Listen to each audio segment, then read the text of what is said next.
Good morning. Hey, yo, let's go. Happy Thursday today. We're gonna be doing a bunch of things today. Hope you're doing great. Hope you're doing amazing. Welcome in that messy garage of mine.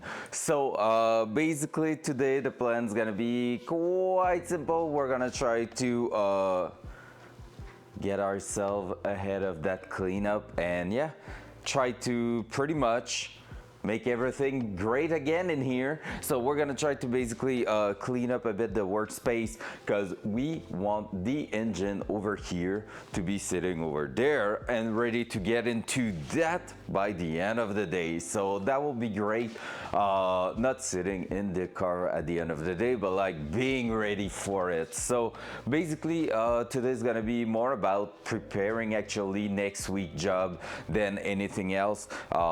It's always like every 2-3 weeks we need to do a massive cleanup because now we have parts about when we did the differential, we have parts when we did the wheel bearing this week, stuff like that. So we just need to get ourselves back in a clean environment. Also, I realized I think I forgot one thing at the back of the car, so we're gonna tackle down the cleanup, and once the cleanup is gonna be a bit better, we're gonna go ahead and try to raise the car again and get everything ready. Hey, what's up, Holly? Good morning. Hope you're doing great today. Thank you for being back. I really appreciate that. That's awesome.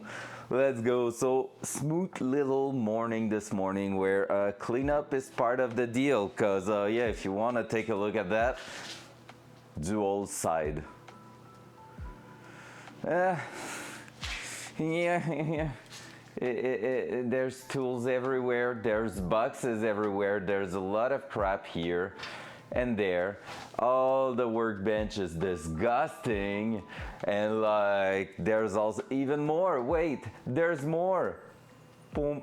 There you go. So we're gonna try to get ourselves into that because it seems like doing cleanup, clean shop égale clean work. I love that, Only Cow. Good morning, man. How you doing? So yeah, that's basically the idea here. We're gonna try to get that mess out of the way, and we want to bring the engine here towards the middle here. Get the engine crane, which is right there, that tool here.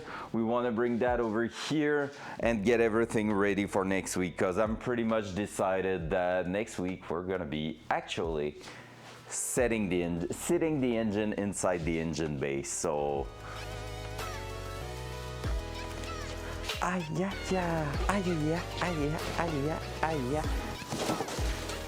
good morning, Hawk. Good morning. How you doing? So we're gonna start by starting a fire because we have boxes to burn, so might as well do that right away. We're gonna do that. We're gonna pack that in a quite decent amount of cardboard. Hope you're doing great, Hawk. And that one, I will need to cut it. Where's my knife? It's here. Oh, you're gonna be happy. No, I hope you are doing great. I hope you are doing great, okay? Final word, boom.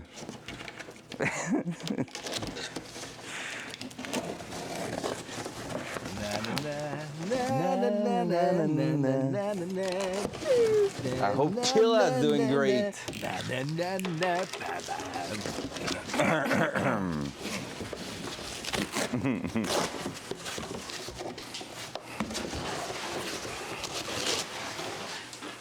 Oh, Holly, I don't know if you're still there, but if you are, honestly, that was freaking hilarious yesterday when you came across Rashala and Stronghold, and we're like, is that you, British? And just the guards pushing you. That was freaking awesome. I love that moment so much. It was so good. So many cardboard. There we go. All right, let's start a little fire. Boom, boom, boom, boom, boom.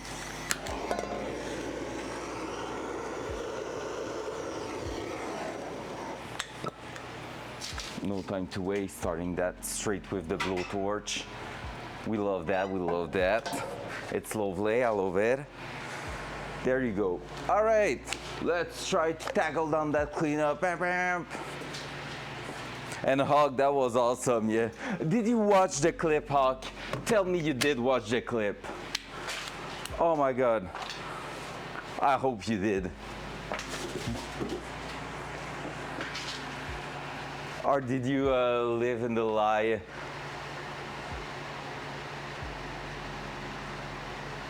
Nice, that's awesome. Yeah, I have that since I bought the house and everything. This is actually like a legal unit that has been verified and is actually properly insured. It's like something else, honestly. I haven't used it much because I have the Dragon on the ceiling, which is electric, of course. But yeah, I used to use it a little bit more. The only thing is, well, ashes can make dust on some vital part like the engine, and also just like the way it's set up right now, we'll need to take a look if I can like modify a little bit the space here and make sure that I have space to actually put some woods also in here. I just have none, so yeah. Hog, do not ignore me, please. That's the most fantastic little clip. I'm gonna go grab it, you know it. But I think Ollie just came by and said hi, because you should have seen yesterday. She got murdered by a British, and it was so freaking funny. And like after that, you murdered me in the like best possible way with actually Peach watching that. It was awesome. Oh, let me grab that. Look, wow. But you tell me you have watched it actually. It was insane. The point of view is priceless. I need to do that.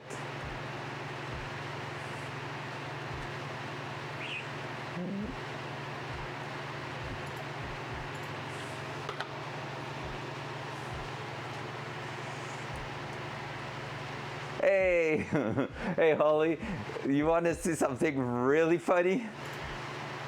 But like really, really funny. Yes, I'm pretty sure she wants, because she will relate to that. Her experience in Tarkov with British was something similar to that at some point yesterday.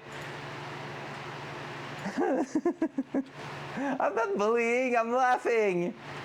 I'm not even mad about it.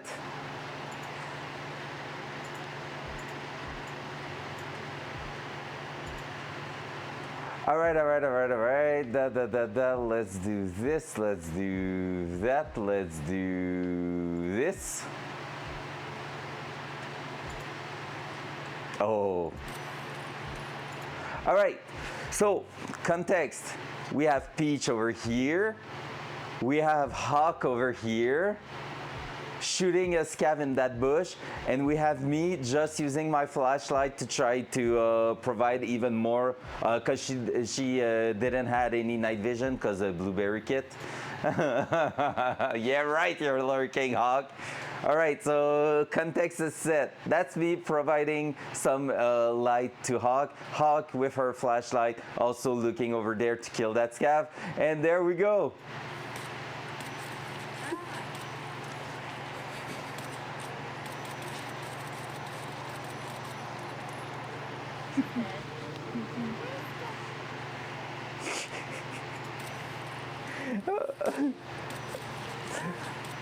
You can guess that it is not the scav that killed me there.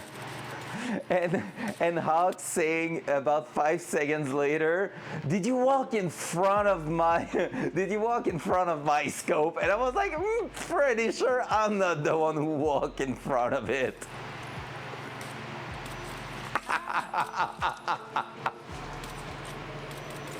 It's killing me that well, literally. It's so good. That one is chef kiss.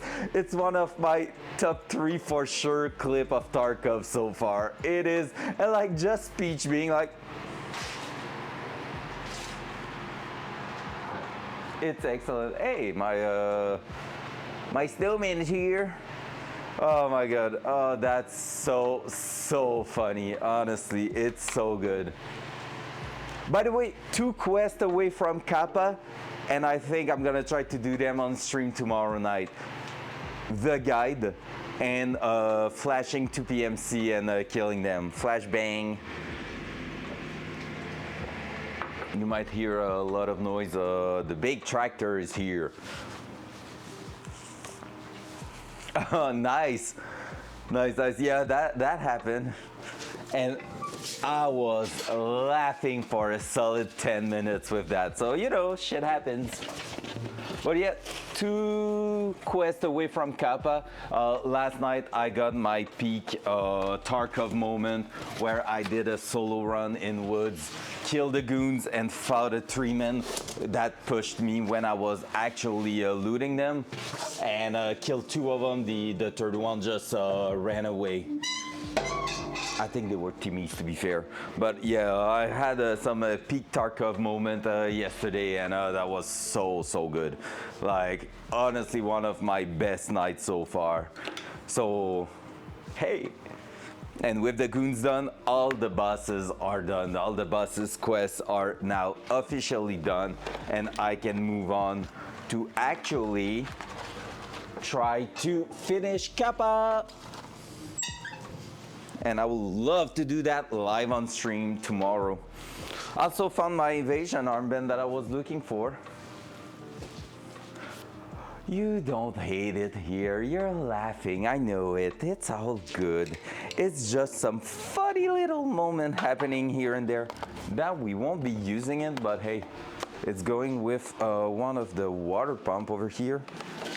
Oh, I'm going actually with that one. So we're gonna set it there. That one here, what was that? Coolant housing. It's on the engine, so we won't be using that box anymore.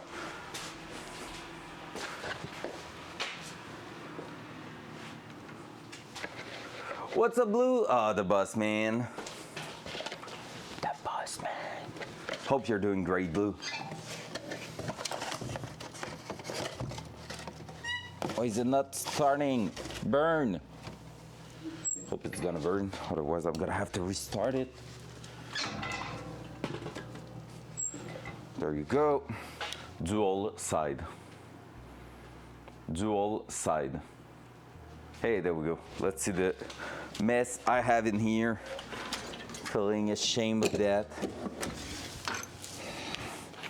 That link kit, they were in quite a good shape, but hey, we won't be reusing them. We're gonna be using some other one. That part of it can burn. So hope you're ready for some cleanup action and not much progression this morning. Gonna try to also clean the tools. It's weird, but working with grease feels like I got a lot of greasy handle over here. That sounded weird, I'm sorry, Hawk. I got a lot of greasy tools that are not super fun to use anymore.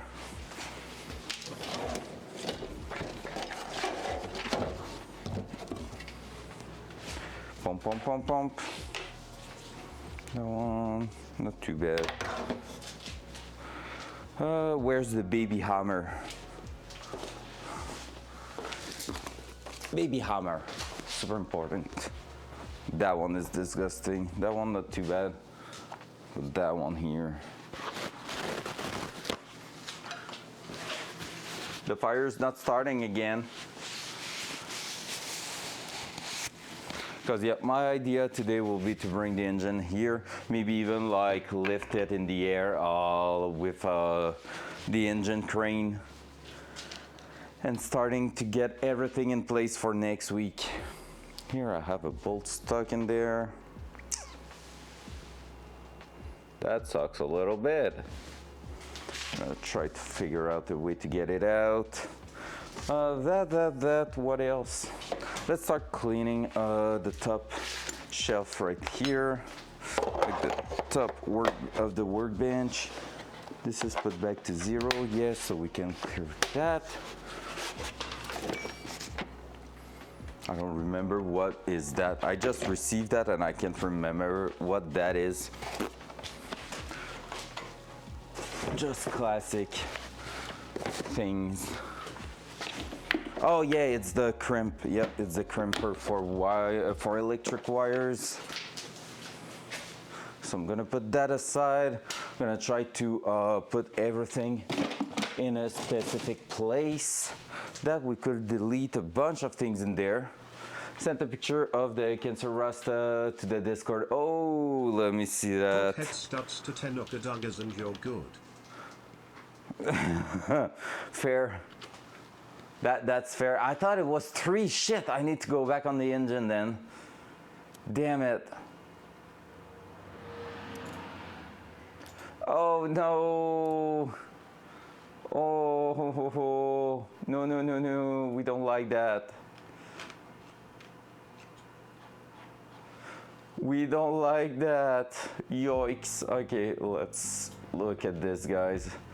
That's the sad part, and I think I'm gonna have part of that on the Datsun eventually.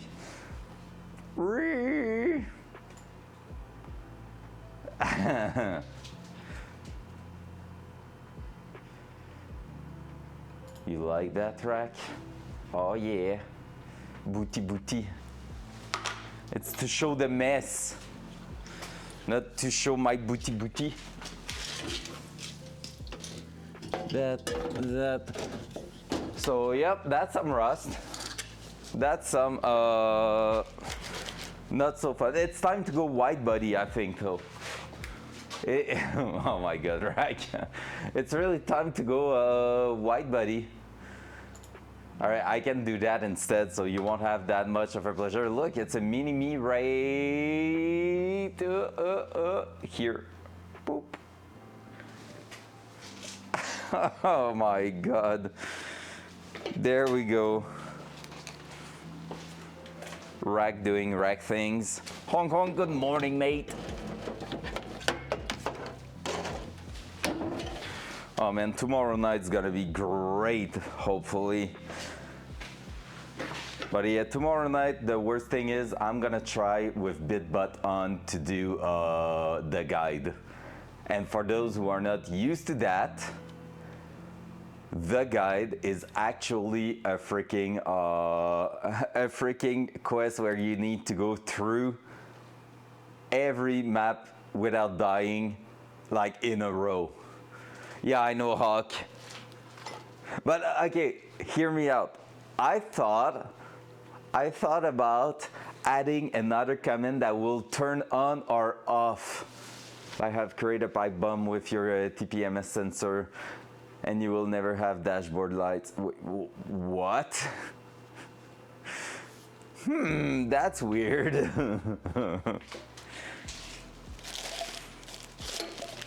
You're doing weird things, Rack. But yeah, I thought about adding a command that people can use to protect. So basically, like adding like a 200 biddies or something like that, that will turn on or off. Like it will flip the actual, it will flip basically on and off BitButt, and I need to take a look at that tomorrow. But so basically, if the stream starts with BitButt off, someone has to turn it on and then try to do the confirm live or whatever they want to kill me. But then after that, someone can try to also turn it back off by just re-triggering the same command. I feel like that could be sick. So you will have people trying to protect and people trying to murder. I think most of them are going to try to murder. Then, wait. Oh, yeah. I've already seen that. Yes. Create a pipe bomb with your TPMS. Yeah, yeah, yeah, and you can inflate to whatever pressure. So like 35, just put that TPMS in there, and let's go.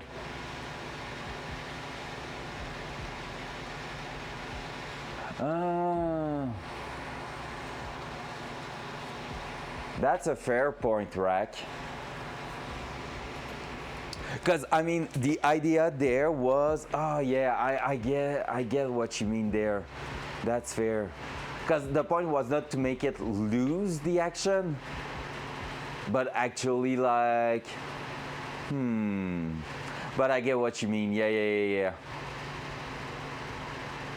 yeah. Yep, bad idea then. Because basically, if someone paid, let's say, for a confirm live, which is the highest price, someone paying 200 BD shouldn't be able to, like, prevent that person from using it, right? That's a really valid point there. Because you see where basically the idea was looking great on my side of like, hey, we can have like a fight on off, but basically yes, that makes total sense when you say that like this to you. Someone paid real money for that. Unless you want to add a no comments for 30 second protect if that exists on BitBot. I mean, there's probably a way to do it. I'm pretty sure I can find a way to do it. But yeah, 30 seconds like that could be a good alternative. I really think that's a great idea, actually. I will take a look at that. I haven't looked too much into Instructbook. It's like basically a lot of them. The UI is shite. Like, honestly, it's total shit, the UI. Well, not total shit, but it's just like, it's not like streamer bot where you have all your commands action in one place that you can do categories and stuff. It's basically, I have it but never touch it. Fair. Because yeah, basically it's all like inputs are in one page, text command one page, and you have to reset, like set everything in different pages, and it's just getting a bit annoying to always change pages for a different kind of action when basically you are doing always the same kind of things. Where streamer bot is actually like, oh, you want a chat command, there's a page. Then you want proper command triggering stuff on the computer, there's another page. And if you want to link an action on your computer to a chat command, well, you can do it on the page of action, just link it to an actual existing thing on the side. So that's pretty good, and you can link everything to OBS, and yeah, I quite love it. Streamer bot is the tool. That's burning, that's good. I can feel the heat also, that's really, really good. Let's keep going on here. Ew, oh, that's greasy.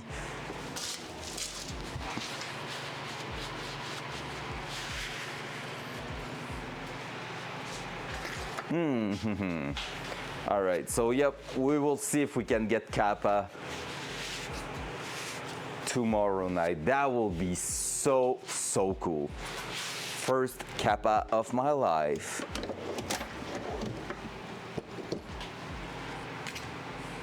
Oh, also big news. I don't know how serious. My new speedometer finally arrived after so many months of surgery. Let's go! The shit post office didn't kept it for too long. That's cool. You made me think of looking at mine and on the Datsun parts, and I just found one that I might buy. It's not cheap, but it's not as pricey as the one you just ordered. Like, it's $250 plus shipping, so about 300. I'm here, I'm just working and lurking. Oh, I'm curious, and I don't know if you want to say it or not. What kind of work do you have like on a day-to-day basis, Holly?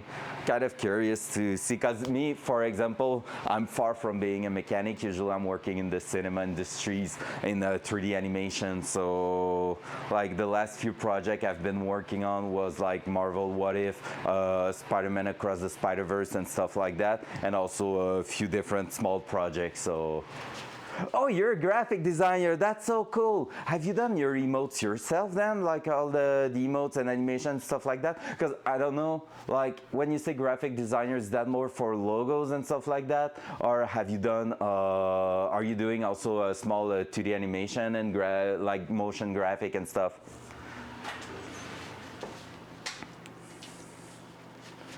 Oh, that's sick. That's sick. I always think that's funny because I guess that sometimes you're not like willing to do your own stuff necessarily, but like you did others people, like that's awesome. That's so cool. Yeah, I almost became a graphic designer at some point, but that was not exactly the job I was looking for. Is it the Dakota digital gauge? No. It's I don't want the digital gauge. I want the analog gauge with needles and everything. But yeah, that's really cool, Holly.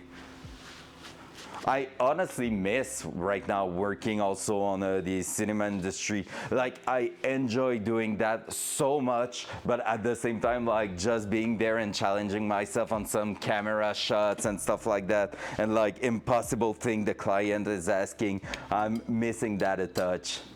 I will also love to do that from time to time. But right now I'm looking at maybe the possibility of doing some freelance work.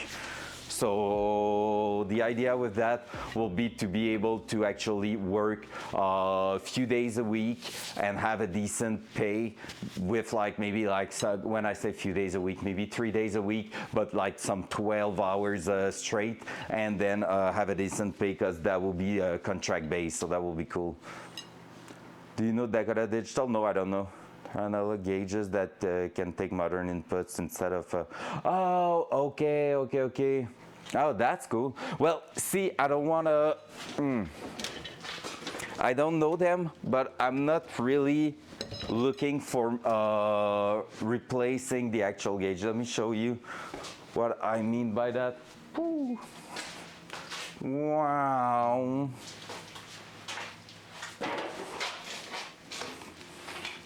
The way the dashboard is done here, dual side. There you go. Let me open the door, actually that will be easier to see. So there we go. So basically the gauge are really like all in one mold there. So I don't want to really be cutting anything or do something special there. As you can see, the needle for the speedometer is broken. I broke it myself when we disassembled that, but basically it is not something uncommon. They dry and over time and they just break. So I just want to replace that. For real, I will be curious to look at that because yeah, I haven't seen anything there looking like this, and I will really like to keep that OEM dashboard. The only thing that won't be looking OEM there, like the gauges and stuff, is the tripod over here. So this is like from factory, and we're replacing all of them with some innovative motorsport dual gauge. So both gauge, like each gauge will have two function on it. So there's one for voltmeter and what was it? Voltmeter and water temp, I think. Another one for boost and AFR, and the third one will be oil pressure and oil temperature. So I'm gonna have all the data over those three gauges, and I want like the center console, like the main gauge to be really like OEM like. So RPM, everything working. I already isolated the RPM signal that I will probably be able to hook to the ECU actually. So that will be something really great. But yeah, we'll be curious. I will take a look. So you said Dakota gauges, that's what you said? I'm gonna take a look at them for sure. I mean, it doesn't cost a huge amount to just take a look, right?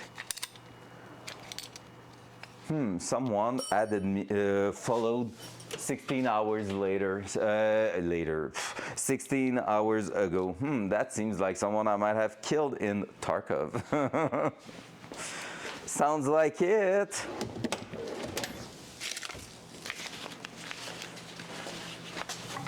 More fire.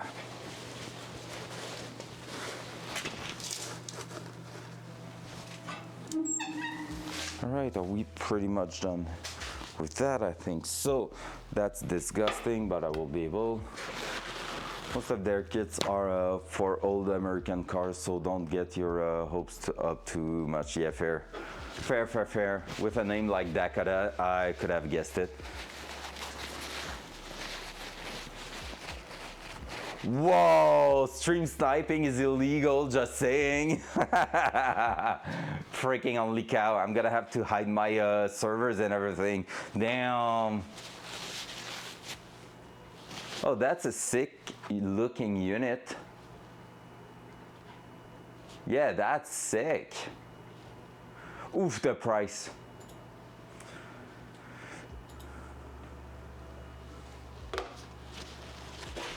Fair, right, fair. All right, have a good dinner, Rick. Enjoy. Don't eat too much, otherwise you're gonna be on bed at like freaking 9. You old man. Easy free kill for you. I love it. I love it. Well, we say that, but like last night, the 3 men that pushed me after I killed the goons was, I think, low levels. One of them was level 6. The other one, I couldn't get the tag, and basically they almost killed me. So you never know. It's Tarkov. One bullet can make a huge difference. All right, let's get that done. We're gonna finish cleaning that here, closing some toolbox. We're just enjoying the moment this morning. Oh, we had a bunch of snow again. It's the 3rd time it's snowing in the last week. So honestly, I'm really tired of the snow. Like, it was looking so good for an early spring and everything. And like, I feel like it's still going to be the case, but man, we were teased so much with some great temperature like 3 weeks ago, and now we just receive a bunch of snow out of nowhere. We just want the summer to be back.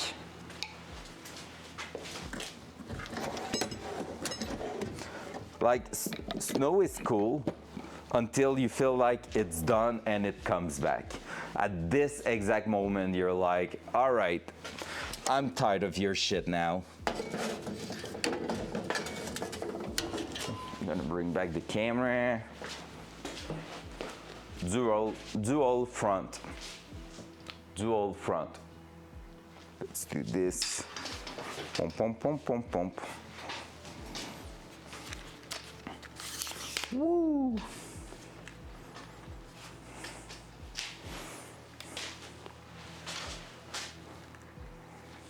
Let's try to get an angle here.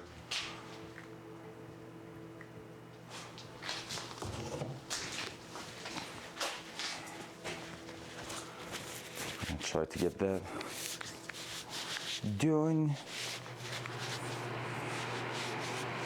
But yeah, basically tomorrow is gonna be all about trying to go through the hardest maps first and get our way up to the last freaking map. Last one should be factory, to be fair. Because normally if you're a 5-man, that's the easiest one you can survive. So we're gonna take a look at this for sure. Last wipe, I was able to do the guide in 1 shot. Like first try, 1 shot, easy peasy. That was quite cool. It's not the greatest night though, because basically it's a really, really like hard kind of task where you basically have to move all your way to an extract and just wait. So you're taking that like slowly and everything. Honestly, the first 5 men I fought on woods on my first attempt to find the goons, I asked myself if they were not trying to do the guide. The reason for that is that they were going along the edge of the map really, and they were looking like some of them were just laying prone and stuff like when they heard me. So I think it felt like a protect the president kind of situation. And if it's the case and one of the guy prone was there to get some protection, well, I killed them. I killed those guys and I feel kind of bad and kind of proud at the same time. Because all of them that were prone, I killed them. And the one that were trying to fight me, I killed two of them, no, one of them, and then the fourth one almost got him, but he got me. Boink. That. All right, that's starting to look like something. We love that. That here.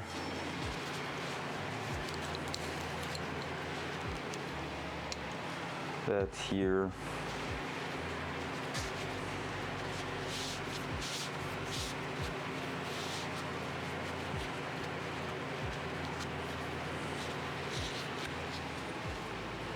$27, that's the special one we ordered.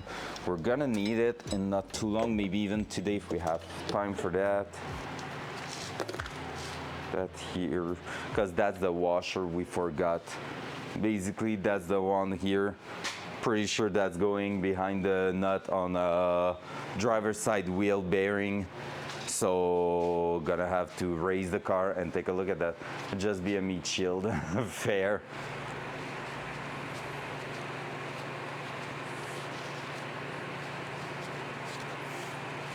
I think if everything goes right, we might have the chance to actually get the guide done for maybe 2-person.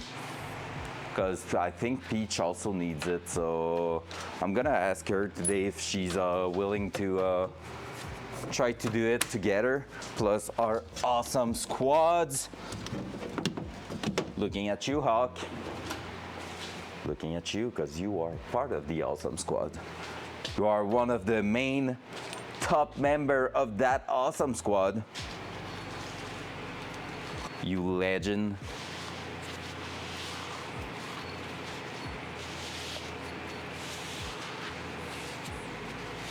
My favorite part last night when I was just watching Peach and Hawk playing together at first was when Hawk naded a guy in sushi in the interchange and she didn't realize that she got him and everything, and then after that it was kind of a surprise and she was like, oh, I got him, oh, that was a grenadier, oh, and I was like, yo girl, you just like nailed that nade so like right on his face.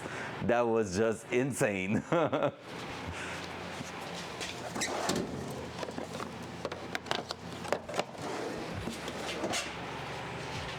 It was just excellent. There we go. That. All right, that here, we shouldn't need that anymore. That's gonna go into the Datsun little thingy here. Let's be honest, that's a bit gone. So let's throw that to the fire of hell.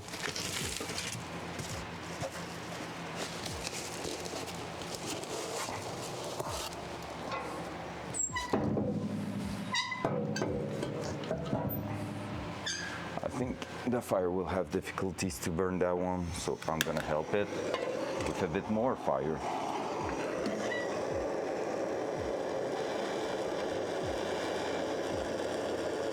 There you go.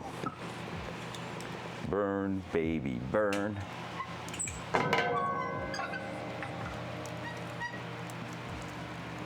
Maybe that was not the way.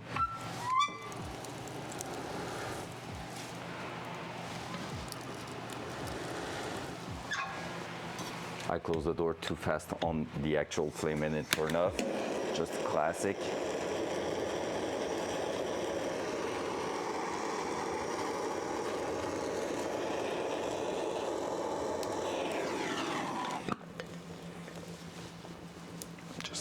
that and leave quite a good gap so it can burn freely. Coffee time.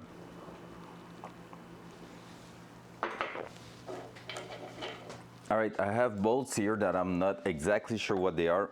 I think they are for the axle shaft. So we're gonna have to take a look at this. We have more wrench right here. 11 mil.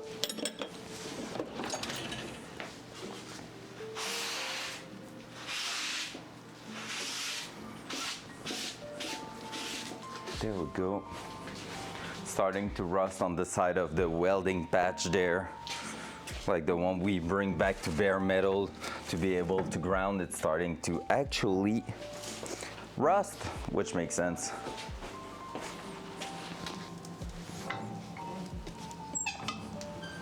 Which totally makes sense.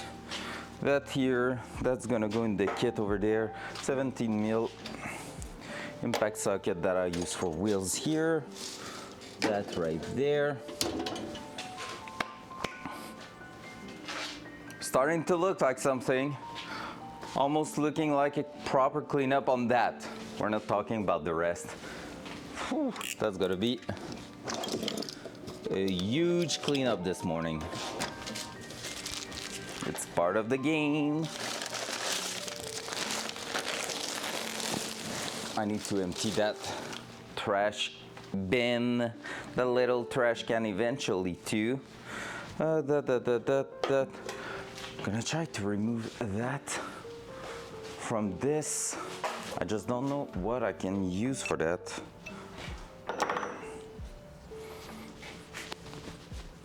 Because usually I should be able to just smash it. I'm gonna have to clean up these also. Yeah, I should be able to just smash it.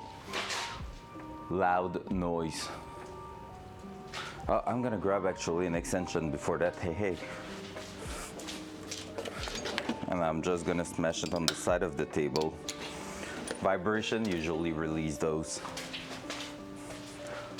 Loud noise.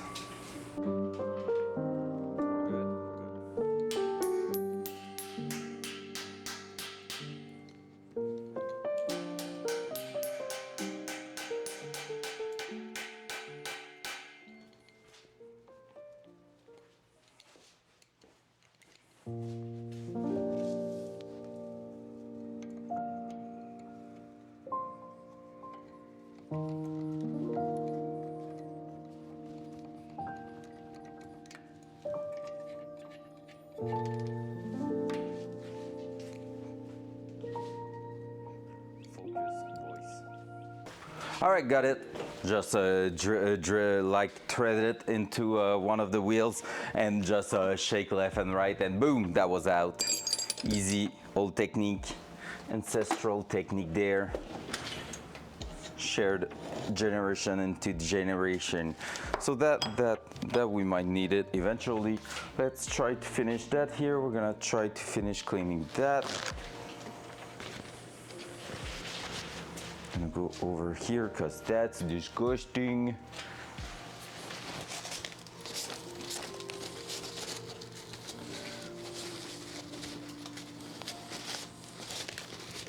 Question is now, once I'm gonna get Kappa, because at this point I'm pretty sure I'm gonna get it, are we trying Lightkeeper?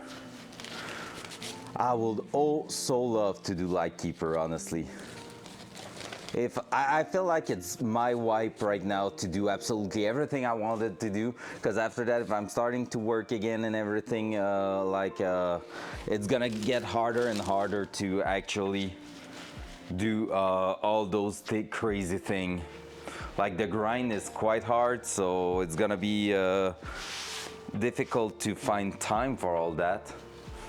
So after that, we might try Lightkeeper, because if I can get a Lightkeeper, that means I can bring, like with the little signal thingy, I can actually go on the island while someone's protecting me and then share the loot, because there's crazy loot over there. That would be sick. Some proper loot run. That we're gonna throw it away. Bam, bam, bam, wham, wham, wham. gonna put that here for now. I want to bring that here because we're missing, I think, just one to be able to put it away. There we go. Point.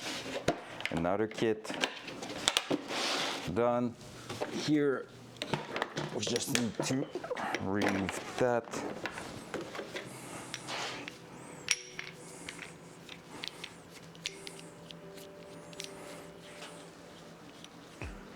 Like so. Like so.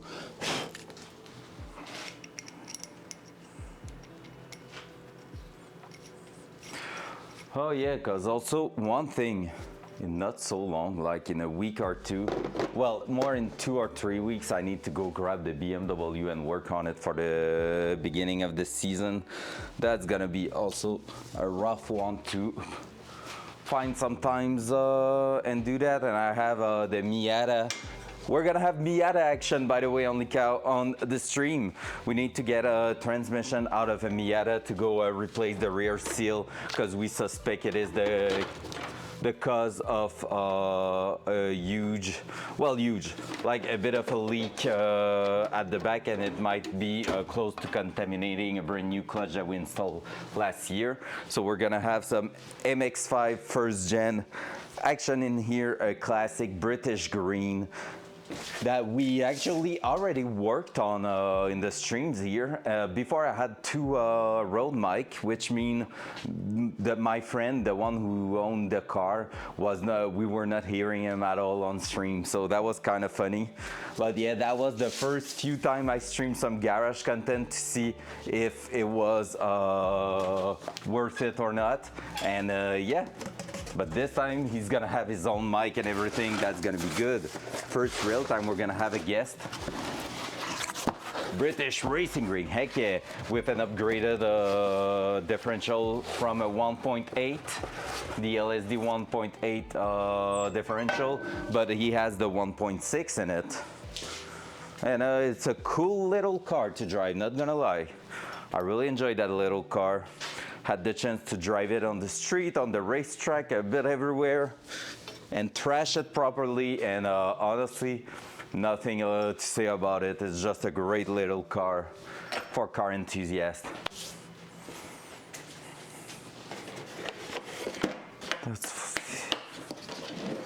All right, we have two kits here ready to get on the side. Third one right here. I'm surprised that one on top is black, because usually they are always red. Don't know what those are, so I'm just gonna bring that one here and put that socket away. We're missing another kit for the clamp there. In which kit was that? I don't see it anywhere. And I have to take a look. I need to get the same for my nice. Do you have a 1.6 liter too? Is it 1.6, and do you have the LSD already on it? I drove also a 1.8 with no LSD, and I wouldn't say it's that great, eh? I've seen better. Rah! Yeah, I'm 6'2", it's a tight fit, but I'm installing the spec Miata driver floor lowering kit. Nice. My friend has, he is about 6 feet tall, and what he did was, first one was triggered by floor, and that one probably by floor too. Yeah, that's excellent. Triggering the screamers through the words floor. And basically what's going on is he did something that, oh, that's sick. Yo, that's cool. I didn't know that was a thing. That's insane. Because yeah, he did on his side a thing where you basically just open the seat cover and remove a bit of material in there. Like you just cut a little bit of foam, and you basically make the seat like not lower, but like your butt is going deeper in it, so it's helping fitting for tall guy. and it also improved the support, the lateral support on the car, on the seats themselves. For the Datsun, we need to think of the seats right now.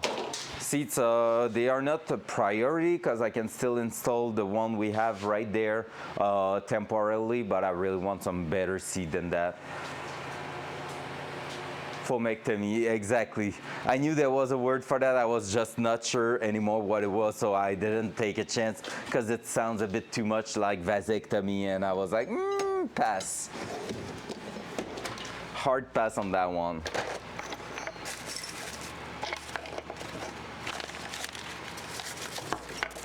That is empty. That is empty.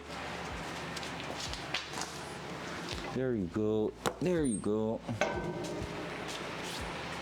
So many things. That's going right here in that little corner. That here is going there. Plus or less. That. We don't need that anymore. We're gonna hide this. Gonna put that away too. And we had another empty one here. So we're gonna do that. Hey, that's 3 empty tray right there. Let's go. All right, that. We're good here. Electrical stuff, we can put that aside.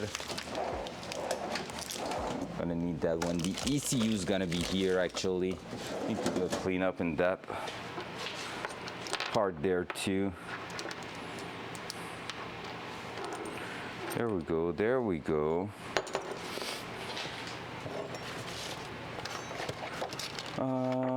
That is not used for now. Big break. Probably gonna put that away. Oh, bad news. Yesterday we took a look at the Workmeister 2 pieces with no bolts around it.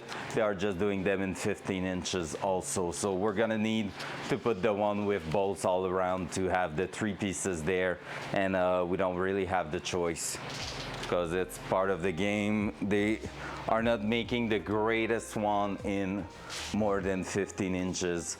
It's such a sad world we're living in. Hey, we're starting to see that way better over there. Dual side. It's starting to look like something. Let's like put away a few of these and it's gonna look like we really did something cleanup wise. There we go. That was not really what I was hoping for, but hey. I'm gonna grab the air gun maybe. Or just. There we go. Clean.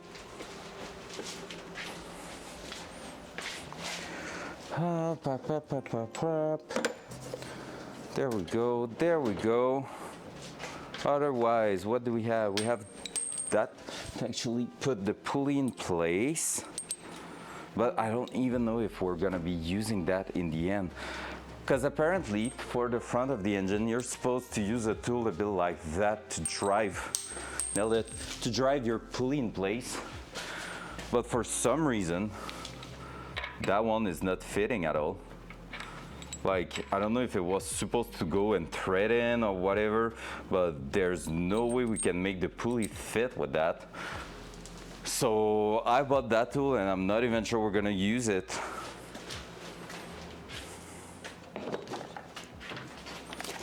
Which is kind of crazy. Cause like there's a drive thing and everything is there and like, no clue how I'm supposed to use that. Oh, that's with you here. Let's put that in here. Plastic gauge might be useful one day. That can go. That's gonna be one of the things we want to use soon, today or next week. This is, held it. This is a little piece to lock in place the flywheel, but we cannot put the flywheel right now just because we don't have the engine up in the air. So we're gonna try that later on maybe. If everything goes well today, we might do it. That will be sick to have the engine up in the air with a flywheel installed. That means we will be way closer to throwing that inside the car. That RTV gauge, tread sealant, also in here. Everything in here. That we won't use. That here. That with that tool, like I said, I don't think we're gonna be using that at all in the end. That can go. That I have no clue what was that for.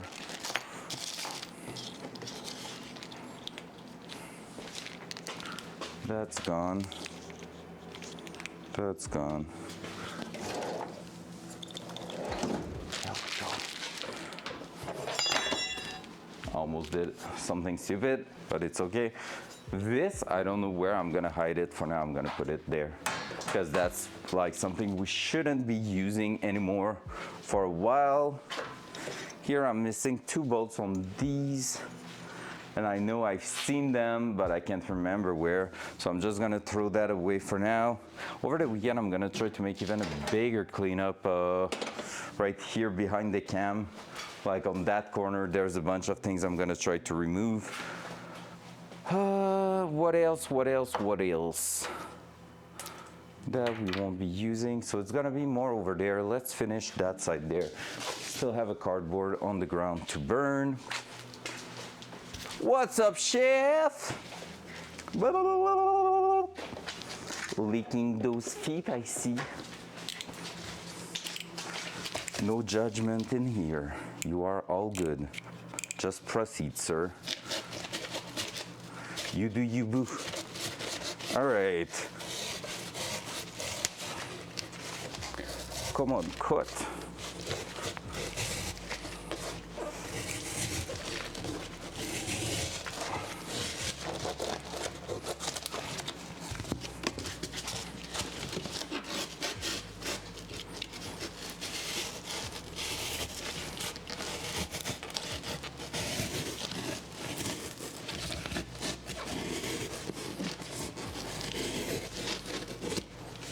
All right.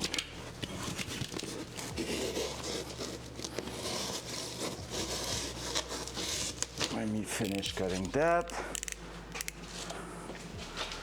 Hey, you have the same toolbox? Mine is red, so the little cabinet on the end is clutch. Which one you're talking about? Little cabinet? Oh, the one on the left, the little door over there. Yeah, man. Yeah, I love them in gray personally.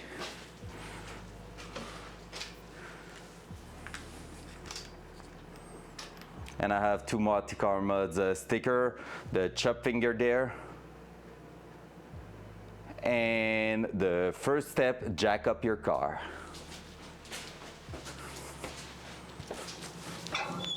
Because when you're working on a car, that's pretty much what you're doing. All right, let's keep burning stuff. Yeah, the gray is really looking great. When I'm gonna be replacing that one here, that one is actually to a friend of mine. She had a separation. She bought, she went into apartment, so she didn't have the space for it. So she asked me if I could keep it, and she was like, honestly, like it's gonna be for a while, so put tools in it or whatever. Now she has a home, a garage, but she has now the toolbox of someone else. So she's like, I don't need it just yet. So I have that one, but I'm gonna replace that black one here by one similar to that one, but the full size with a top compartment with actual electricity going to it. And the idea will be to put the streaming setup in the top part of the toolbox. That will be sick. That will be just sick. Having the computer, maybe at that point I will rebuild a little, like, you know, the mini ATX kind of computer, so it will take less space. Because right now, let's be honest,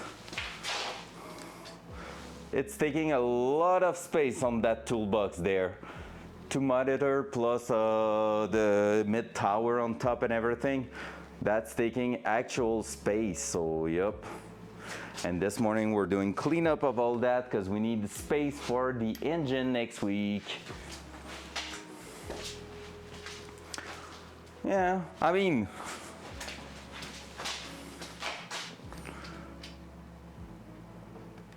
I want to remove like all those things this weekend, and those shelves are pretty full right there. Imagine I didn't had any of that before.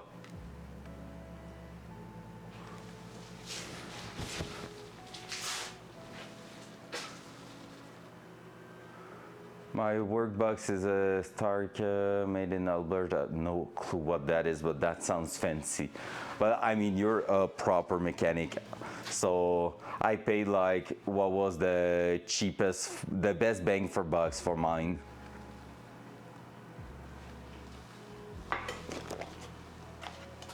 Because I'm just a poor boy.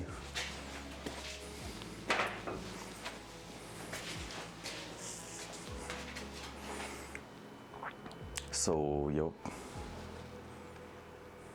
Scab react. I mean, now that I don't work in a shop and do it all day, every day, I have no reason for all top of the line stuff. Exactly. I mean, it's like everything. It's worth paying if you're doing that 40 hours a week. It's worth paying less if you're not. Yeah, but fuck Snap-on, to be fair.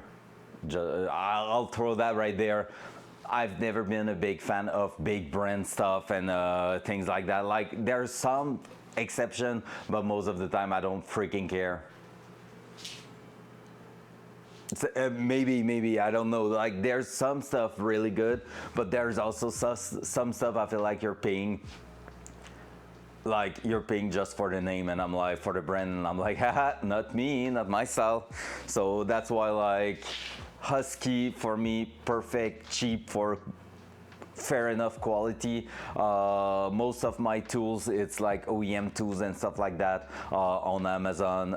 Good bang for bucks. Can't ask for more. I have a little sheet metal folder, flyer, I don't know how you call that in English, like to actually bender, sheet metal bender. It's like the cheapest one pretty much on Amazon. No, not true. The cheapest one had so many bad reviews I went with just the one on above it. But yeah, it's always that. I'm always trying to keep it like good bang for bucks, knowing that, oh, well, that kit here, I paid for a crimper for a big electrical cable. I'm gonna use that like maybe maximum 1 or 2 times a year. So, you know, I don't see the reason for going nuts and paying a big price for a Snap-on one. So, and that's just my reality. Like, I'm not using those at all, or like not enough for me to pay big bucks on that. Blah, blah, blah, blah, blah, blah, blah. Meow. Anybody who wasn't Peach stream last night? Meow. That was so good. All right, I'm gonna throw the Haltech keypad. Look at this. Look at how good it is. My street deck. Oh, I can't wait to push buttons on it, and it actually does something. Wow, wow, wow. Meow. Did I show you the kind of stickers that we have? Like, you can see at the back here, there's stickers. Basically, you can label them the way you want. Have I showed you that? It's so good. I pay more for the name brand because they come to the shop convenience fee. Yeah, makes sense. Makes total sense. All right, let me show you a picture of those actual labels there. There is some that are just perfect. It's one specific sheet in there. Like most of them are serious, but some of them are like a bit troll, and I love those so much. Because yeah, if you didn't know, I will be able to also eventually maybe convert to a drive-by-wire throttle body and get a cruise control all linked to that keypad there, so I wouldn't have to mess around with module or anything. It will be the speed input straight in the computer, and the computer with a drive-by-wire can basically control itself, the speed and everything, so that's really, really cool. Look at this. This is sick because you have these right there. You have the rabbit, the turtle, the don't panic, the warp speed, the afterburner, the middle figure extender, the enable invisibility cloak, the initiate self-destruction sequence. Those buttons are awesome. The self-destruction, I guess it's like the maximum boost, maximum everything that will basically grenade your engine, but hey, that was worth, right? I love that so much. I will probably use the turtle and the rabbit, to be fair. I just think they are looking great. Like, I will see like turtle, rabbit, warp speed. sounds like a really great one.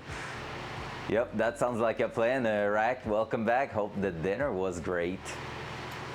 I hope you had a wonderful dinner and that your belly is still feeling as full as yesterday. Because Rack yesterday was a mess after dinner. Let's grab that here. I didn't had any news so far for the brackets for the big break kit. I'm gonna have to wait for Apex Engineer to answer. Almost as full as yesterday, luckily stopped myself. Wow, was about time. A grown man decision right there. Proud of you, Rack, proud of you. Yeah, that's excellent. That.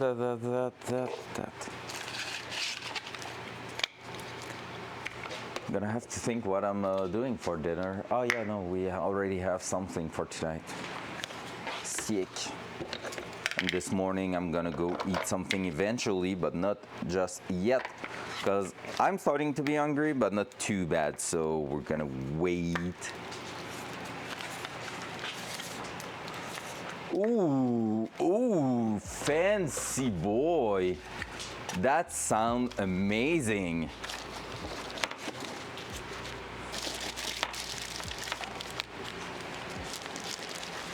That sounds fancy.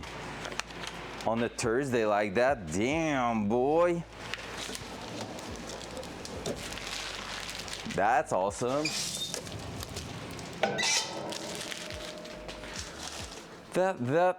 What else?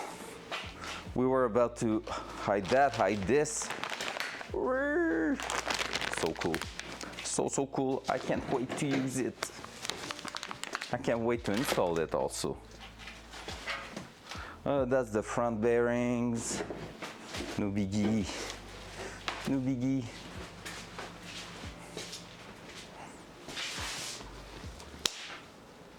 I need to find where that tool is going, because I know it's around here normally, but I just can't figure out where's. Oh, it's right here, I think. Is it the actual box? Pom, pom, pom, pom. You know what I will feel like eating? A cheeseburger or freaking chicken wings. I don't know why, but oh, that will be so tasty.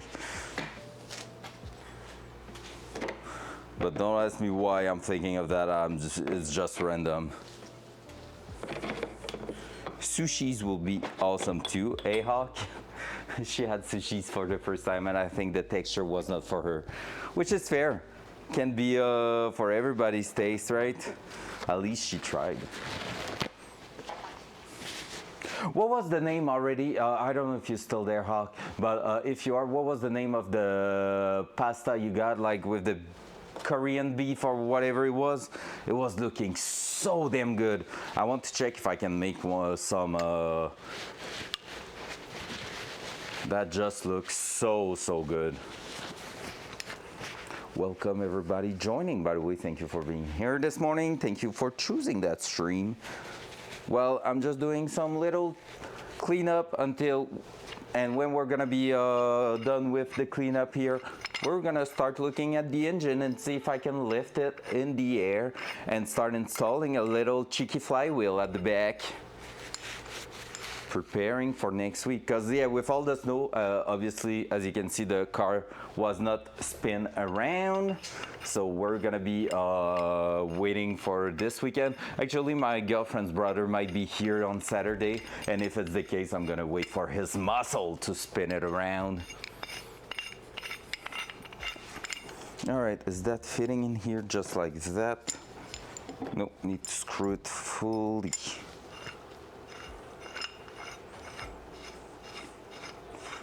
Well, yeah, I think this weekend, Saturday night, I might do some cheeseburger or something like that. That will just be sick. It's been a while I haven't done burgers at home. There we go. That should fit in. Heck yeah. Closing the kit, another one. And yes, another red kit.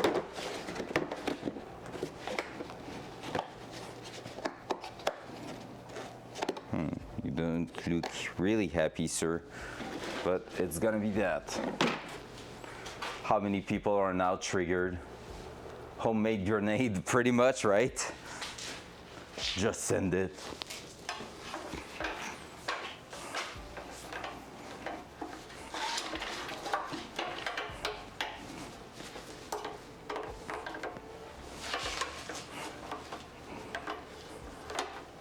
There we go, that burn 1 million miles per gallon.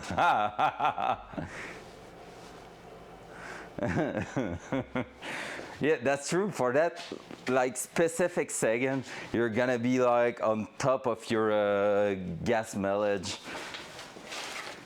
You're gonna get the most efficient car on the road probably. For that exact second. That. Let's put that here. Valleyfield can go right there. I have to do that. Eventually, I'm gonna have to take a look at this. We have one there. We need to find the second one in here. That's gonna be good. All right. So far, so good. Let's keep going. So that workbench pretty much done. The toolbox at the back almost done. Coffee time. Nom. Oh, it's right there. I haven't thrown it on top yet, so I should be able to fit that somewhere. That one's going there actually, right? Yeah, boy. There you go. Easy. Drill bits right in there. That sounded so much like right to jail. There. Oh, that was the actual thing. That was what I was supposed to use to crimp wires, and I changed my mind to grab a proper tool. This here. So basically that is lifting up. You just apply that on top of your cable and you smash that with a hammer, boop, and it just like crimp that to squish it in place. Not great, not bad. That would have done the job, but I really prefer the hydraulic crimper that is actually doing a really solid job. So that one, it's been too long, I cannot refund that, so just gonna go straight here. Then that for now can go there. What else?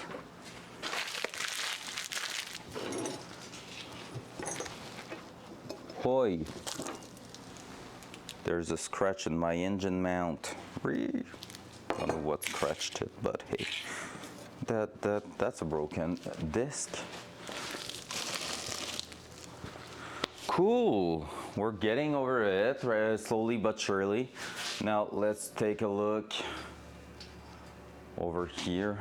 So I'm gonna put the cam right about there.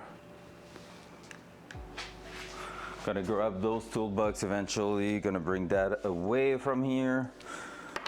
These, I can't remember what those are, so we're just gonna leave them right there until we figure it out. That's gonna be able to go in the fire. Masking tape, there's not much left on it, but it's gonna do the job. Here's the oil cooler adapter. It's already installed, shouldn't be a big deal.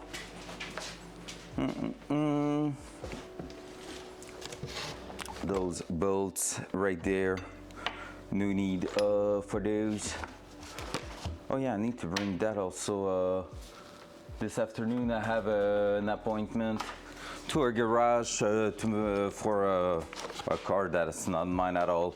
Like just an appointment for a verification for a family member car, and basically after that I'm gonna be right next to the hardware shop, so I'm gonna go grab a few items we were missing in the last week or two, so that should be helpful for next week. What else? I need to bring basically these two. We can clean that and throw that away.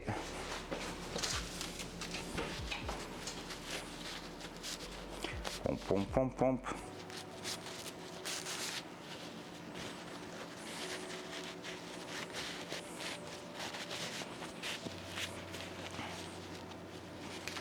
There we go.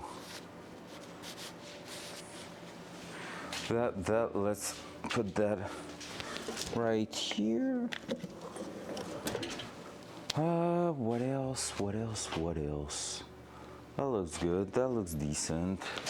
We have some stickers right here. We might put one on the toolbox eventually.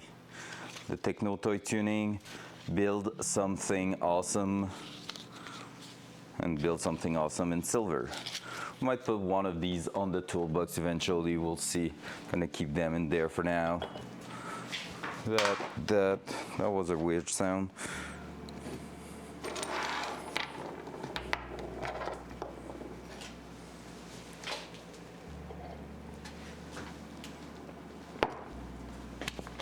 That can go straight in there.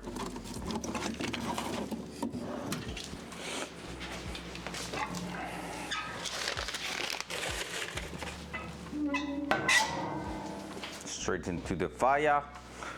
All right, we're getting pretty much right up there.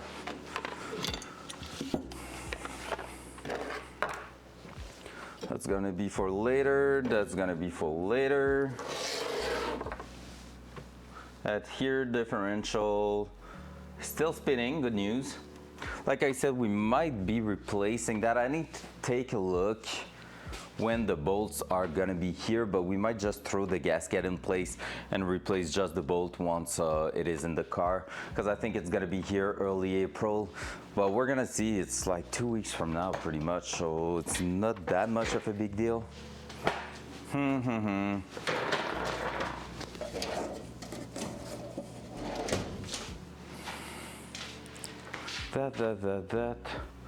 Let's start throwing that on top there. So basically the idea is also to try to remove a few of those boxes on the ground there. That will give us way much more space.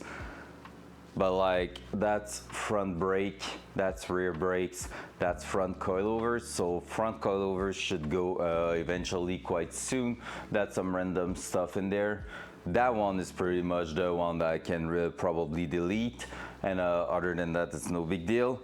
And we are starting to get some space on the table in the corner there. So we're gonna see that. And now let's throw all the kits on top there, where there is basically already a ton of kits. This is like my kind of specialized tool place. So I'm just throwing them, and most of them were labeled. And that's OSHA safe, I swear. I'm not at all boosting myself on some engine part, not at all. That's in your mind.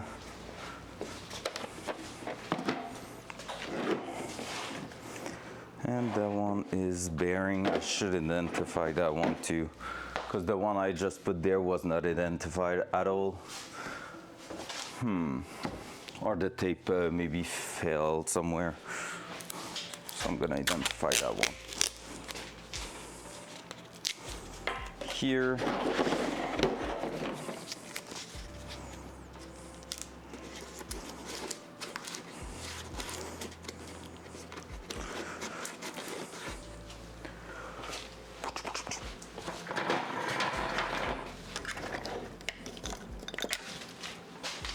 I don't know if that one's gonna be writing at all.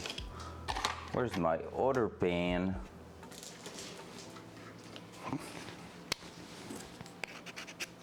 That one is done. Said it was brand new, but hey. I'm missing one pen.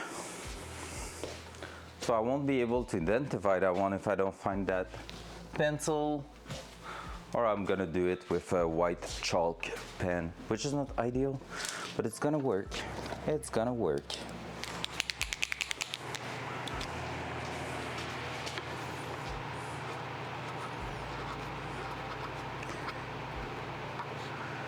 Bearings.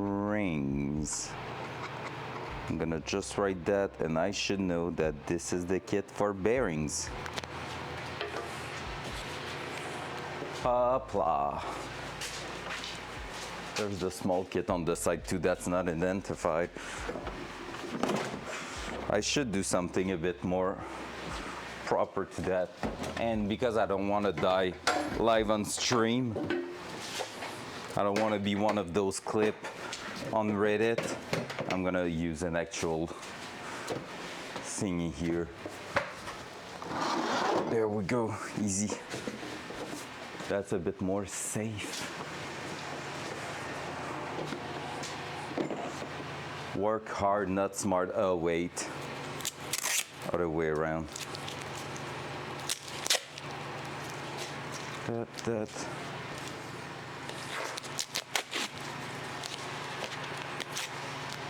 That was the last piece of masking tape right there for that one. Roll. This one was yep.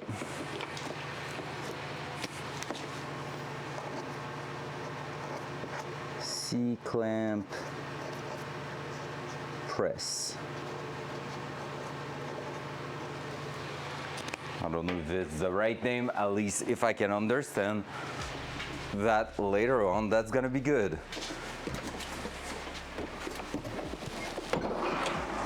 There you go. C-clamp press, and let's throw the bearing press on top.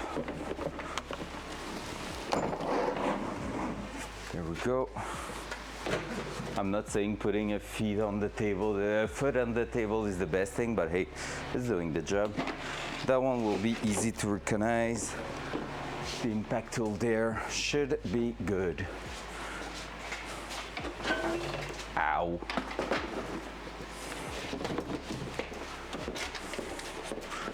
The box.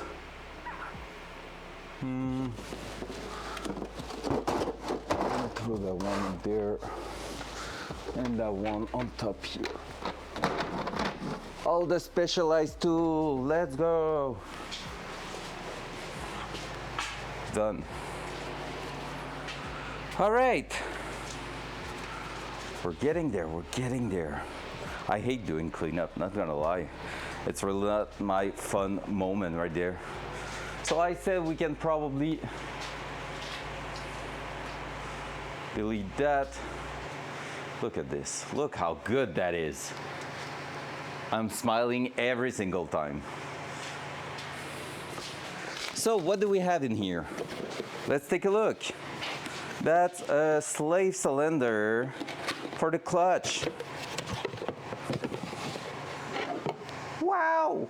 So that's gonna be something that we should technically be installing next week if everything goes well.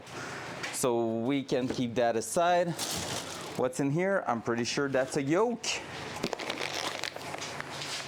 That's the actual part going at the rear of the transmission, and it's gonna be the first, there's a spider. It's gonna be the first part to basically get thrown to a machine shop to basically get like a custom thing made out of it. Here's little levers. Gonna open that up and throw away the rest of it.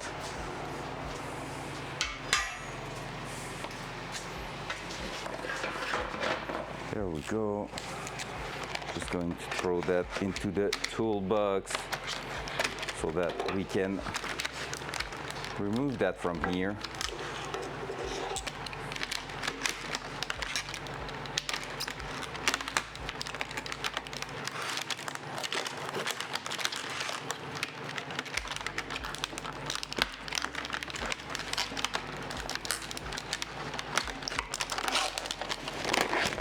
I'm so excited to see the engine sitting in place, being able to test fit also a few different parts like the intake and everything, because it should be the like pretty much the, well, let's say the second time it's going in, and the first time it's gonna be sitting in with everything assembled. First time was just the bare block, and to be fair, it should be the last time, like, well, last until we remove it for everything like cleanup and stuff. But honestly, the way it is right now should be the last time, the first and last time we put it in there, because we prepared everything around it and we know it's fitting in the space. A lot of people have to in and out a lot of things, like a few times their engine and stuff, just because they have to measure a bunch of things, do custom parts and like custom mounts and stuff. Here we just have already everything ready to go in and set that engine in place. So that's the awesome part of it. So yep, gonna have to verify all that, but it should be not bad. Let's bring that here. I heard a metal, oh, it was metal in there, that's good. What else? Here on top, we're pretty much good to go. We have that we can throw away in the toolbox. Oh, Chef, I don't know if you're still watching, but also one thing I did last summer that was really worth it is having proper tool organizer, at least for a ramjet socket. Like so. So I have all my metric part over here and all my imperial parts over there, and honestly, and like shit ton of extension in the back there. It's like such a must to basically find yourself around and like have proper cleanup. I like that oh so much. But damn, those kind of things are expensive. For what it is, like those plastic tray and everything, it was over $100. But you do that one time, I guess, and then you're pretty much done. Like, it shouldn't be something you're changing that often. All right, what's the box on top there? Let's take a look. That's an Apex Engineer box, I think. Heck yeah, it is. All right, I don't want to throw the box away because we need that and the installation stuff from it, but we can actually burn at least that.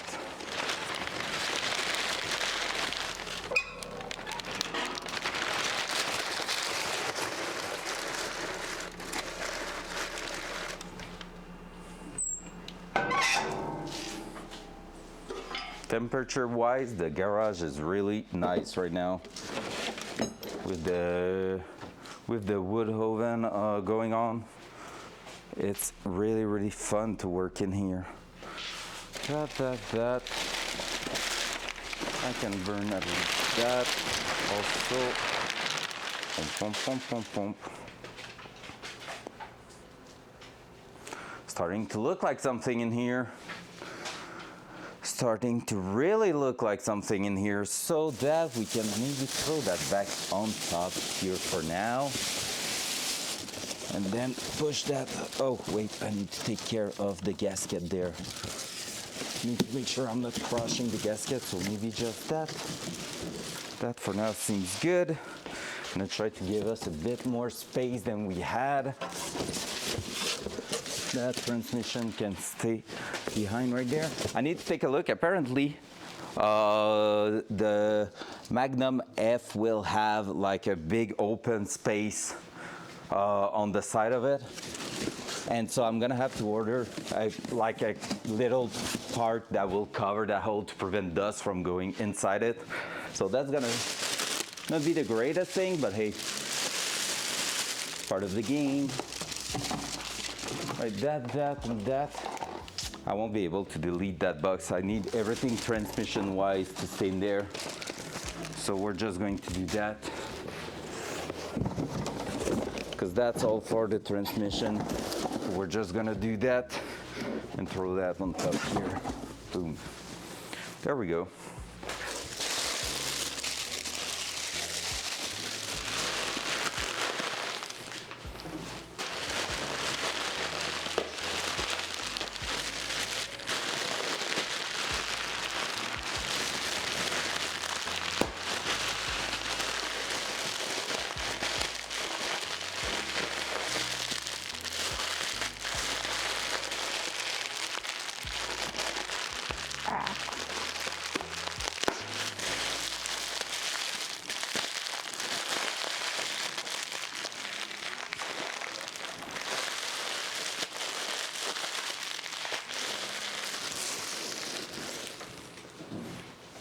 All right.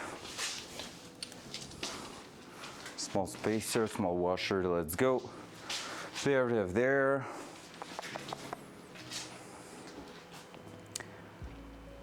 That side is disgusting compared to that side now, which is good news, because that means we're doing progression over there.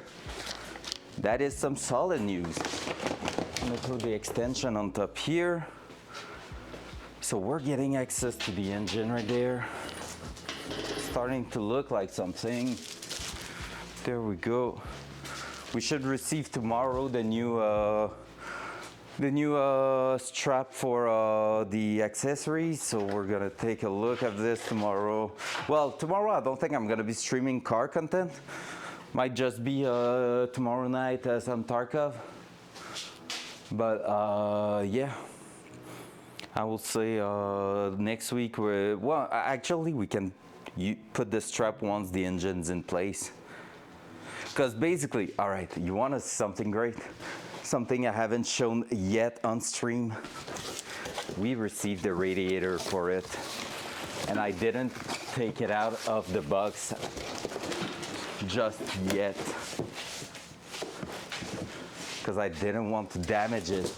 But you want to see what we're gonna have to do once the engine's gonna be in place and while we're waiting for actual, that's a weird package. I think I opened it upside down, but hey, is it? Yeah. Just gonna do that. Oh, it's self-inflated stuff.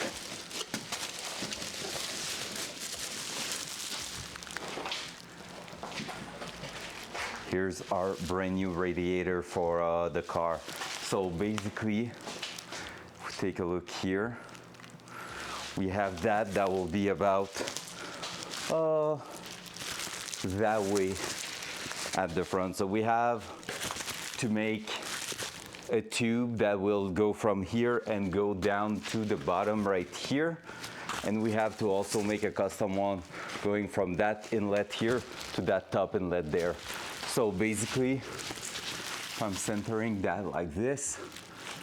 That one should be not too bad. It's more this one to this one that will be a bit weird, because that one is really going to the left, so it will probably be like almost a 180 coming back down. So that's gonna be a weird one to do, but we're gonna find out how to do it. The ideal scenario will be almost a 180 at top here, then going down, so we have more space for the actual exhaust setup at the bottom, because basically exhaust gotta come on both sides here, connect into a Y pipe here with the wastegate around here and turbo around here. That's what I have in my mind. We're gonna see how it works. So, because we need to keep in mind that exhaust wise, we need to keep the heat away from those kind of components. But yeah, that's a 3-row. So basically it's a triple pass radiator that's gonna allow you to get a real good cooling efficiency on your coolant system. So the water should get cooled quite well with that, because basically with LS, the main thing you have to think about is heat management. If you're not managing the heat, you're gonna have trouble. All right, let me try to put that back in there. Boom, boom, boom, boom. Even if it's not the good molded parts going back to their place, I'm just going to try to push that back in and see how it is staying in there. All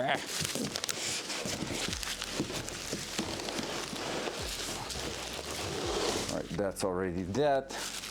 But yeah, it's gonna be a nice unit, and that radiator is actually it is like a bolt-on with the car. It is an upgrade for a standard Z car, so that's a 240Z or name it like one of those.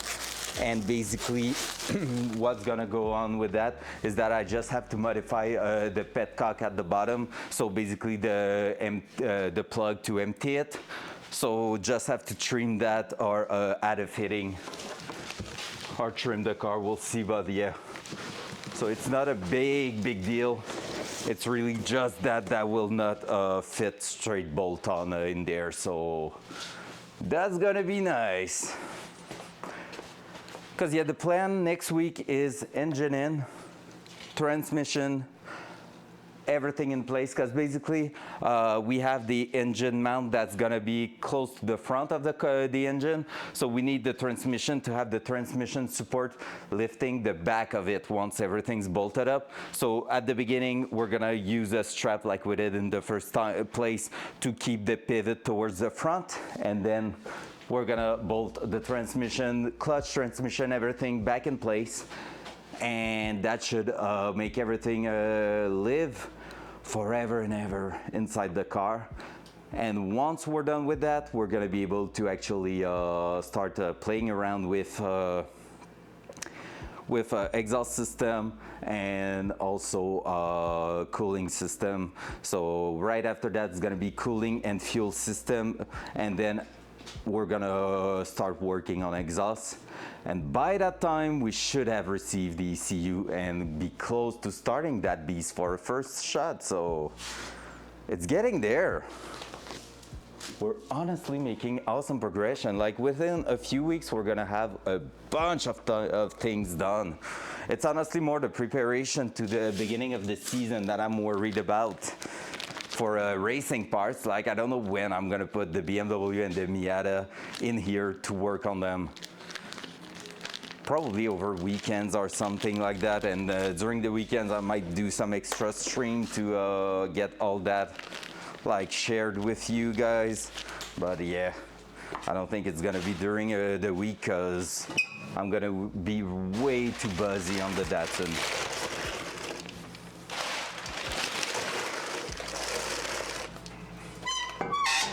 I want to hear that thing go roar.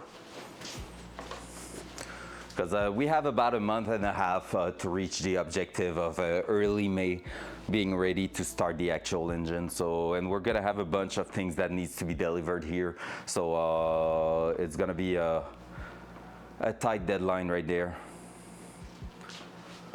All right, that, we're getting pretty much there. We're gonna start moving stuff around in here. Maybe try to clean up a bit that side. It's gonna be rough to do that.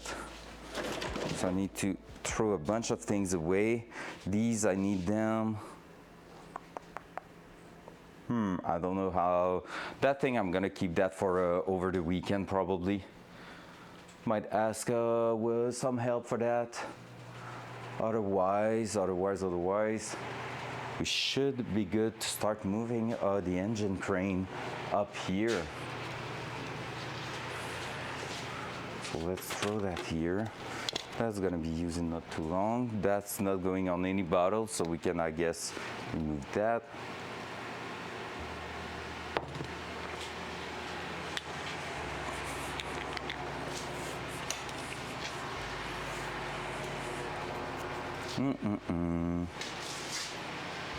The metal there, we're good. Yep, I think that's gonna be a matter of moving that. Oh, that's gonna be painful to move. Because right now the car is a bit in the way there. Let's try to reposition the workbench here.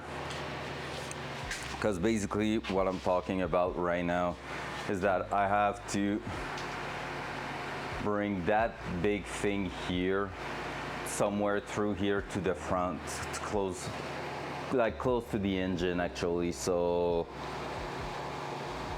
because that's basically a hook grabbing onto the top plate right here, so we can grab on one of those holes and basically lift the engine in the air.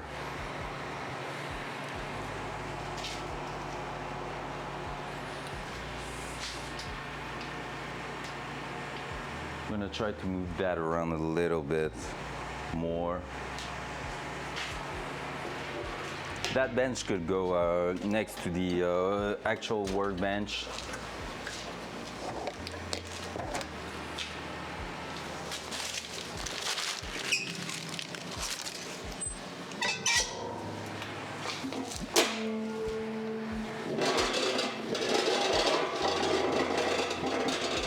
That's probably the table we're gonna use to push the transmission up in place. That table has a little hydraulic jack underneath it, so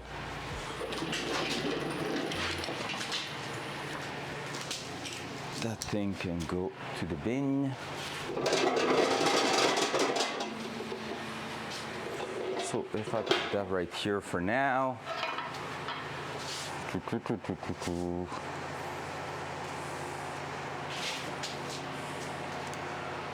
I think the best way to do it is going to be like that, pushing that towards there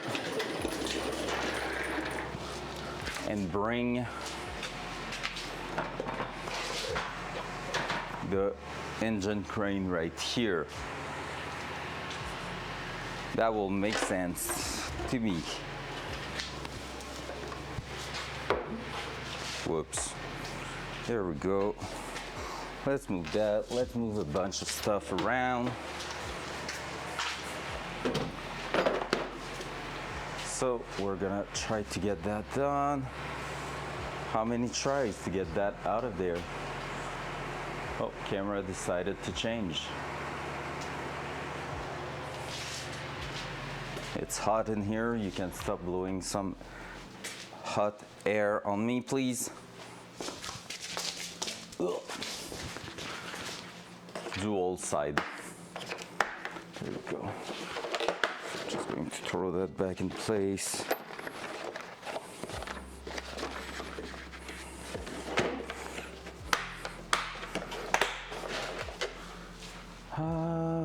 That.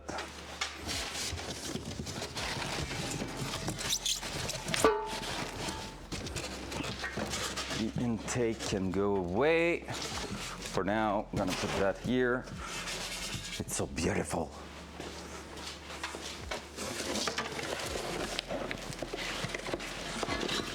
Bell housing with the bolts included right there.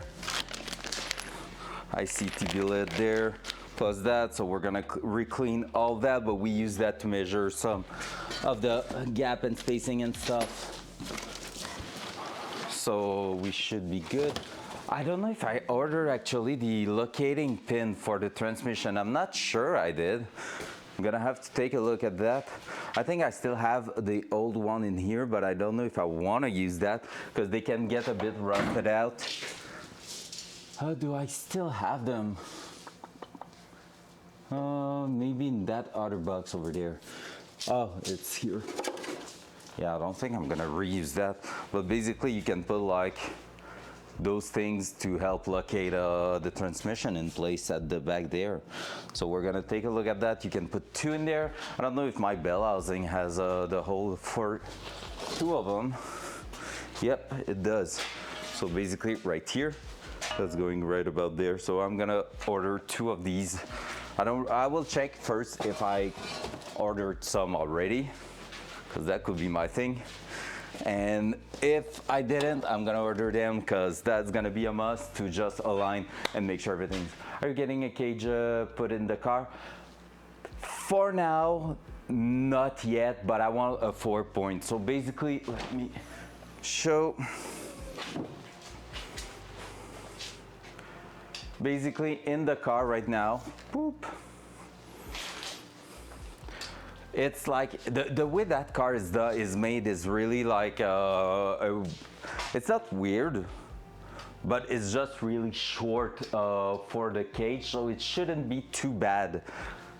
Part of me would like to buy a tube bender and try to do it myself. I think I can do it myself. I think I could make it happen with the TIG welder and everything to have something safe and like without being like super high performance race ready, like having something solid and safe. But yeah, basically when you look at it, where the seat's gonna stop, you have also the main bolt right here for the subframe. So I could basically use that plate right here to mount, maybe like open up a little bit, and it will be like, it's really short. It will just be that part here plus the tube going down here and one that will go across. So I've seen a strut bar for now that can go on top here, but I would love to do it with actually a cage setup where it's like going straight to the actual chuck tower. Legally on the road though, I cannot really have like a welded cage. I will need to have a bolted cage. So I could make brackets that could actually like bolt to the chassis and then weld the actual cage on top of it. So technically it's you can unbolt it and that will be good. Because one thing I think looks great and I have maybe in mind is putting a cage that is like doing a X right here, so you will have like a X in your rear view there, and that will look sick, like powder coated white or something, or maybe even purple, dark purple or teal purple. That will be sick. And so yeah, having that and having the bar also to have a proper seat harness, that will be like something I would really like to do. I need to contact someone for that, because basically, like I said, I will need tools that are quite expensive to do it myself, and so I don't know at what point I'm ready to pay for those tools and try it, because material wise and everything, it's gonna cost quite a lot. So maybe having someone do it for me will be better, but yeah, I really need to take a look at that. Because one thing I would like is maybe also include into the actual setup a place to put the spare wheel on top there, because basically right now there's no spare wheel if you do a flat tire on the road, because the only thing that was a spare wheel was in there, and we put the battery in there, and the spare wheel was just a small little thing that you couldn't really, like, you could probably get to the closest garage or something, but you couldn't really do anything with it. So that's why I deleted that, because I don't think it's any use, like it's in any case useful or anything. So actually that will be probably the idea there. Grab like a random fifth wheel in 17 inches with like similar size of tires on it, cheap tires, and just use that as a spare wheels. If it's beautiful, that's a plus, because I would love to sit it like right underneath here, have that on top, but having the trunk still useful in there. We'll see. It's some hard decision, all that, because the car is really small, so you need to work around with the weight and stuff, and like spare wheels in the back could be a good idea. I mean, I could have a fifth wheel that I will just like put here in the trunk when I need to do some long distance, and remove it when I'm just around, because if I'm around I will just call like a tow truck, and they will bring it back to my house, so no big deal. But so many decisions on all that.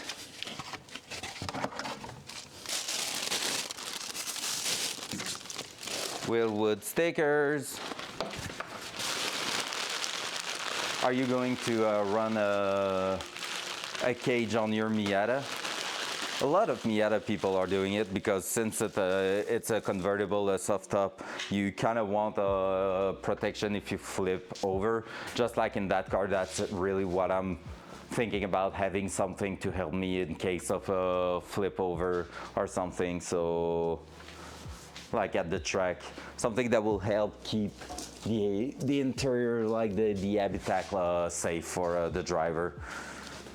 Because let's be honest, the car should be close enough to a monster that it could be dangerous to get a crash with it. So like the chances are a crash could happen. All right, can you go through here, sir? Let's take a look. Whoop.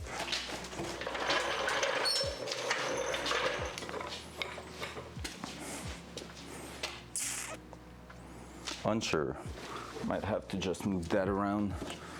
Gonna need to do such a big cleanup on interior parts before throwing them back in. And we need to sort out a few bolts also, because I don't have all the hardware for that. There was a part there.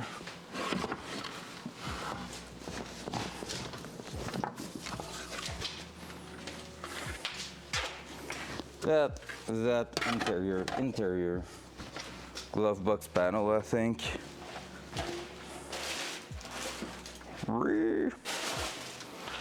Throwing that on top of boxes. What are you? That's some. Pretty sure these are the actual bolts for the engine mount. That's perfect. Oh my god, the sway bar and everything are against laying against that. Yikes. Yikers.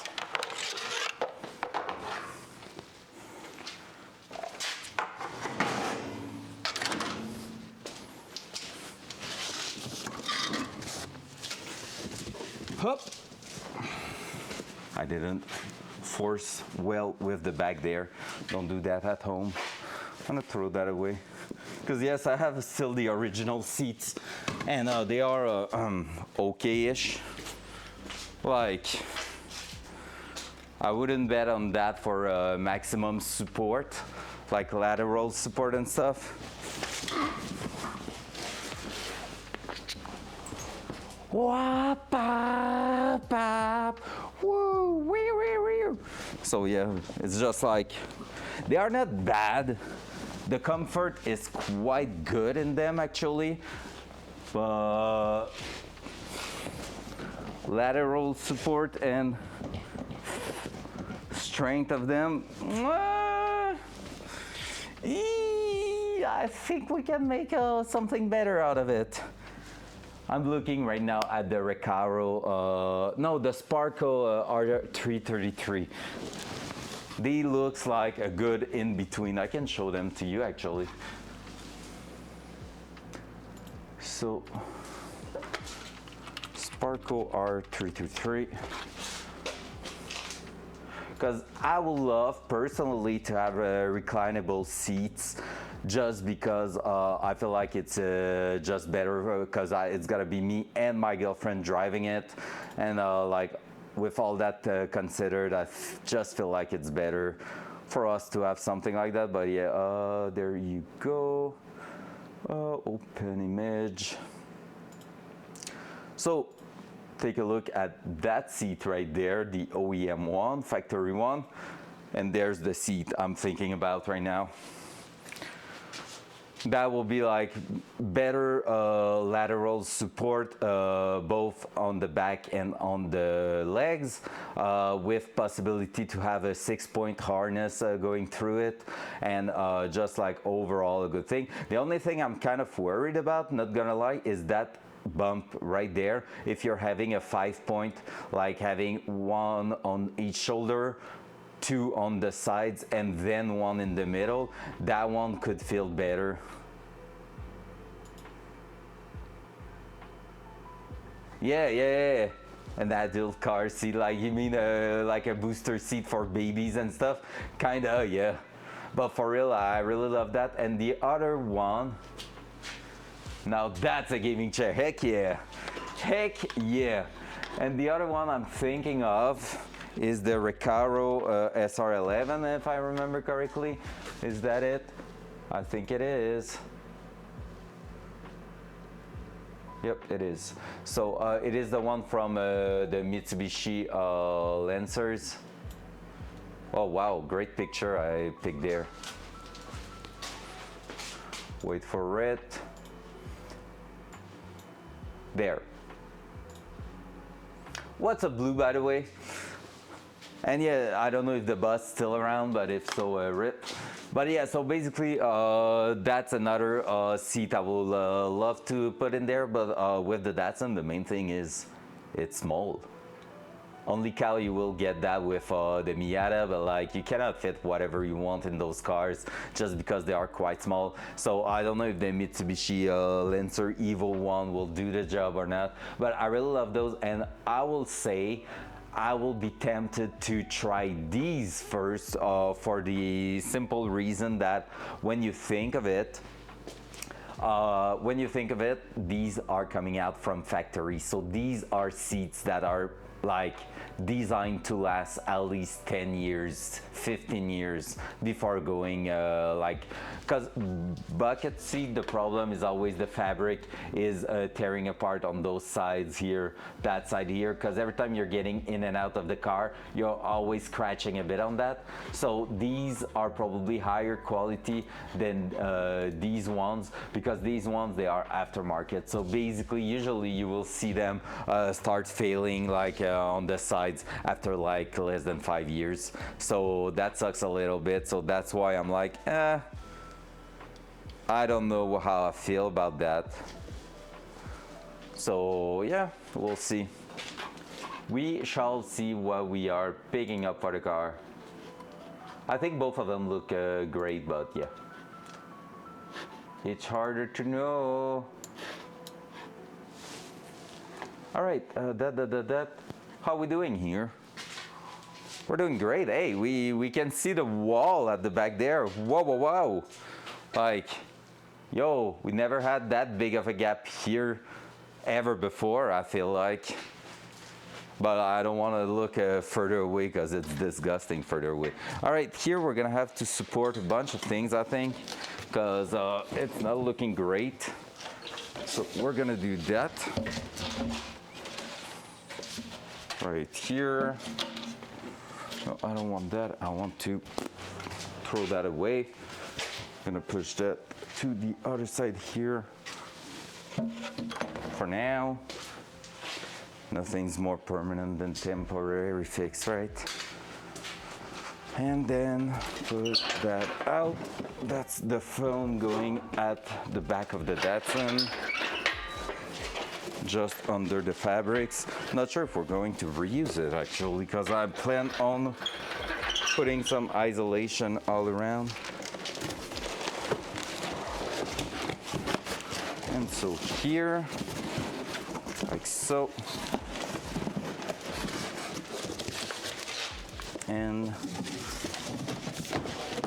radiator box like so. And if I'm going like that, almost.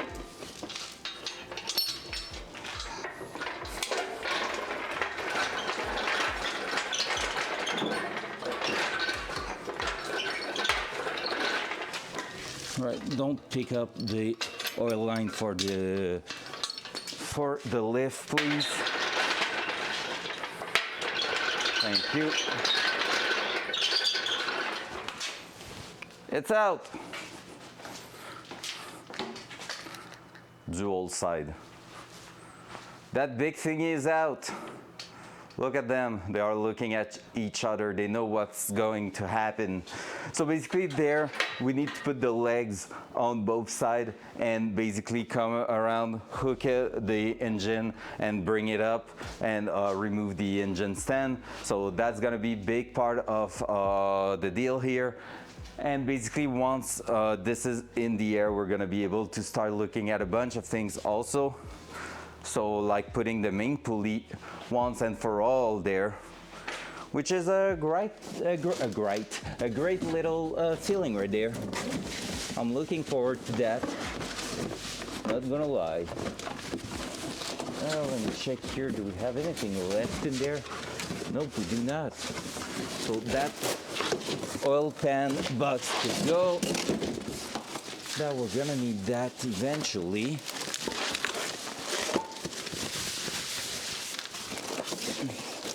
Like this weekend for another car. Yep. Saturday will be a good idea to actually push the car outside, because I just remember I have a small job to do on another car. So that wouldn't be bad.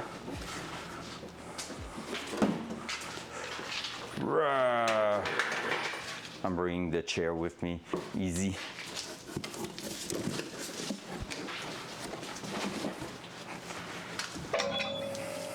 All right, do we still have fire in there? Let's take a look.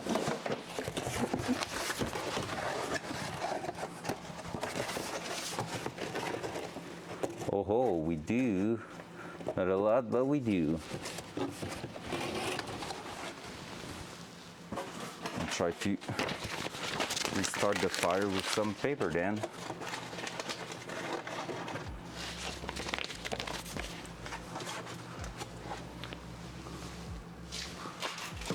That. I don't think it's gonna start by itself. I might have to start it by myself.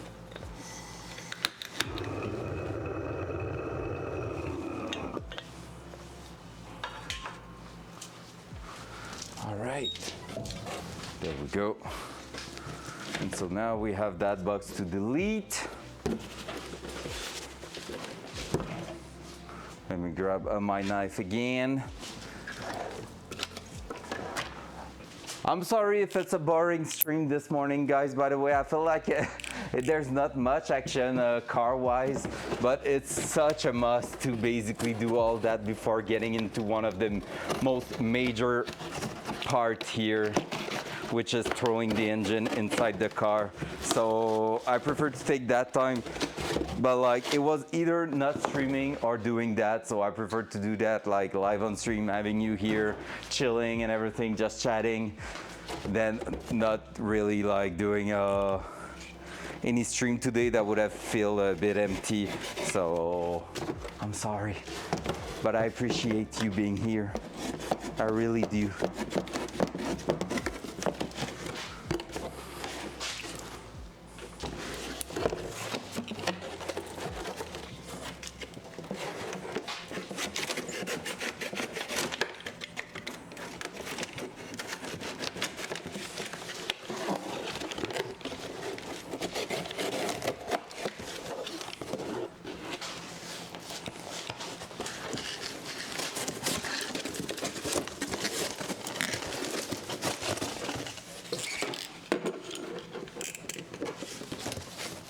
There we go.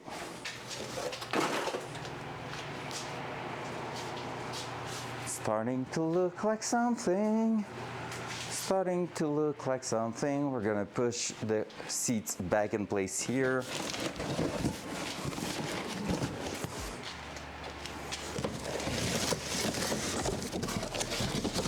Use both bucks to protect the radiator there. And then let's throw back the seats in there. Fire!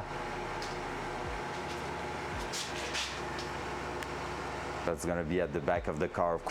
Backfire. I would love that. I would actually love that.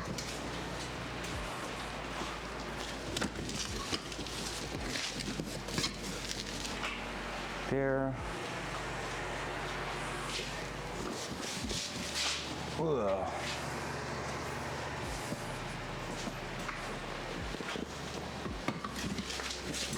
Up there.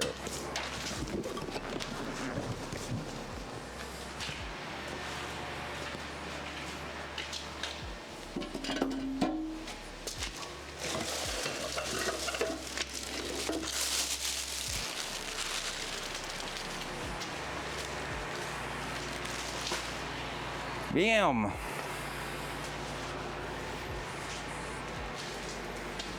And throw back metal in there. I want to do some TIG welding. Honestly, I can't wait to do the exhaust system because I miss doing some TIG welding.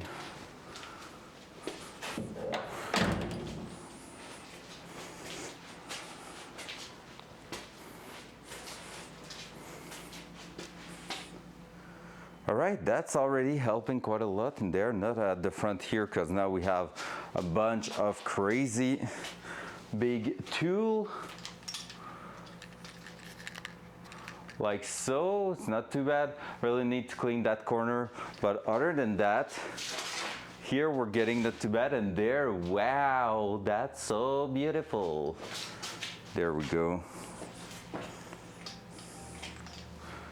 So yep, getting there.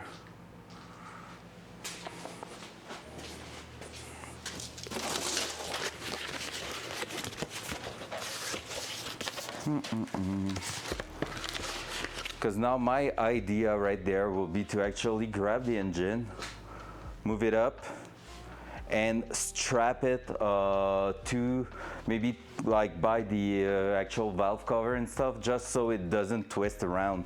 Like find a way to just put it in place so it doesn't twist around with the actual engine crane. Maybe even just by, oh no, I need to remove that, never mind.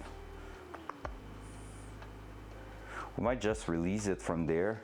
And yeah, so basically we're gonna find a way to hang it in place, because basically I need to have access to the back and just go ahead and bolt the actual flywheel in place. So after that we're gonna be able to put the actual wheel, the actual locking setup, like the locking device on top of it, and bolt, like torque the flywheel, then torque the actual front pulley, and from there we will be ready to throw that in the car, which will be amazing. I'm gonna start doing a bit of cleanup over there. I need a bunch of boxes there because the flywheel is in that box here basically, so we need that. I'm gonna do it. I'm gonna send that to the front here, because that one I have some stuff to remove from it first. That box here with the cleanup stuff, gonna put that away with the cover that we won't be using also.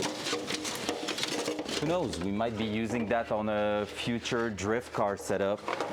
I'm not saying there's a drift, there's a drift car coming our way, but eventually there's gonna be an after Datsun project, right?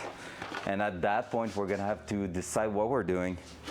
Part of me will love to find an old RX-7 FB and with no engine or blown engine, and just drop a truck engine in it just for fun, and go smash that on the track. That will be sick, but it's not a thing for now yet. Not yet. That here, I have no clue where I'm gonna put those bottles, to be fair.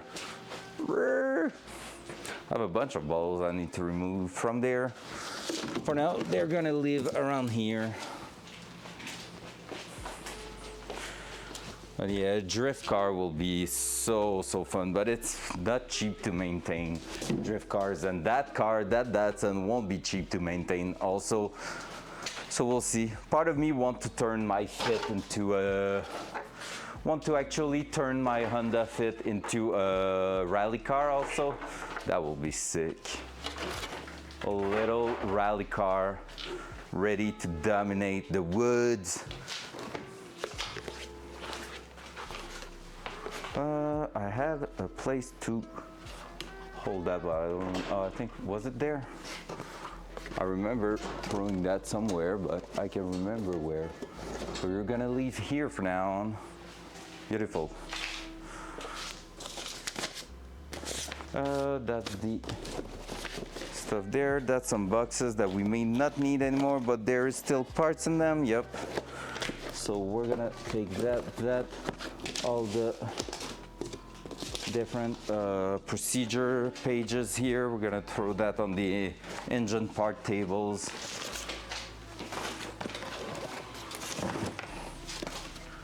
There we go. That here shouldn't be used at any point anymore, because this is the old piston rings, old springs and lifters stuff. So I'm gonna throw that aside, but that might just go straight to the bin. Two little air tools, gonna put that in their place over here. There we go. Water bottle that could have a good wash, that wouldn't be bad at all.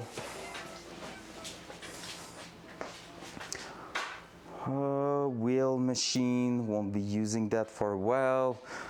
Old brakes, we won't be using that anymore technically, except if we don't have received our brand new wheels yet and have to put them back in place, which will suck a little bit, not gonna lie. I'm really wishing we won't have to put them in place to run the car for the first time, but hey, we never know. Car industry being what it is, we could have some surprise, like bad surprise. There we go. All right. Is your AutoX number 666 or 999? It's 666. It is 666, yeah. I am the devil.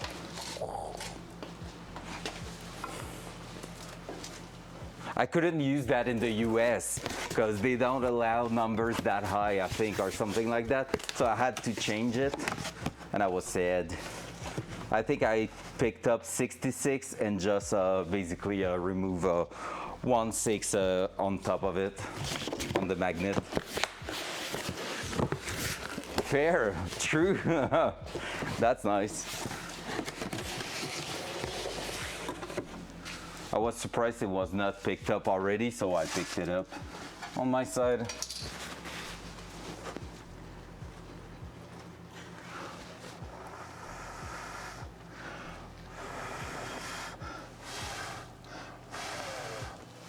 All right, the fire's gonna start. I can feel it. It's gonna start. There we go. Bunch of things that's going to burn.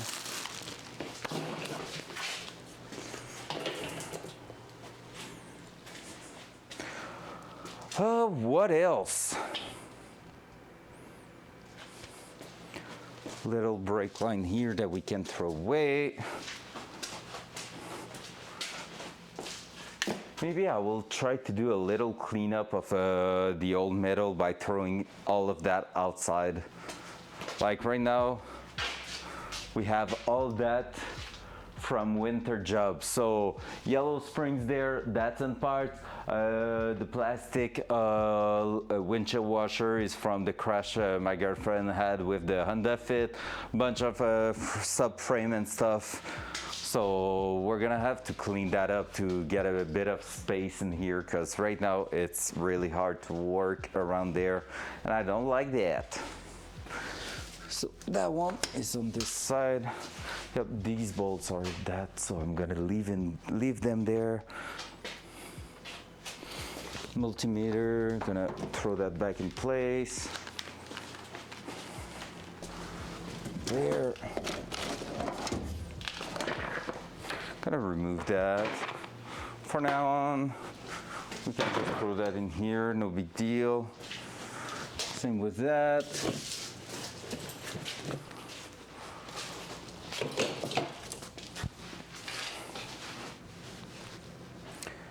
Are we ready? I'm gonna bring the airline back in there. Are we ready to lift that engine? I think I'm gonna take a break, so go grab something to eat, because we're gonna have to force on that engine probably, so we need to be on max strength.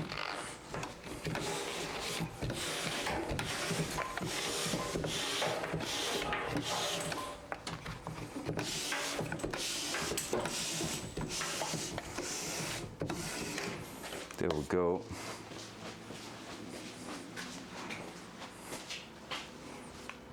How do we feel about that, guys? I see more cardboard to burn here. Gonna throw that in. Let it burn.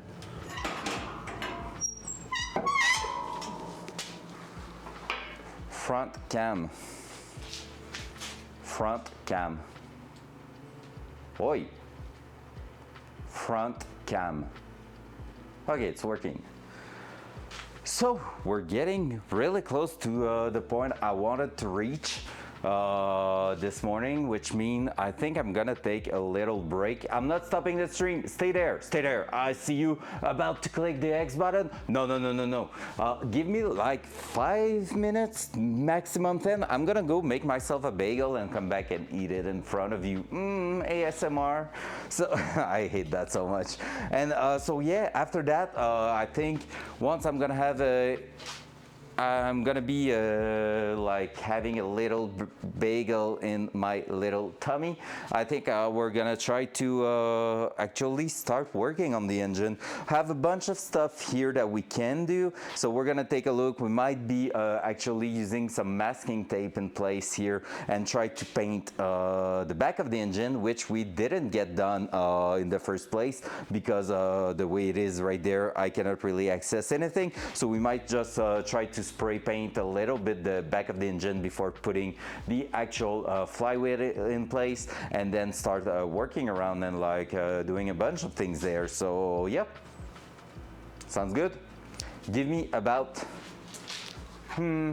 maximum 10, okay? Maximum 10. I'm gonna do what I'm usually doing, putting that, but I'm gonna turn on the actual, well, there's the hand cam.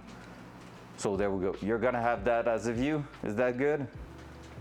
I can put actually the also the main cam there. Wait for it. Front cam, boom.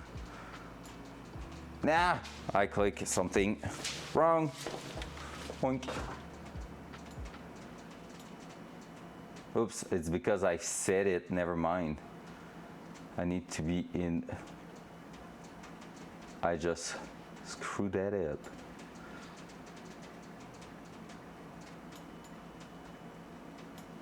There we go. Hey, that's beautiful, right?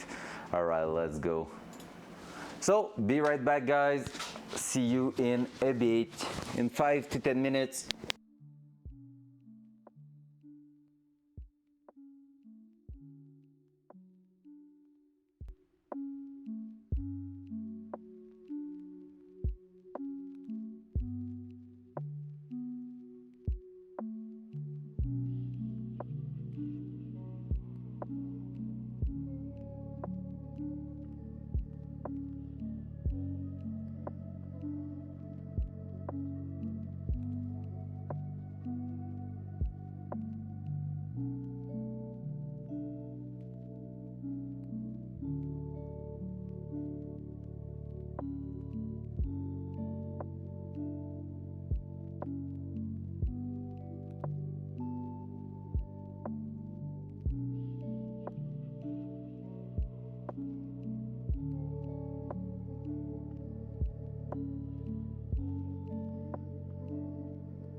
Oh, I'm back.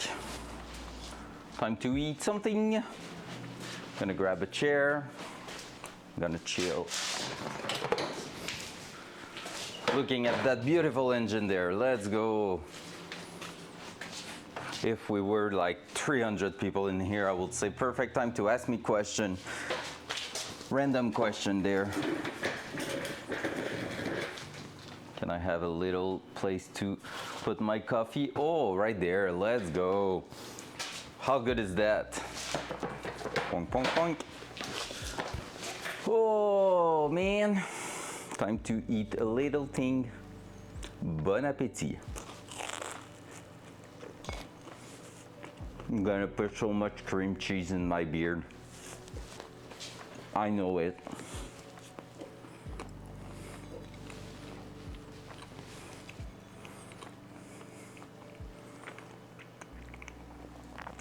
That engine's really starting to look sick.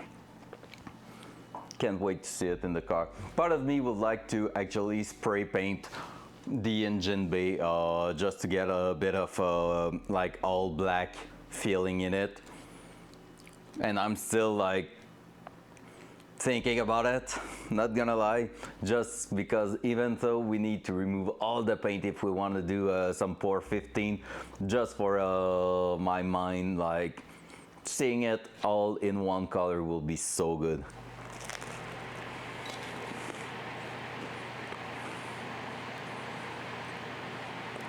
I have a bunch of spray cans that are almost finished. I could try to do something on my Sunday.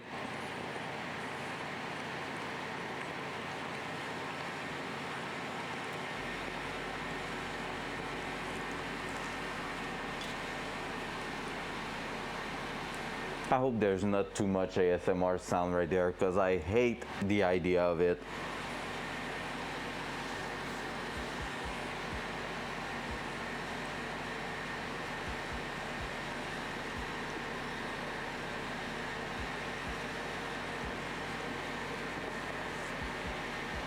One thing I actually forget to do is put the spark plug in to protect dust from going inside the cylinder through that.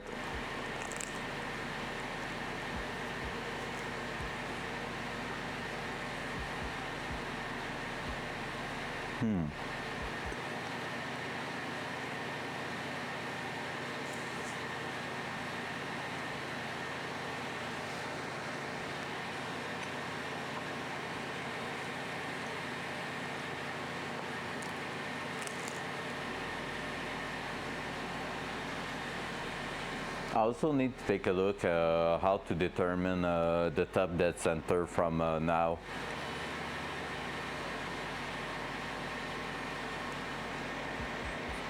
Because if we want to test the advance and everything on the engine, we need to know that info.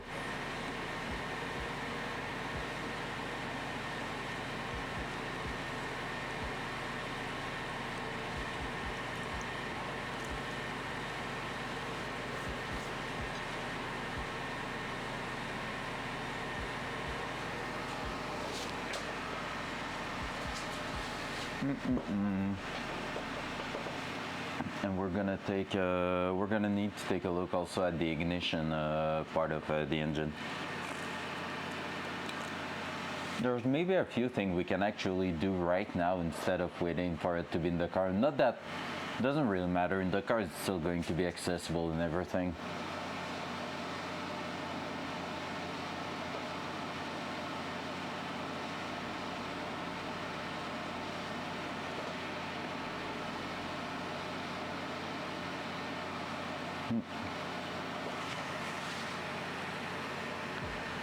Because the ignition bracket is going to be close to the alternator over there, so I need to take a look at that.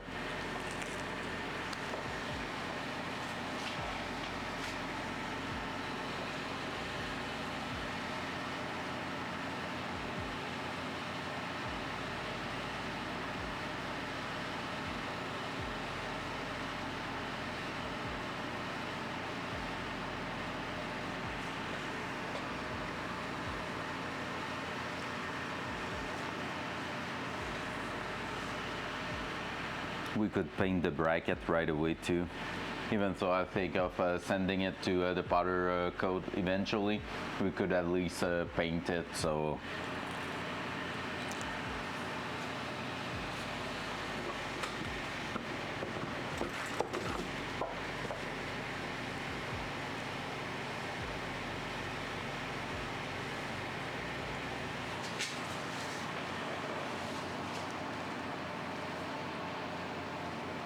dual side. Because the top right corner of the engine basically is the alternator, and the bracket with the coils are going on top of the engine itself. So that's where we have to think about our things there.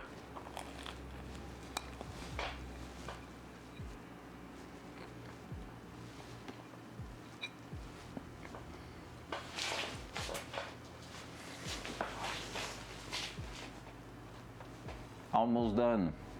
Then we start again on the engine stuff.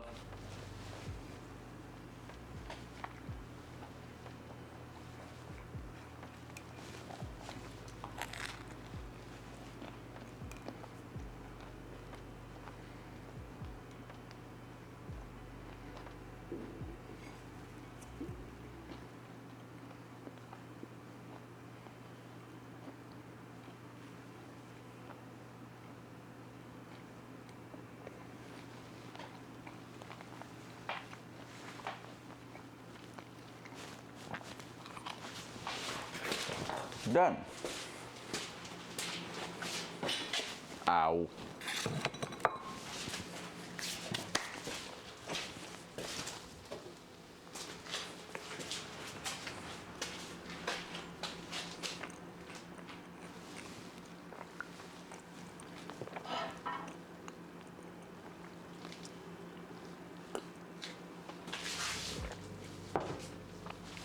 All right. So what I was talking about right there, we're gonna maybe try to just quickly wash these. So this is what's going on with the ignition there. Let's just take a look.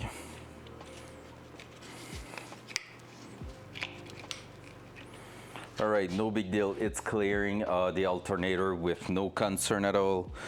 Cables are good, and we're replacing all the actual coil pack and the actual cable. So that's gonna come our way soon. We could try to clean them right now. Let's throw away the intake. We could try to clean that right now and actually paint them. That will be done, and they will dry over the weekend, and next week we could install that on top of the engine. So I feel like that could be a good idea right there. So I'm gonna grab that, put that to the side, put that here, throw that away.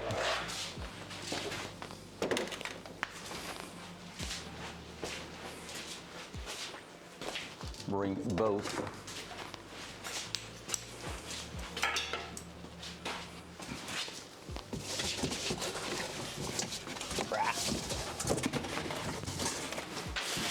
Use part of the Tremec transmission box here. So what's up with that? Gonna be removing these. That's gonna go straight to the bin because usually these can dry and create a bad spark inside the car. So straight to the garbage. And as we're looking like this, this is going to be passenger and this is going to be driver, just like if we were in the car looking at it. And I can write it down on the actual cardboard if needed, just so we remind ourselves that. So yep, let's start with that. Let's bring blue towels over here.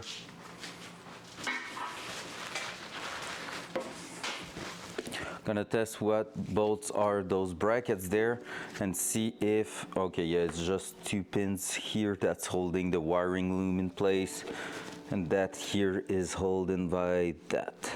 Perfect, so we're gonna try to remove that. You are in the way, sir. That, And brake cleaner. Oh, we're getting low on brake cleaner. So that here, that there. What else do we need? Oh, the small socket for it. Looks like a quarter there. You think it's 1/4? Feels like it. Hey, it's slightly bigger than that. 7 mil. I will bet on a 7 mil then. Spot on.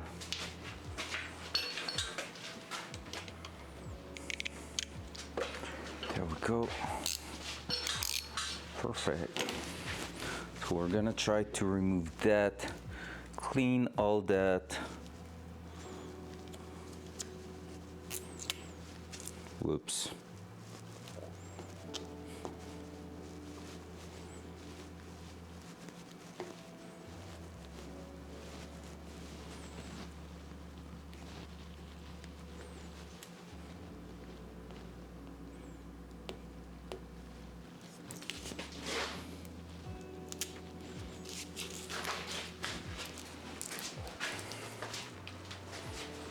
There you go. That's gonna be the driver's side.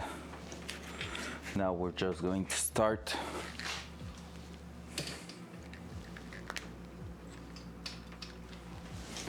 Removing the tabs here for the wires.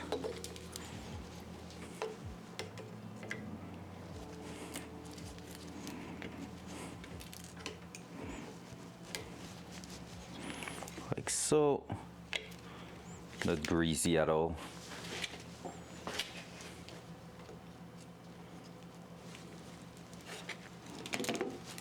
Like so. Now we're gonna start to open that up. The sound is satisfying there. Really satisfying. There we go. Now with that said, we should be, oh, oi. Why did you come back in there, you sir?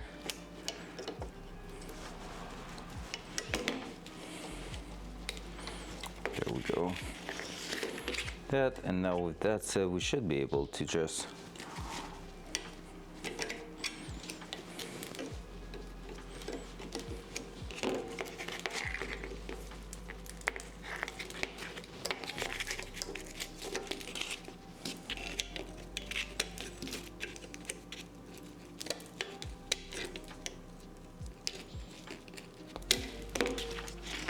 like so.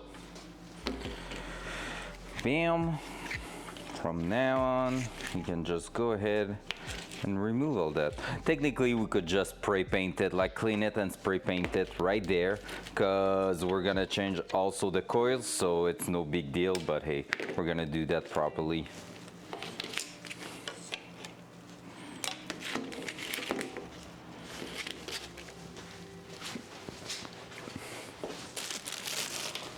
Gonna grab some gloves for the part where we're using brake cleaner, because that's not really good for you.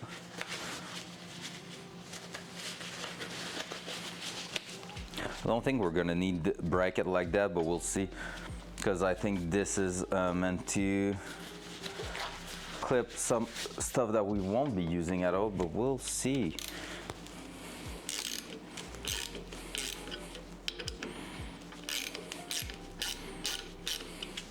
I don't want to be unscrewing all these.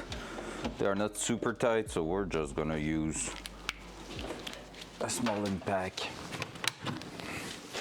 The 3/8 impact on lowest speed.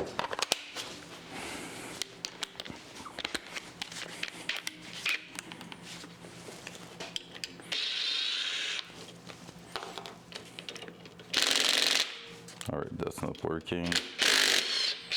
There we go. There we go. Actually, the bolts, we're gonna throw that in one of the small tray that we had over here that we put away.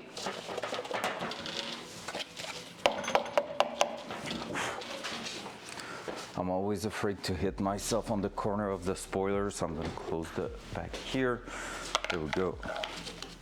Because these are all the same, so it doesn't matter where they are at. There we go. So obviously 8-cylinder means 8 coil pack.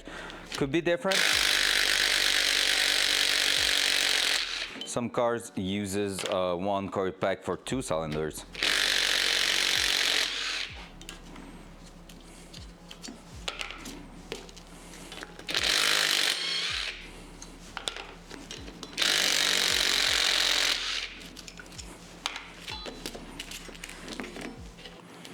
There we go, throwing that here. Seems like it's probably the same bracket on both sides, but hey, we won't take the risk to mix them up.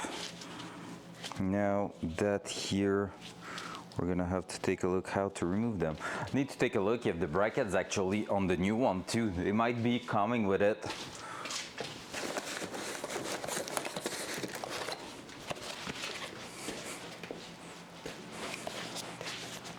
So brand new SKP ignition coil.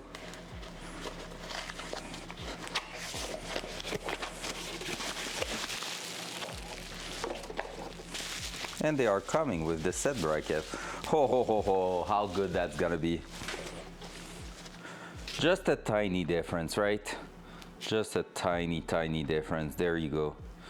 So we won't be touching that at all. It's just cleaning that bracket, painting it. But there we go. That's gonna be awesome. And the reason I'm choosing them, because you can put pretty much any LS1 or LS2, LS3, whatever.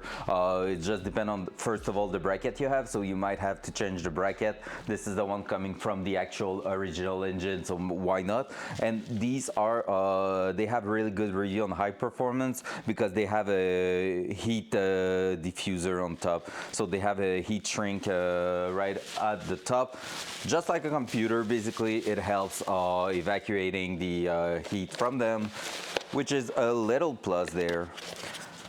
So now that we know we have brackets included with that, it's all about the main bracket and bolts, and that I appreciate it because that's gonna save us a bunch of time. So all these can just go away to the bin, that bin that is starting to get really full.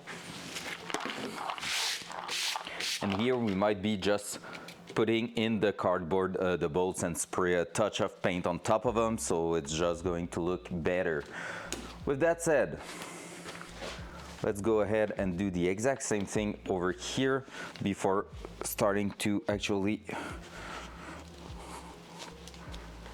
work around that. You're a little bit in the way, sir. There you go. I don't know if you can see properly over here. There we go, guys. Boom.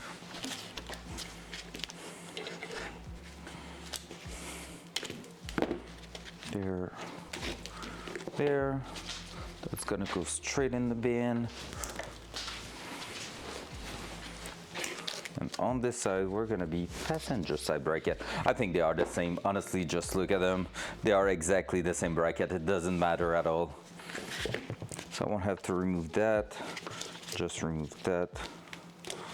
Probably same bracket, same component on top. Oh, that was almost a bad wire there. Just a tiny bit of damage on top, but it's not going straight through. So far we're good. That one needs a little bit more love, I feel like.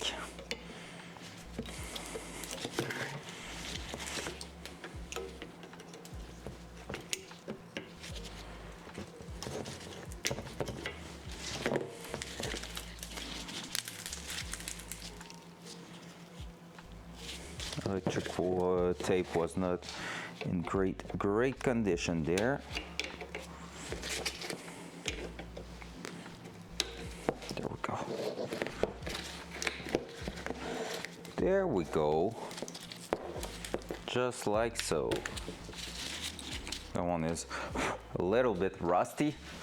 It should do the job. There we go. Now let's remove these.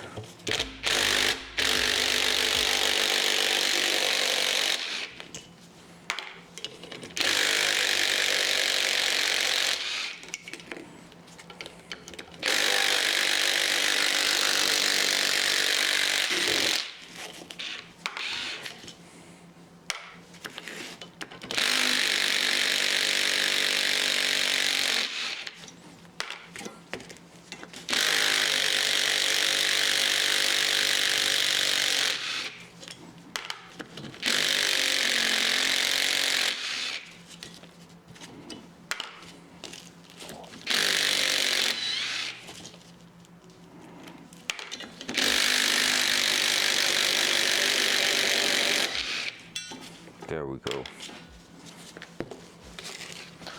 Both brackets clear.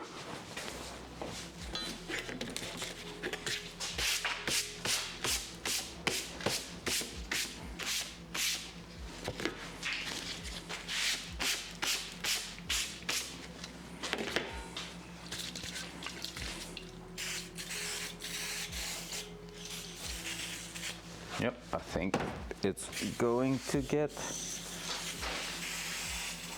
a bit hard to clean.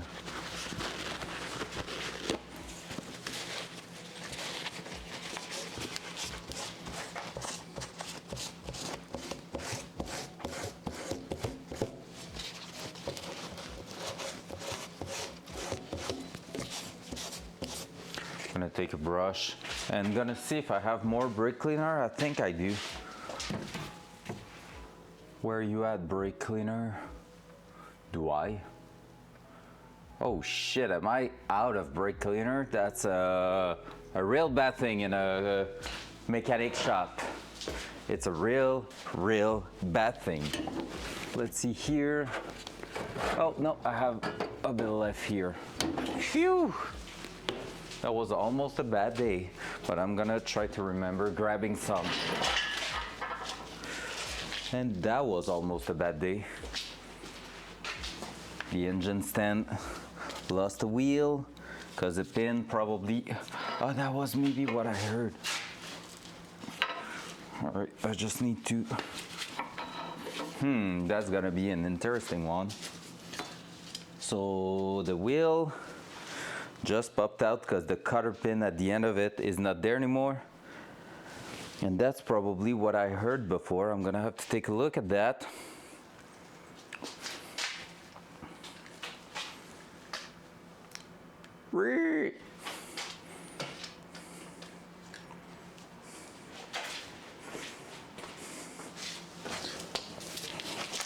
The first time that happened, it was just the bare block.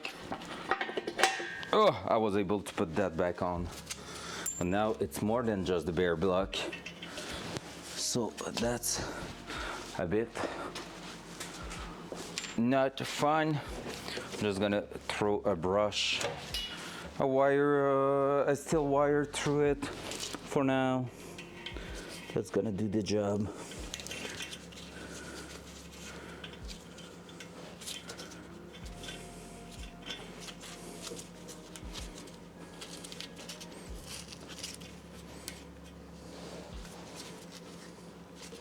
There we go. Should prevent that from happening again. All right, what was I doing? Grabbing a steel wire brush. And there we go. So we're just gonna try to clean that up and paint that.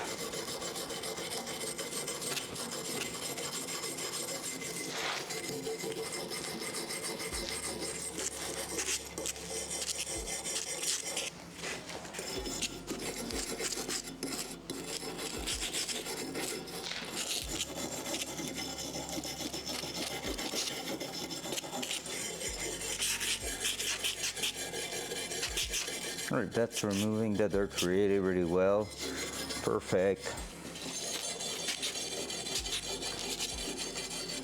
So this way we should be able to paint that in no time.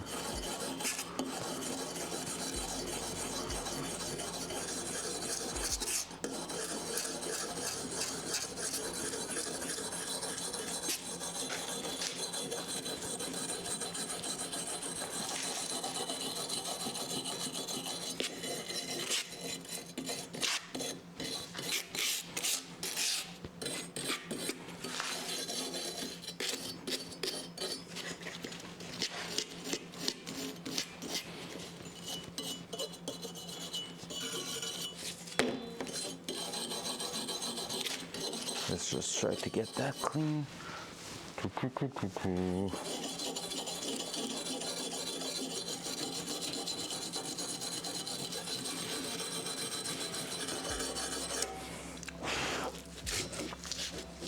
That was a bit dirty.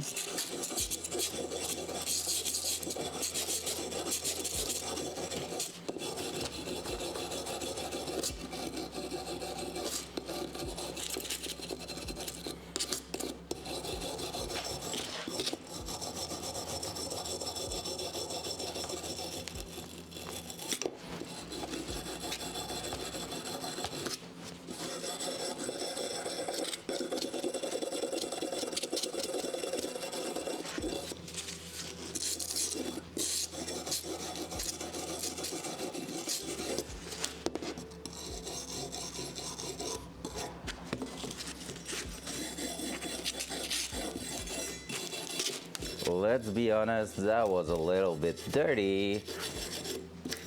And it's gonna be good to get a refresh on the paint.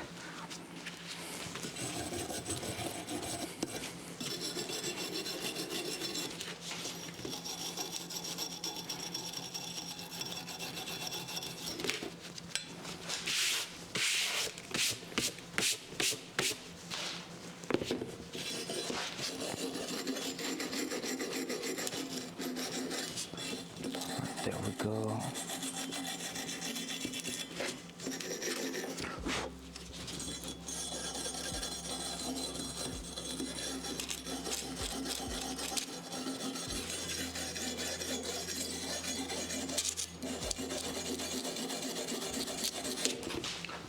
Oh, I hate cleaning stuff like that. It's so painful for nothing.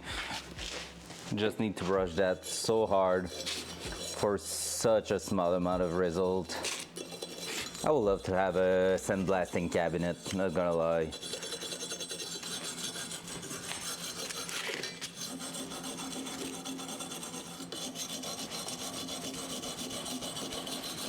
Sandblasting, you throw that in, you're just and it takes like maybe a bit longer. Not really actually. It's just you're gonna be getting something way cleaner.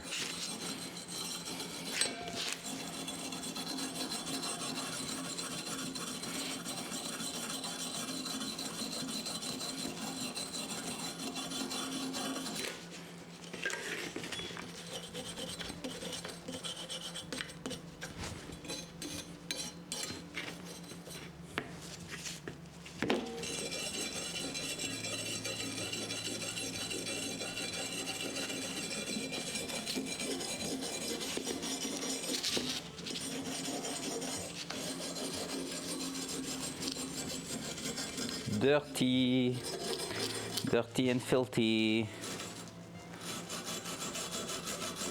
But we're almost done.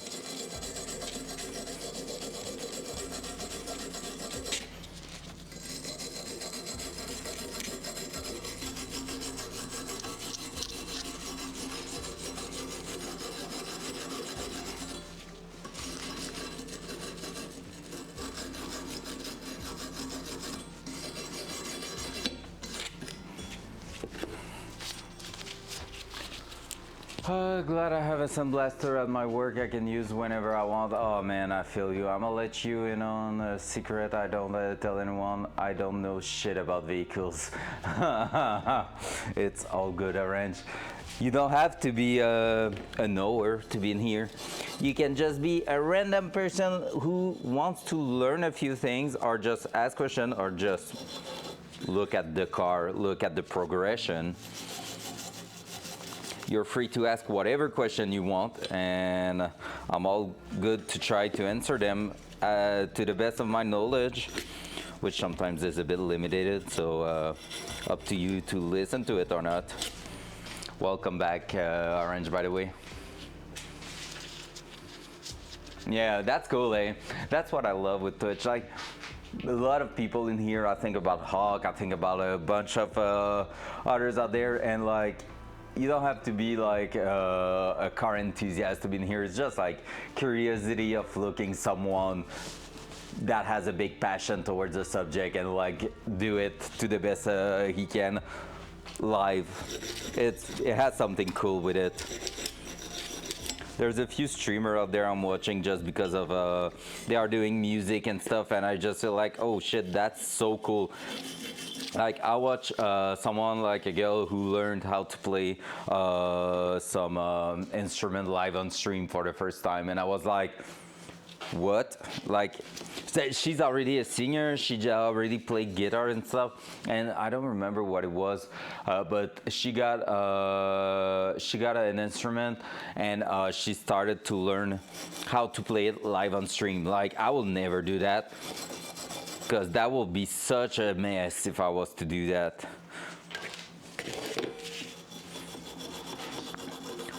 But I enjoyed those streams because someone had the guts to do it.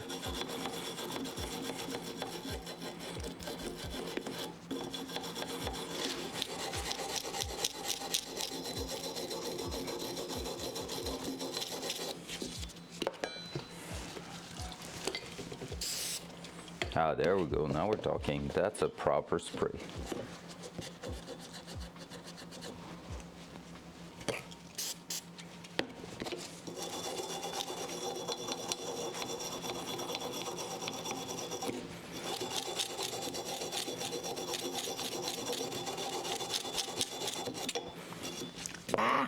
Almost.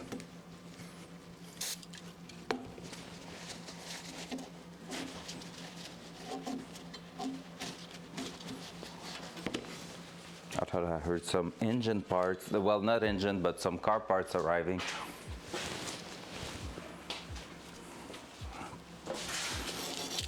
Yeah, right, that takes a lot of courage.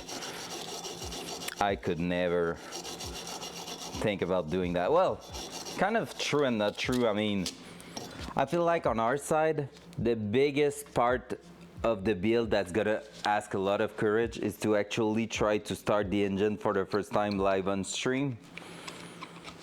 Because basically, if it's failing, I'm gonna be destroyed, right? Like, nothing will be able to remove the emotion.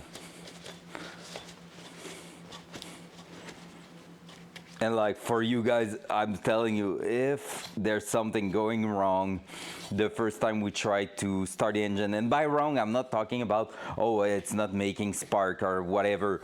Like, really, we start the engine and then there's a big knocking sound or whatever, like that makes you think, oh, we have to reopen the engine entirely. I'm telling you, you won't be prepared for that.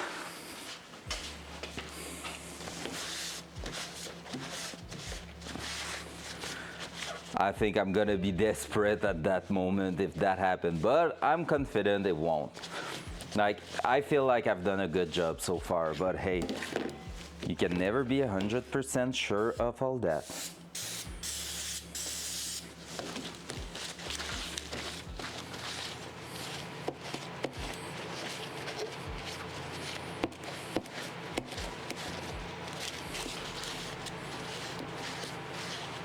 Because even on top of all the effort I've done so far, we never know. There's always that risk of something going wrong.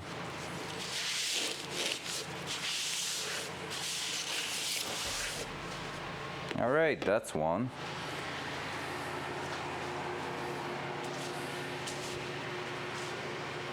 Was working fine, tapped the brake, and all of a sudden, big grinding noise. And I had my daughter with me, with no way to get home. Turned out the engine blew. Ugh, that sucks. That really sucks. And like, out of nowhere like that, that's the worst. Hello there, Lumpy. How you doing, sir? Target user and you again. I see, I see. Don't mind us in here, right?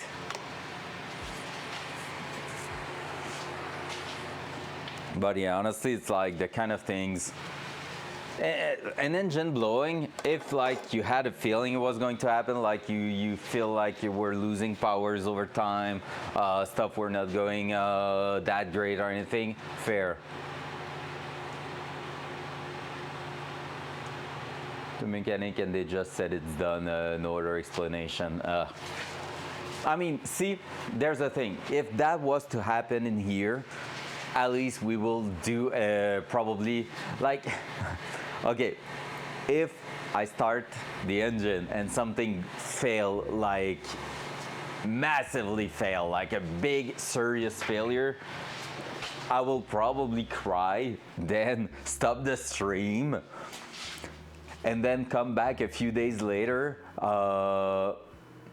Yeah, that makes sense, only cow. That would make total sense. That's what I had in mind. Usually an engine blowing is always related to timing when it's an old engine. But yeah, basically I will cry in a corner, then I will turn like I will basically turn off the stream and come back a few days later with a like a proper autopsy of the engine stream. If that happens, I might even like do like a proper how do you call them, forensic, the forensic doctor, is that it, the one like going through dead bodies to see what was the cause of the death and stuff like that, and like have all that big white like jacket on me and just go like, all right, we are reunited here to see what caused the engine to fail, and then we will go through the engine. That will be, don't get me wrong, I don't want that to happen at all, but that will be a fun one. But please, I don't want to do that. That will suck. All right, second bracket now. And I think I'm gonna flip the cardboard upside down, and we're gonna paint on that.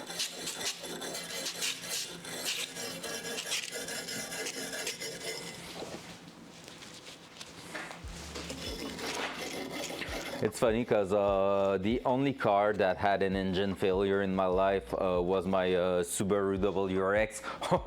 How surprising is that?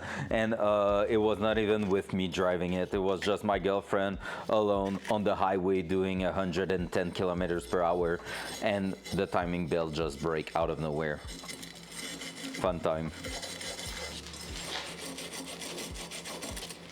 Already told that story on stream, but yeah, basically for some reason the cover melted at the front, and during the entire winter salt and stuff like that got inside the timing cover where the timing belt is, and basically we ended up having a proper like failure on the timing chain, on the timing belt, I mean, because of that. And so Mrs. Valve had a little kiss with Mr. Piston, if you know what I mean.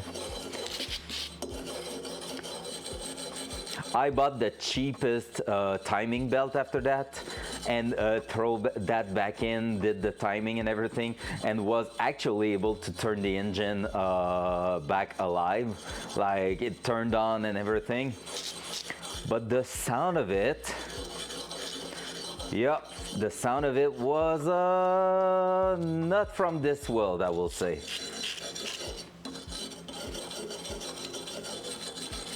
It was running on 3-cylinder, pretty sure. Like, actually, I think 2 cylinders had no compression on the exhaust side. If you look at the 2.4 Hyundai engine wrong, it will lose a crank bearing. Oof. All right, let me try to find, I think I still have a video of when I turn it on. I'm just gonna throw the audio there because it's outside my house and everything, and I'm not super keen of sharing that, but I might have. Do I? That's the Subaru before it died, so that's a good sign. That's the Subaru after it died, so it should be around here. Oh, wait. No, do I not have it? I have that picture here of the old garage setup when we got it out. When I just put it out, and it was so rusted out, honestly, not a big loss.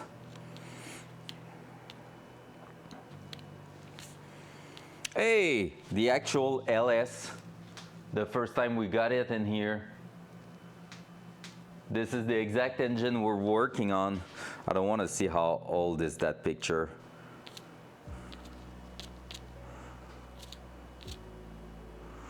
Oof. 6 years. It's been 6 years I'm waiting to put that engine inside the car. Yikes.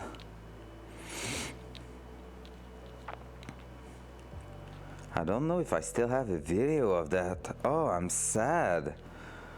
I'm so sad right now.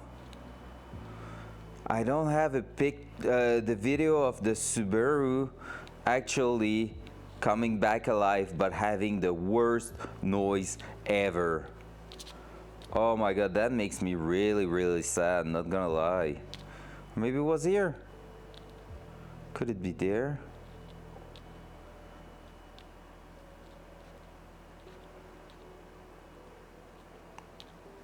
No, all I have is an old video of it running. Oh, that's sad. And this is R32 Skyline. This is from one of my neighbor, and I drove that Skyline.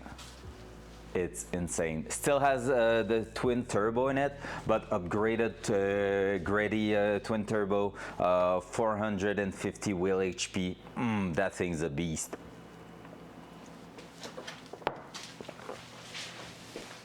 I will say hands down, R32 GTR, probably one of the best car I've driven so far. Mostly because of how smooth everything is, even on with a pedal to the floor. It's just feeling so smooth and so great, the power distribution in those cars. It's insane. And he had the module to actually play with the all-wheel drive setup of it, so you could make it fully rear-wheel drive or partially, or go all the way all-wheel drive. And the all-wheel drive, you just feel the car like wants to twist on itself. It's so good. And like, not in a bad way, like it's really just, you feel the power getting applied to the chassis when you're driving those things, and it just feels right. It does what a car with that amount of power should do. And pretty much now that I've driven a 700 HP supercharged Mustang and like 450 wheel HP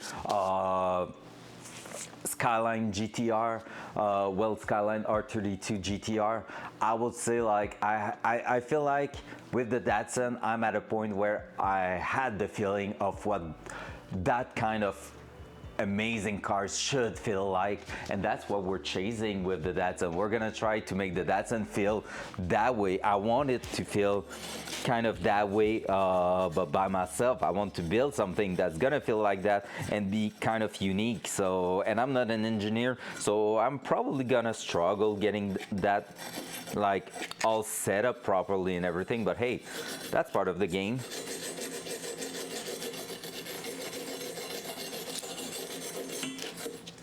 That's exactly why we're doing that thing.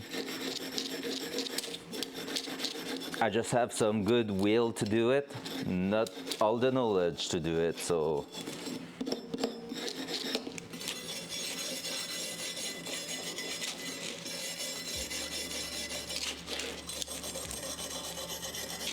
Gotta start somewhere.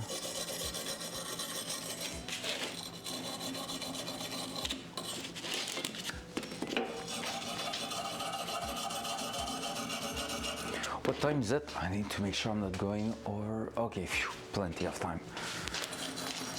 Just need to make sure I'm not going over my deadline today, because I have an appointment later this afternoon.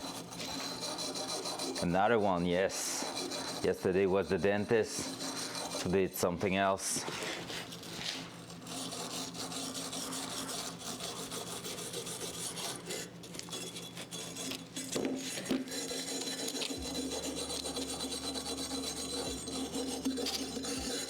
Imagine I'm doing all that and then I discovered that a bracket like that is really freaking cheap. I don't think, but that will be funny. Welcome back, Hawk.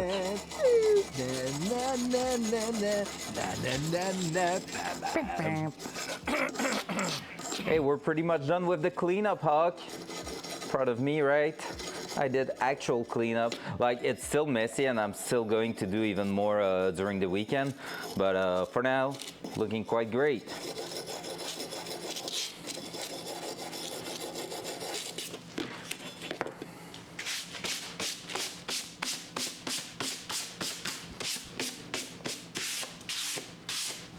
There we go. Let's go. Some good ASMR. Mm-hmm. Heck yeah.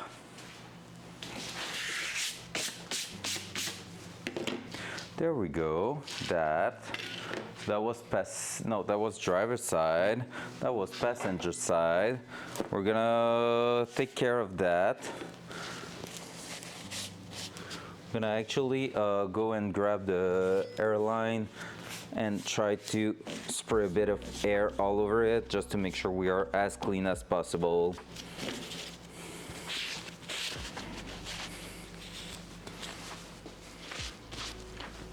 Pom, pom, pom, pom, pom, pom, pom, wow, wow.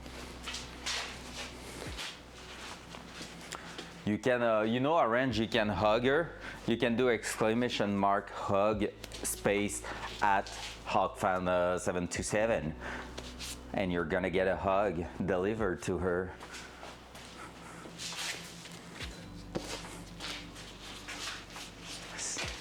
Just like that.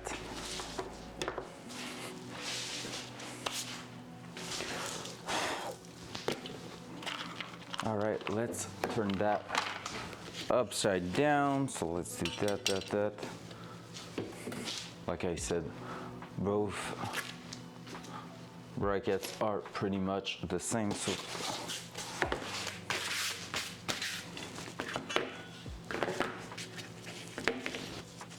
that's not dirt, right? Is it? Holy, that's disgusting if that is.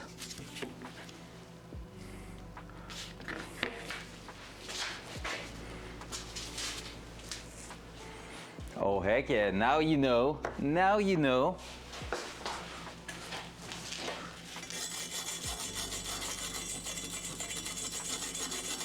Oh my god, that's some dirt. It was stuck quite well on top of that bracket there. Passenger bracket suffered. Freaking hot. Hi. I'm too quick. I can time it properly.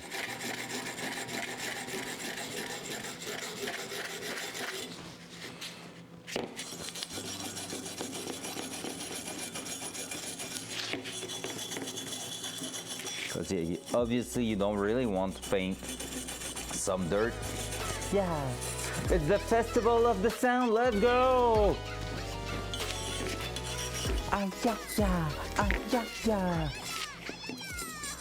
Yeah is super important to make someone happy today.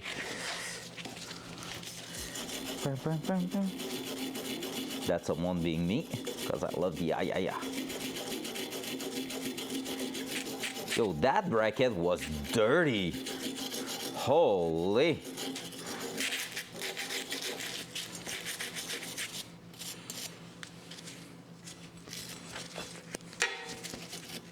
Holy moly.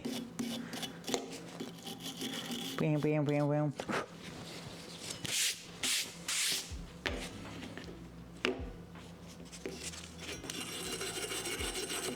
That looks better compared to that one. That's crazy. All right, let's do this. I'm gonna paint that this way. Don't have anything dangerous around here, no, but we might just still get that out of the way. You need a meow. Don't pour tea over me. I'm not sure what that means. Did I say something? Oh, I'm lost. You lost me there, Hawk. I'm sorry.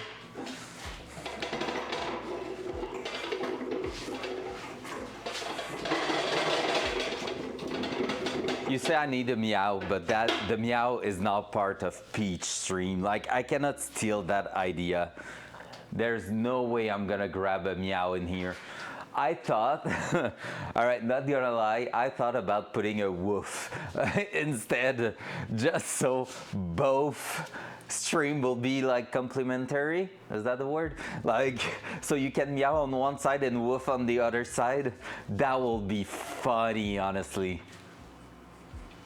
That will be so funny. And I need to take a look. Because honestly, what I was thinking of is maybe try to see if I can make that go through VoIP. So if you're like using that with channel points, it will like trigger the woof, but through the VoIP also. Like for the Friday nights, that will be so funny. Woof. I will need to record midnight actually. I sent it to you, Hawk. Look at your Discord like a week ago, and you told me the hoodie was cool and I sent it without and with a gazelle.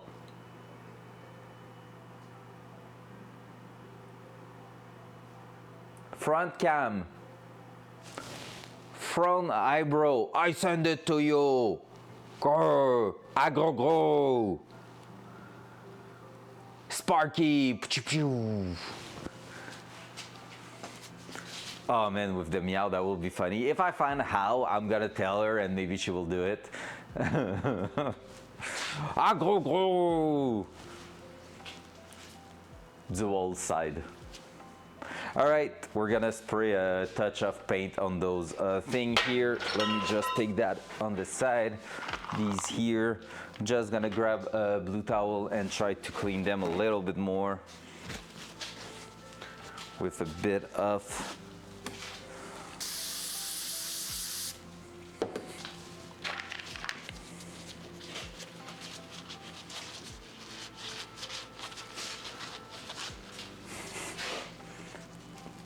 Is that frown?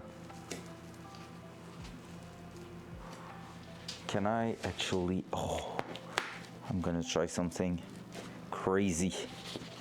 You're not ready, guys.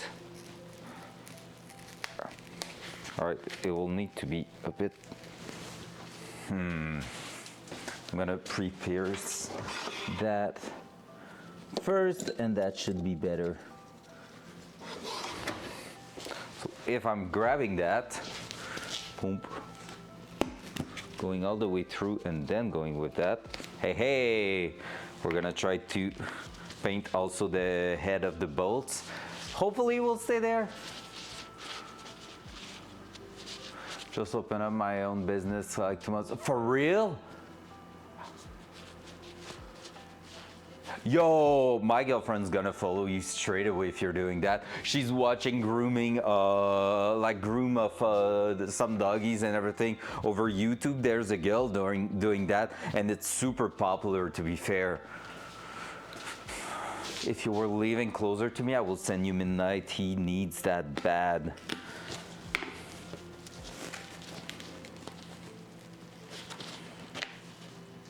Huskies are the best.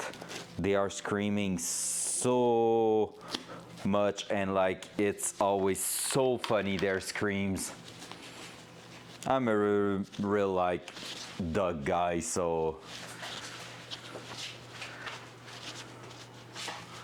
yo, with the dog, yeah, I think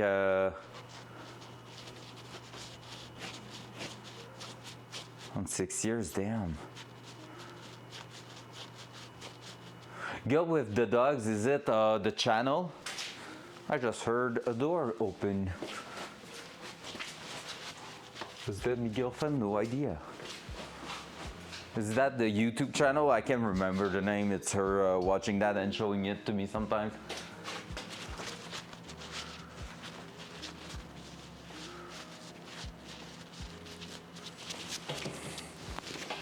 It's where Fluna is just beautiful.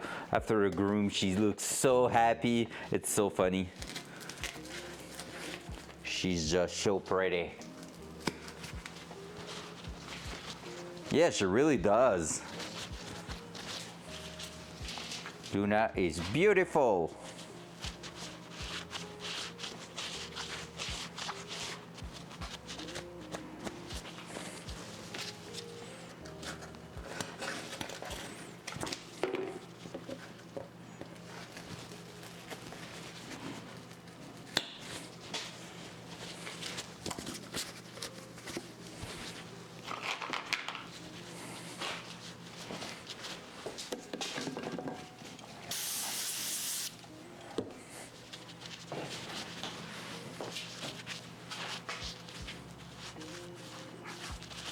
A little bear.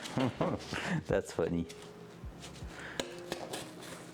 There we go. So basically, here's a good trick when you want to paint a bolt but don't want to go through the threads, like paint the threads. You can just do that, and then I'm gonna be able to just push them from underneath. And once they are going to be dry and everything, they are going to have some. The head of the bolt is gonna be painted the same color as the bracket. And she's so small, 4 pounds, that's crazy. Like what, 1/5 of her weight? It's crazy, like 20% straight there. So it was really just fur, not a. Oh my god, that's really close actually of 20%. That's crazy.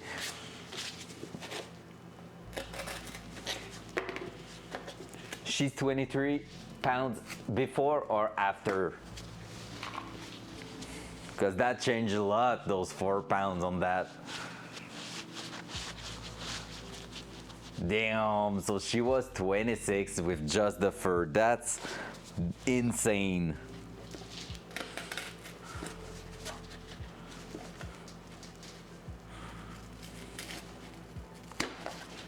Boy, don't grab my glove, please, sir. Mr. Cardboard.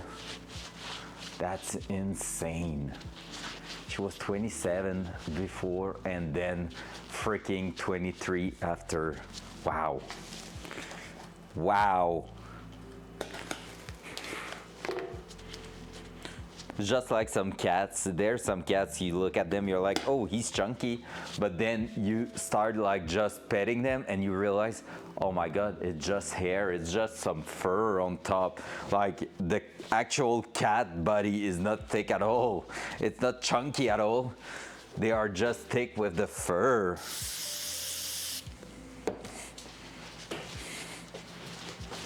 I would like to say it's the case of my little cat Silver, but no. Sadly, no, she's really chunky. She's just really chunky.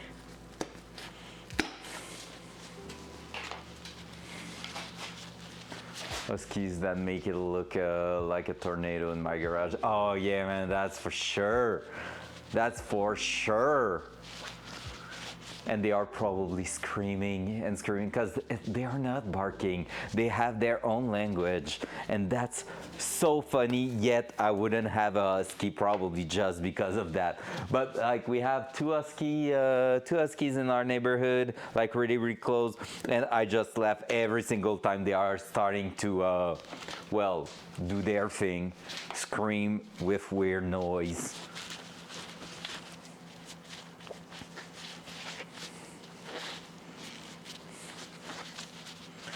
I love it so much.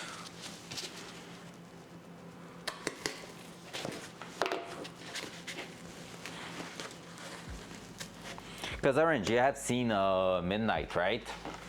On my stream last few Friday nights. The Huskies I have done them for a while now. They don't make any noise, to be honest. Oh, that's lucky.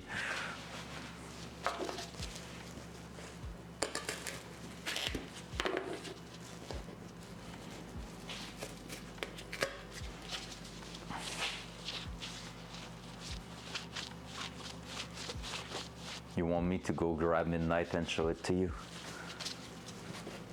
I can go inside the house. The garage is clean enough for him to come in here without risking getting some paws damage. All right, let me finish that. Is it the last one? No, second to last. And then, all right, I don't want to talk about the fact my line is really not straight at all, okay? It was for the style. Like it's drunk streamer is drunk, okay?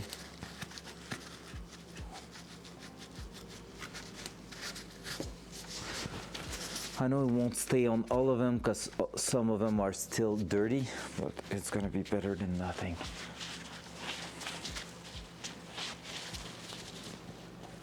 I'm just going to finish that. I'm gonna go grab midnight after finishing cleaning the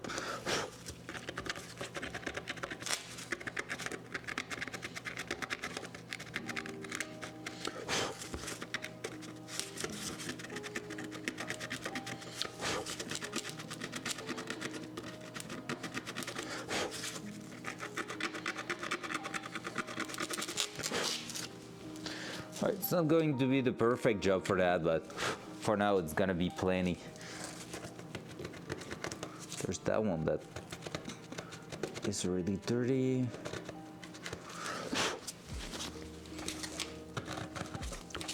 If I want something better later on, I will just buy some new bolts. I specialize in training dogs to be able to be groomed easier.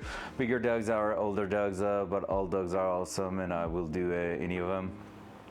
But I don't do dogs that bite me, they got 2 chances.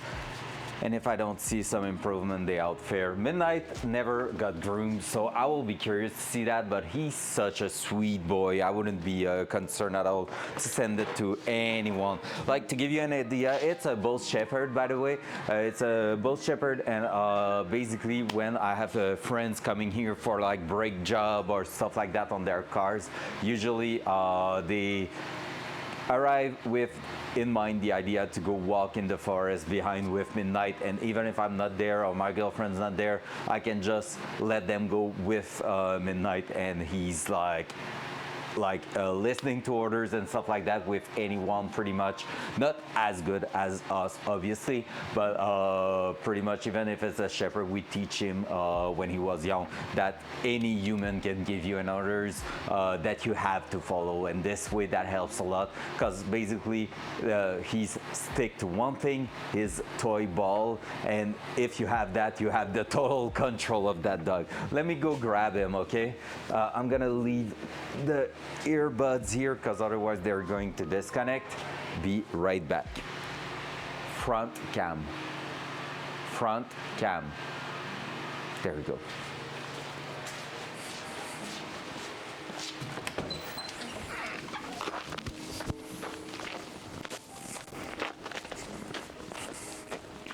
All right, on my way if you can still hear me. Whoa, it's cold outside.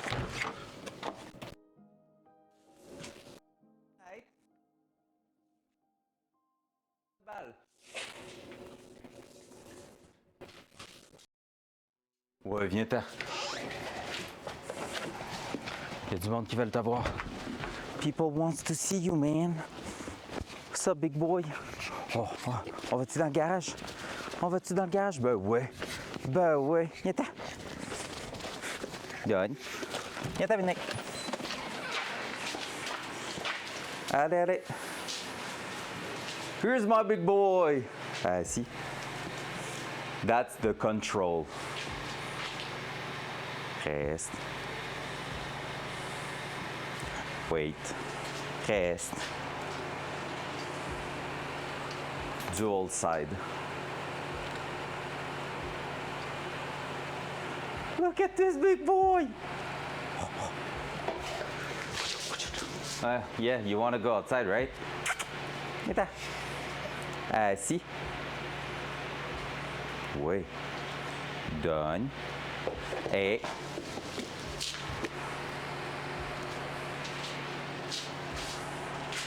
Yeah. Ouais.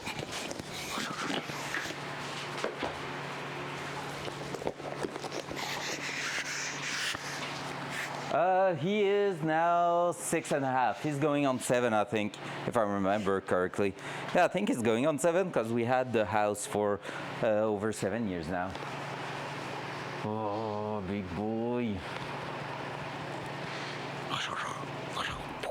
Poop the snoot. Can we replicate that emote that you got, guys? Boop the snoot. Rah, rah, rah, rah, rah, rah, rah. Oh, I don't have, oh yes, I don't have my earbud, so I can't hear it. Hey, hey, get this from.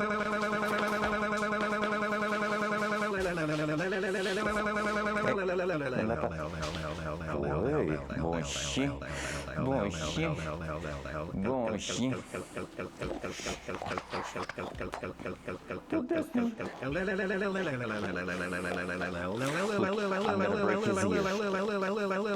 You're broken now. You look like a dumbass. What's up, Holly? Welcome back. I just bring my big doggy in here. Boom, boom, boom, boom, boom. Oh no, you won't. Oh, that's awesome, Lump. Oh, that one is good. Oh, wow. Wow. Oh, no way you're gonna have the door nut as a custom sound here. Oh, that's... Oof, people gonna hate you, boy. Oh, that's awesome, Lump. Well freaking done. See? Oui. Look, he's all small. He's a small baby.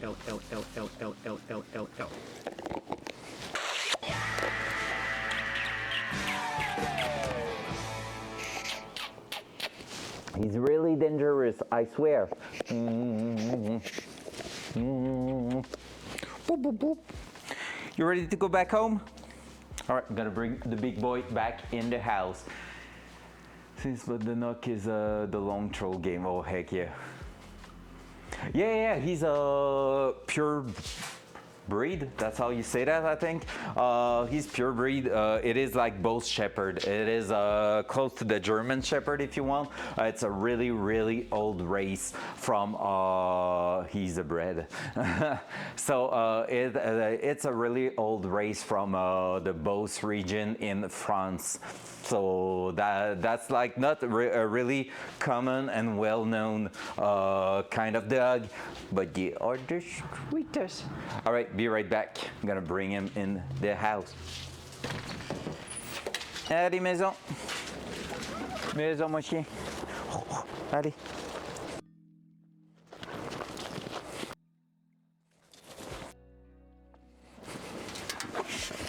Ouais. Bon chien.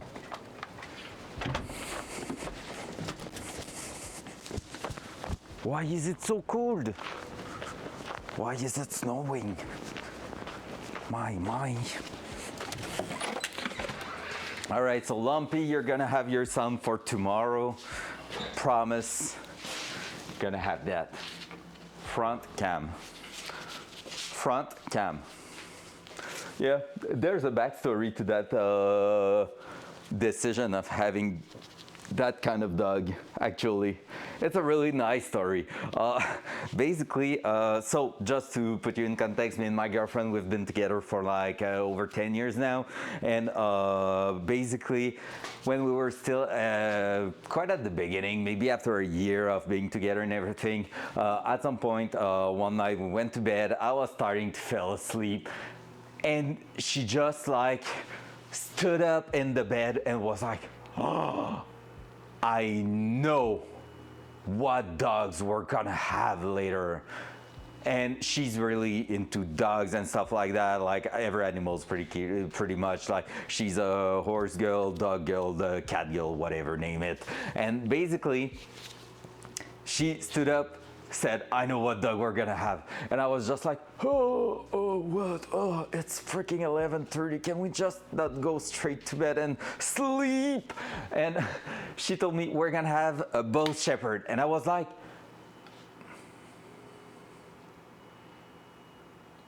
Test 4/5. No, 1 no. test 5/8. No!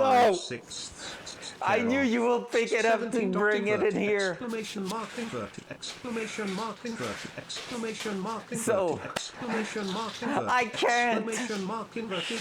All right, so I was saying, oh my god. Exclamation mark inverted. It's freaking Exclamation NTV. mark inverted. Exclamation Oh mark my inverted. god. Exclamation mark inverted. Inverted. Keep going, Brian. So, I'm in story time. I have the right.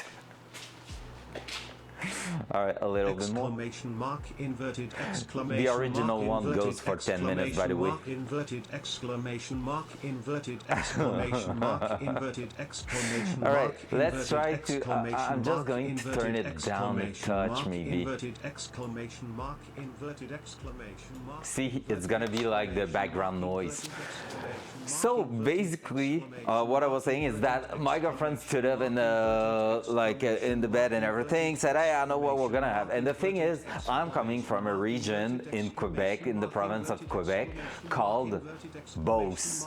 So La Beauce, which is like a region out here, is basically like a thing. So when she told me that after over a year being together, I was like, if you never thought of it before, that dog must be ugly as shit. Like, for sure, it's probably not beautiful, because you would have think about that before, right? So 11:30, I grab my cell phone and I Google it. I see a picture of those dogs and I'm like, whoa, we're gonna have that. And that's how the decision was taken. There you go. Now gonna Control Z on that. Mark inverted. Exclamation mark. Keep going, Brian. You got this.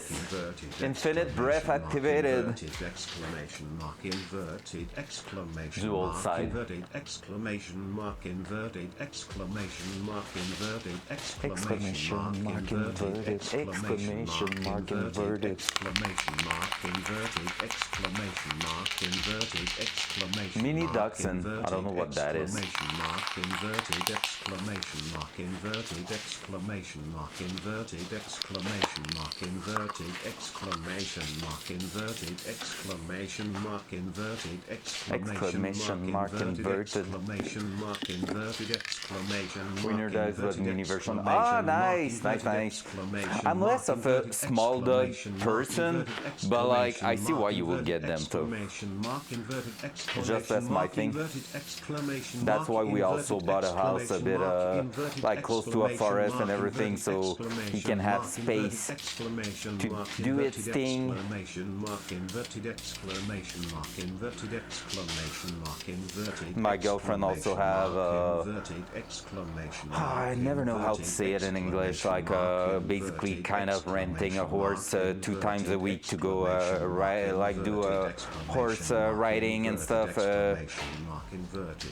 So that's quite cool. Like 5 minutes away from our home. So we quite love nature, to be fair.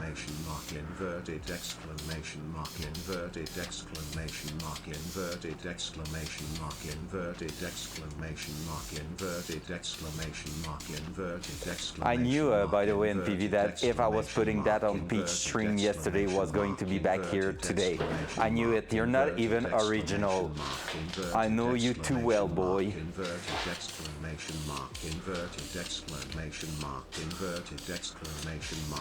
Oh my god, Lump having his own custom sound, and it's one of the best sound out there.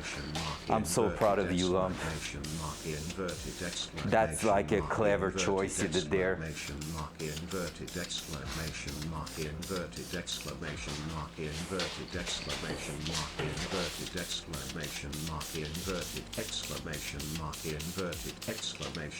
There we go. That's the first shot of paint. I'm gonna leave that for drying over the weekend-ish. I'm gonna flip that probably tomorrow afternoon or something and give a coat on the other side.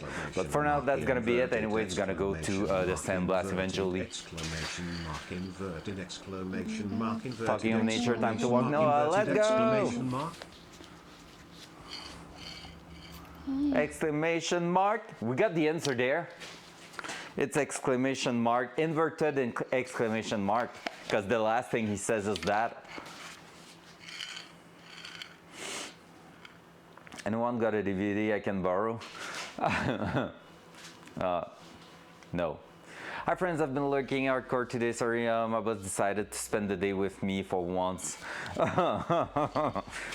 What did you do with your boss today, Blue? Tell your boss to fuck off. Oh, imagine it will be NPV, his boss. Oh, that will be good. All right, so that's gonna dry over here. Let's put that back there.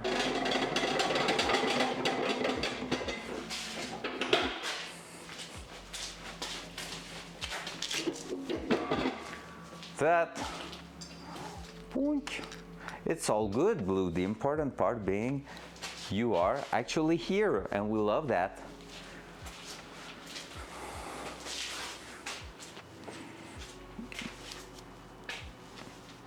Do you really? Does anyone really love NPV? I'm kidding, NPV. Do you? All right. Let's attack that bad boy here. Time to open that up. Fucking nothing special, bro. He just did the work today.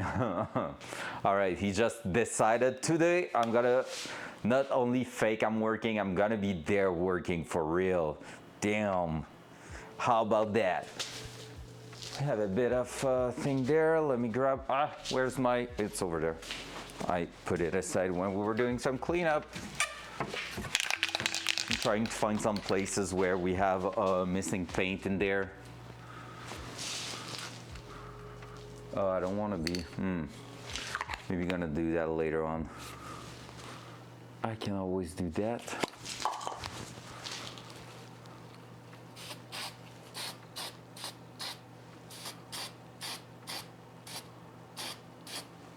There we go. Easy.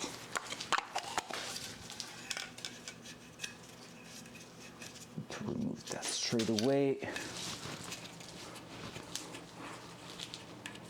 There we go. Woo! Just painted a little piece missing there. So it's gonna be better looking. There you go, pretty much up there. Are we lifting that engine up? We are done with that. What time is it? 13:48. Still have a bit of time. Yep, I think we're gonna try to lift that up and securize it. The thing I'm the most afraid of, I don't want to lift that and keep it in the air the entire weekend. Because basically what I'm the most afraid of is the hydraulic system in that failing and giving us a shit show over the weekend, just falling to the ground and breaking something or scratching the oil pan or something like that. Don't think it's a great idea to lift that up and keep that in the air. So we can just start preparing for it, but we won't be able to put the actual thing there. I'm usually alone for most days. That's cool. That's what I will do too, honestly. That's what I love about my job. Usually you're alone on your side and doing your things. And then eventually you are asked to be present somewhere, but like just meetings and stuff, you don't have to really give a lot of attention to those. Holly is probably having a bit of the same thing on her side. I don't think she's having a lot of probably meetings and client meetings, but otherwise we are pretty much in our world with Twitch, music, stuff like that, and it is the best.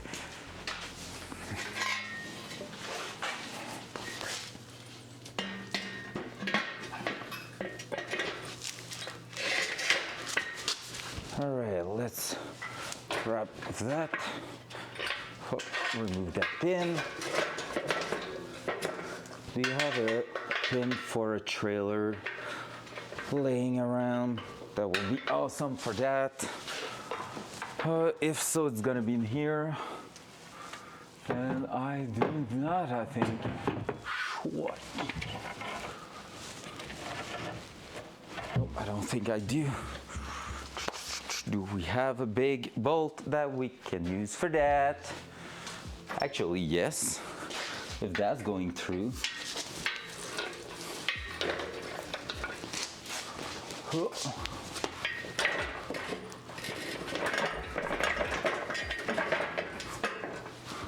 we go. Hey, that will do the job. Can I? That's not the right one. Let's try to find something fitting on top of that. Just that will do the job for real. Just need to make sure we have a big enough washer on that end also, like that. So basically what I'm doing right now is just locking the extended feet there. Just making sure we are not going to drop one of the legs, because that will mean the engine falling. And that's not really what we want. So there we go. That way we should be able to actually get that done. That's not the proper pin. We just use a bolt from the Datsun, but it's gonna do the job. And so basically,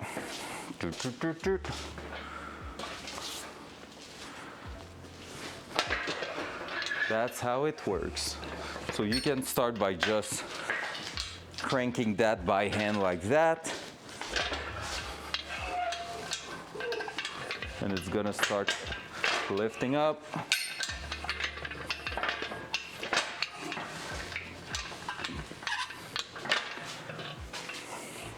Like so. Because this is basically an engine crane. So you have an hydraulic piston right here, and it is helping to lift that.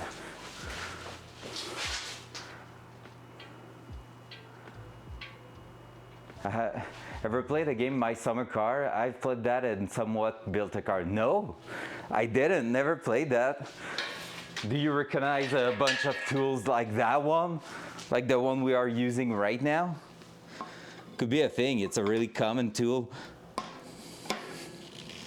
Some people have just I don't even know, like a chain block or something like that that you put on the ceiling on the beam and basically just crank the engine in the air and stuff like that.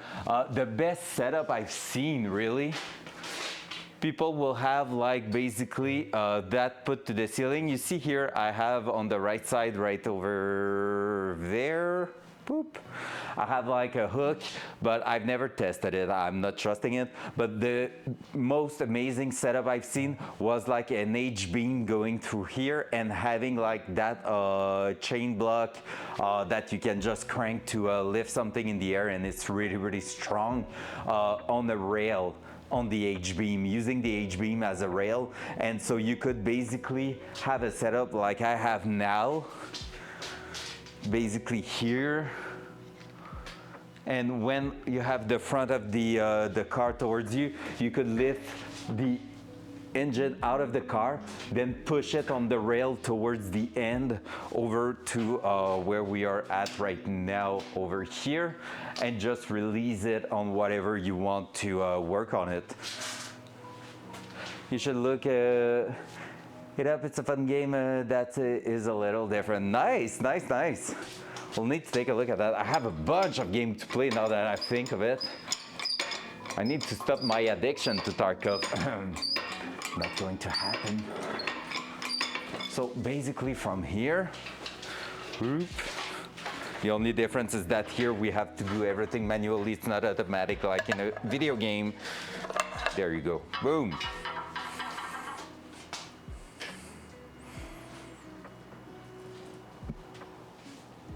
Why is my door opening up? Wind. That's what it's called.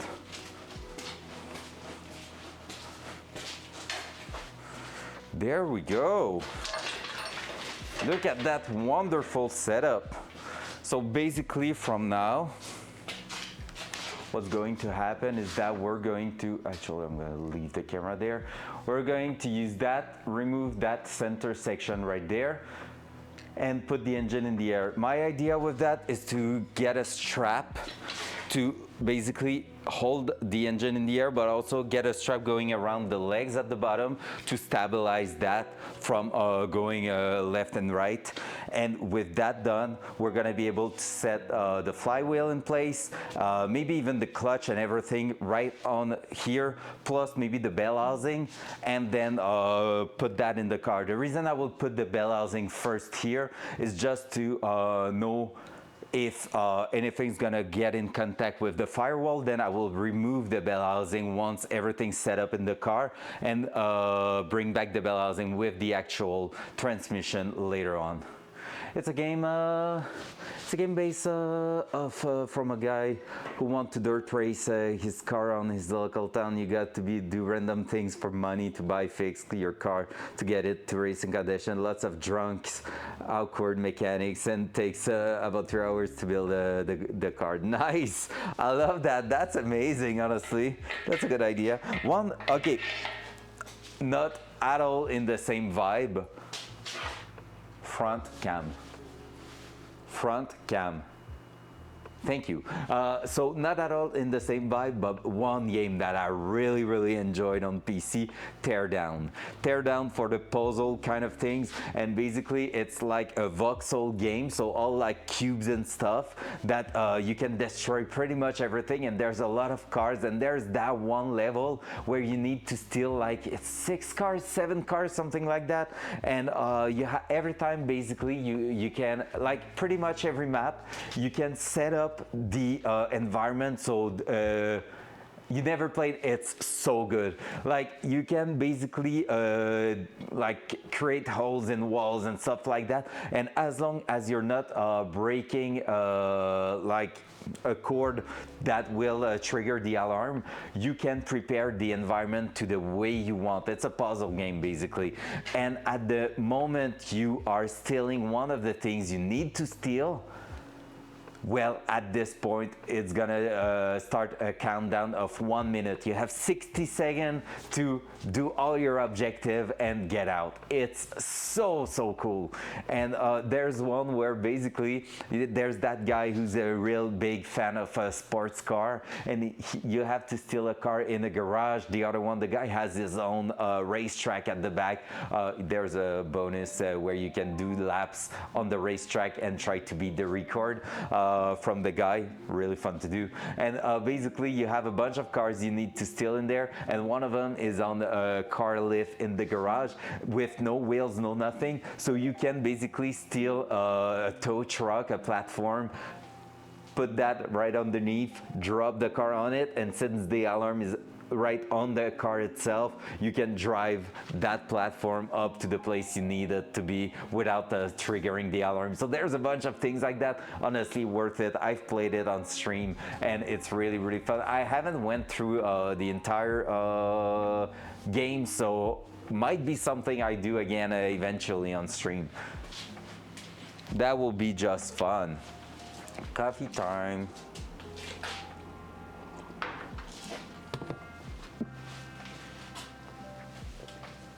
All right, so let me take a look in here.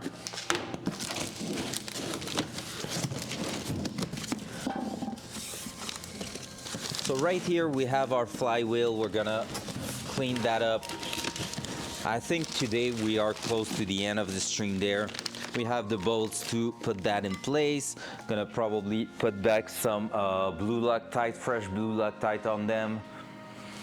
That game looks fun as fuck, but they still want $30 for it. Maybe a sale game. Yeah, wait for it to be in sale. I bought it like for $15, I think, when it was not fully released yet. Honestly, the kind of game that went undercover a little bit, like, and that's just a bit sad, to be fair. Mostly because it was the kind of game that could have been developed towards a kind of competition for speed running. Like you build levels, like because you can customize levels and do them yourself. I'm not really the type of guy to do that. I was just doing the campaign, but I will see like kind of some championship preparing 10 levels, and you have like a day to go through all of them, and like having some super difficult one. That will be so cool. But honestly, really fun game. Point. I can't believe we're so close to throwing the engine in the car. That's awesome. We're not done yet. We can actually put the engine mount in place. So let's do that. We can put those beautiful engine mount dual side. So basically, first time we put them in place, we had just 3 bolts coming with our kit because some of those LS engine are 3 bolts mount and these ones are 4 bolts mount. So we just had 3, but basically, yeah, we can go and put that in here. What's up with that also is that when you look at them, basically the mounting bolts are going in those slides, and you can adjust where the engine's gonna sit inside the engine bay. So that's really cool. So we're gonna put that, and that allows us to move from that far to that far where the engine's gonna sit in the actual engine bay, which means we put that there, keep them loose a little bit, and we're gonna be able with all the crane and everything to put the engine as far back as possible. Did that? Maybe. We're gonna be able to push the engine as far as possible in the engine bay without anything hitting at the back there, because you want the weight to be closer to the rear of the car. Well, no, not the rear. You want the weight in your car to be as close as possible to the center of the car, which will gives you way more handling overall. The closer to the center and the closer to the ground, the better.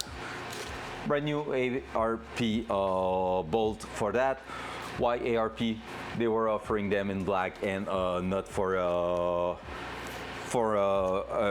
like something more pricey, more expensive. Just like same price, black, win.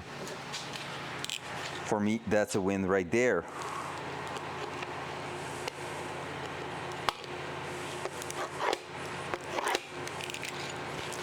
All right, let's try to open that up. Is there anything else we can actually install before throwing the engine in?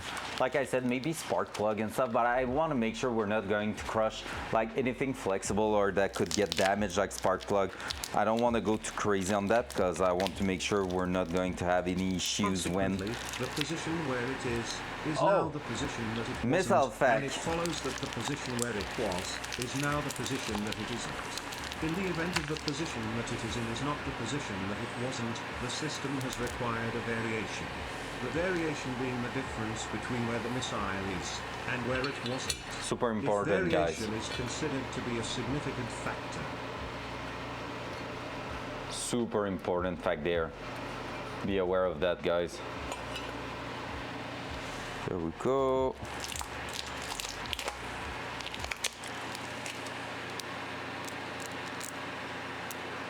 The missile science is important. Should be like a matter you need to pass in school, to be fair. You should know all that from school, otherwise your life is a bit useless, I think. I wouldn't trust a doctor that don't know his missile fact, right? Let's be honest. There we go.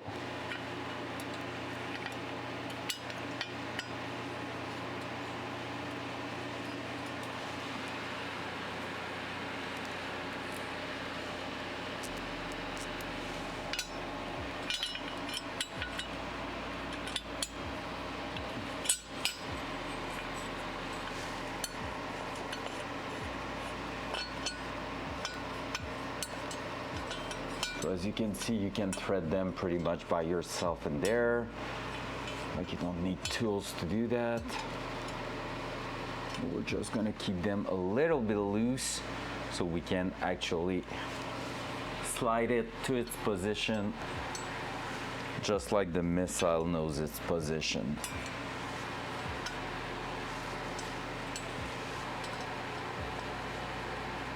So that's the idea here. That kit's really going to allow us to move that towards where we want.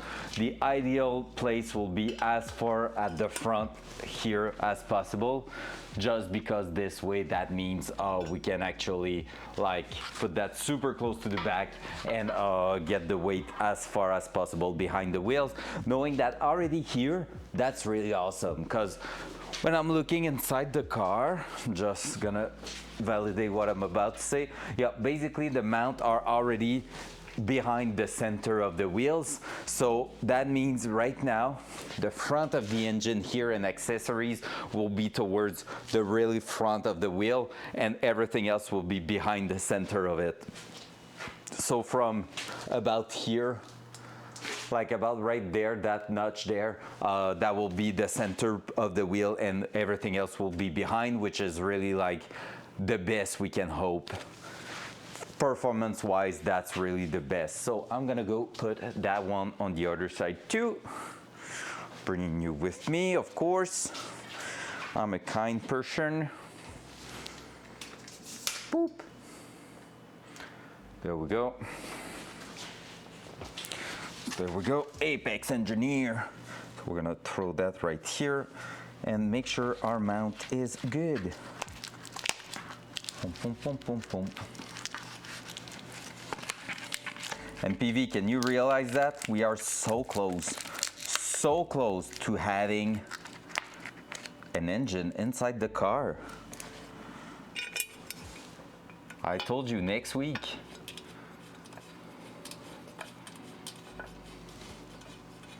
That's awesome.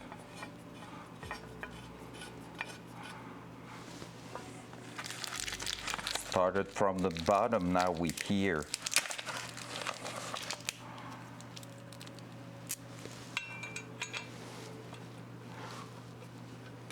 There you go.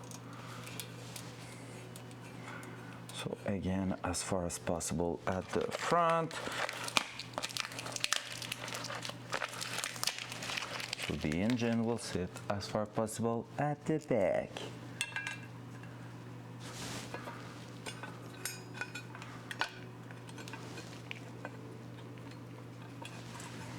There, and let's thread the last one too, so that we're gonna be able to finish threading all of them.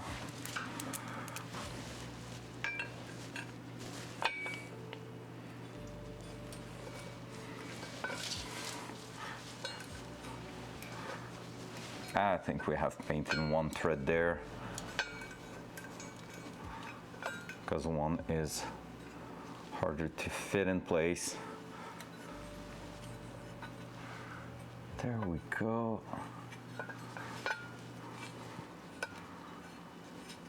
I'm gonna have to take a look at that one.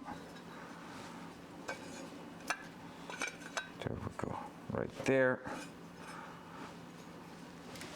And now let's grab a little thing here. Is it 13? Seems a bit loose. Is it? Yep, it is. 12. 12 is spot on. I think we have dirt in that one. Or paint. Looks like paint. Looks like paint to me. Yep, it was paint, because now it's going.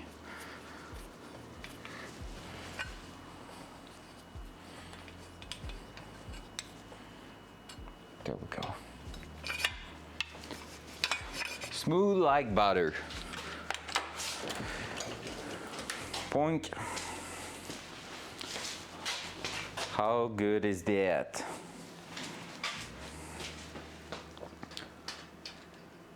glorious engine ready to get in the car. So like I said, once we're done with that, and I think I did well not throwing that in the air because I feel like it got some loose here right now. But basically, what's up with that? Once we're gonna be like lifted in the air, if I can pry that towards the ground, we're gonna be pretty much going on and just like adding the flywheel at the back, adding the main pulley here. We should have received by then the main belt for the front, but that might wait until it is in the car because it's gonna be plain like fully accessible in the car.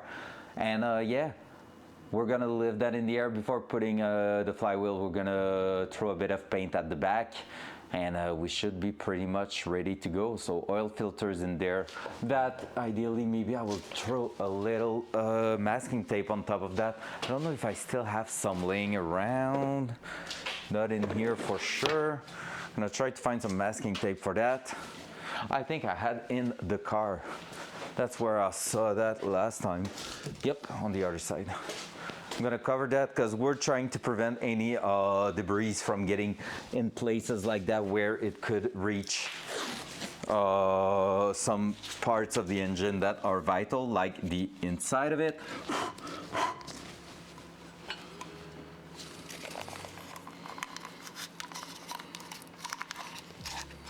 So we're just going to plug that here, plug that there. This way we should have a safe zone there. We're gonna plug the other side for the turbo part also. The turbo return here must be covered. Make sure everything's great, like so. So everything's plugged except the front there. And then it will be a spark plug. Spark plug are not super expensive, so like they are not cheap, those ones, because we have special spark plugs for the actual turbo setup, but I think I'm gonna throw them in place just to prevent having any issues there. I have 10, so you know. All right, gonna open that up. There you go. So basically, what's up with those spark plug? These are the reference number if you want it. BR70F. They are what we call colder spark plug, and they are just better for turbo application because we're gonna have basically what can happen with the wrong kind of spark plug in an engine. Let me bring you here.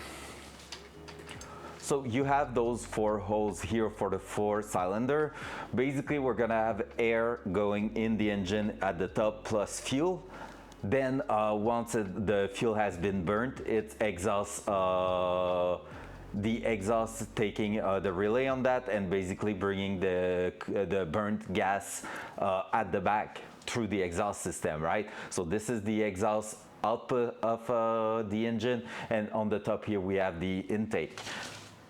From that, because we are adding turbo pressure, so the intake is going not to be a vacuum, but a pressure built to push more air and fuel inside the cylinder. That means there's gonna be more pressure happening inside the cylinder. If you're running bad quality or a cheaper or like not properly designed spark plug, what can happen with that is that the spark actually get kind of blown away like a candle, and so you have some misfire. It won't happen every single rotation, but you can get to a point where basically the spark's gonna be too weak to absorb the amount of pressure in there. So that's why running some properly designed actual spark plug is a really good idea. The only thing I haven't checked with that, and we might have to check it later on, is the gap. What I mean by that is that these here, you have a gap in between the electrode and kind of the ground, I don't know how they call that. And so because of that, you need to make sure it is the right the right thing, you need to gap them to the right thing there. So we're gonna have to take a look at that later on to make sure we have some good spec there. Not something I'm usually worried about, but with that kind of build, and since we're gonna start from scratch, the engine, probably a good idea. I don't know if you're still there on Likao. I will take your feedback on that, knowing if it is gap. Like if you're gapping a spark plug usually I'm always buying like pre-gap spark plug, but they are not always 100% accurate. So we're gonna probably buy a tool to do it ourselves on those, because you want to gap them and have the same like gap everywhere, so you can actually see if everything's looking fine for all of them. So cool to see that coming together. I already told you, but I'm pretty much decided on what kind also of exhaust of manifolds we're gonna run. The headers, they are some Summit Racing one of the cheapest for the good design. Quite hard to find the design I wanted for that, so which is weird because it's basically the OEM one, but you either have the ugly OEM one or a few different options only. Hey yo! ZF_zombie12 just joined the crew. What's up, Zombie? How you doing, my man? Welcome in the little garage. You were right last night. I protected Peach. I got 2 kills on that mission when I joined their squad. I got a little kill on the Timmy, a naked Timmy, but we won't talk about it. It still counts. Thank you for the follow. I really appreciate that, man. Thank you, thank you.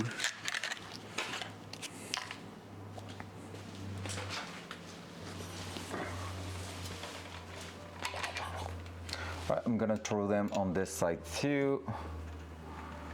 Like I said, the thing I'm the most concerned about is about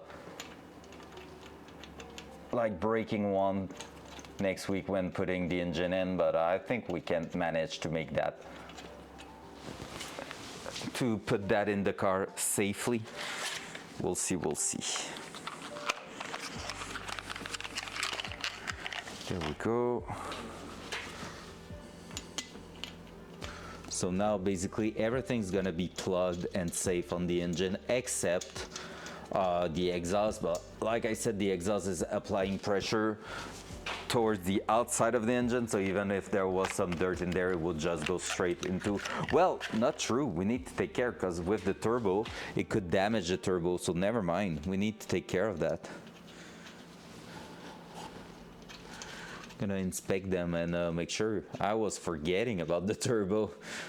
If it was straight exhaust system, I will be like, meh, doesn't matter. But the turbo, that's changing the game there. Here we go.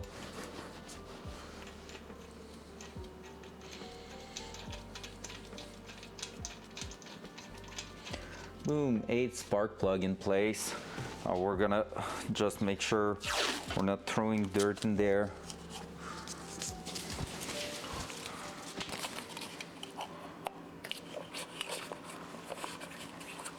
I could do it in one go, probably.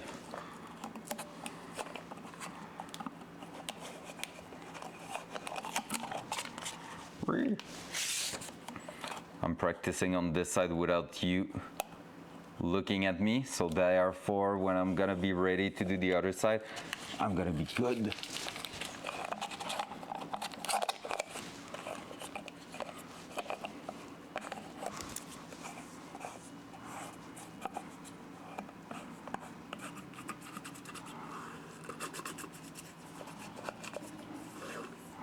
Here we go.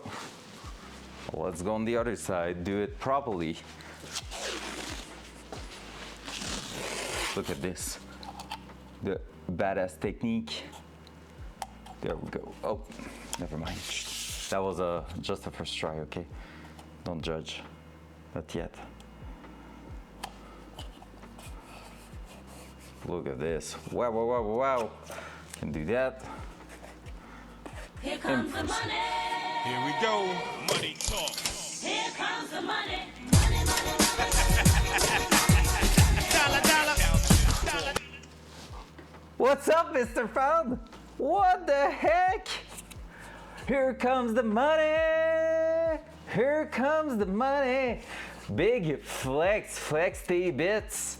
In French, flex your bitties. Thank you so much, Mr. Pound. What? You amazing legend. Holy. Grab that first place up there. Let's go. I think you grabbed it, right? How you doing, mister? Thank you so much. Damn. What?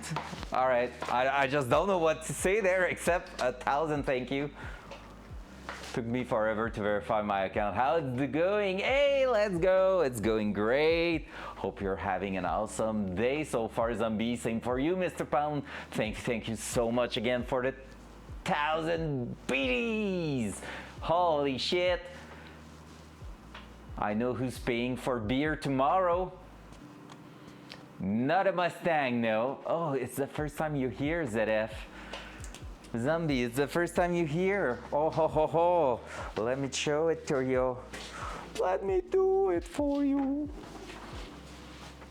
So, first of all, I present you the brand new, not so brand new engine we're putting in the car. This is a LQ4 2003 that had 200,000 kilometers on it, that has been entirely refreshed, going to a machine shop, like cleaning and honing the cylinders and everything in there. And basically we also got our crankshaft balance with some brand new, well, some upgraded Gen 4 rods and piston and a bunch of goodies on it. That engine is almost good. As you can see, we are actually setting everything to get it inside the car next week, so it's almost there. But yeah, so basically those engine LQ4 like that, they are iron blocks with aluminum head. From factory, they are making around 315 HP if you look over the internet. Right now, as is, it's probably between 350 and 400, but we are going with a turbo setup, which means we're aiming for around 600 HP at the wheel. So that's the goal there. Between 500 and 600 HP at the wheel, I will be so happy. So, and it's really doable. Most of the build has been built for around 800. So we have stuff that could handle 1,000 horsepower, but like some of them is more around 800 horsepower. So let's say the build is prepared for 800 and we're aiming at 6. So that should make a build also reliable and powerful, hopefully. On that, let me grab that out of the way a little bit.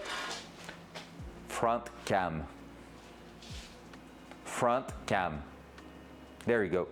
Here, oh, that's also in the way, right? Here we have my little good hanging. What's up? My buzz is leaving finally, and also will leave me so good hanging. Nice. Back out to the field lurking. Sounds good, Mr. Pound. Thank you so much. You're the best. Thank you so much. Appreciate that. Be there. If you're still there, be there tomorrow, okay? We're running for Kappa tomorrow night if you want to see that happening. My first Kappa ever. I'm 2 quests away from it. I'm gonna try to do that on stream with bit butts. I just like to hurt myself. Have a great day, Mr. Pound.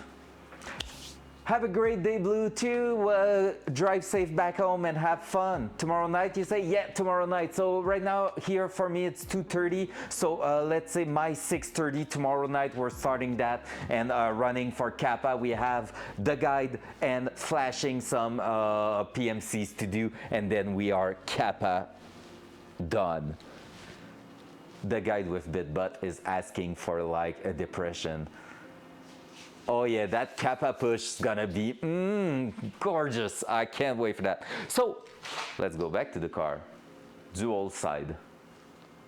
Dual side. Oi, my butt hates me today. Dual side. There you go, thank you.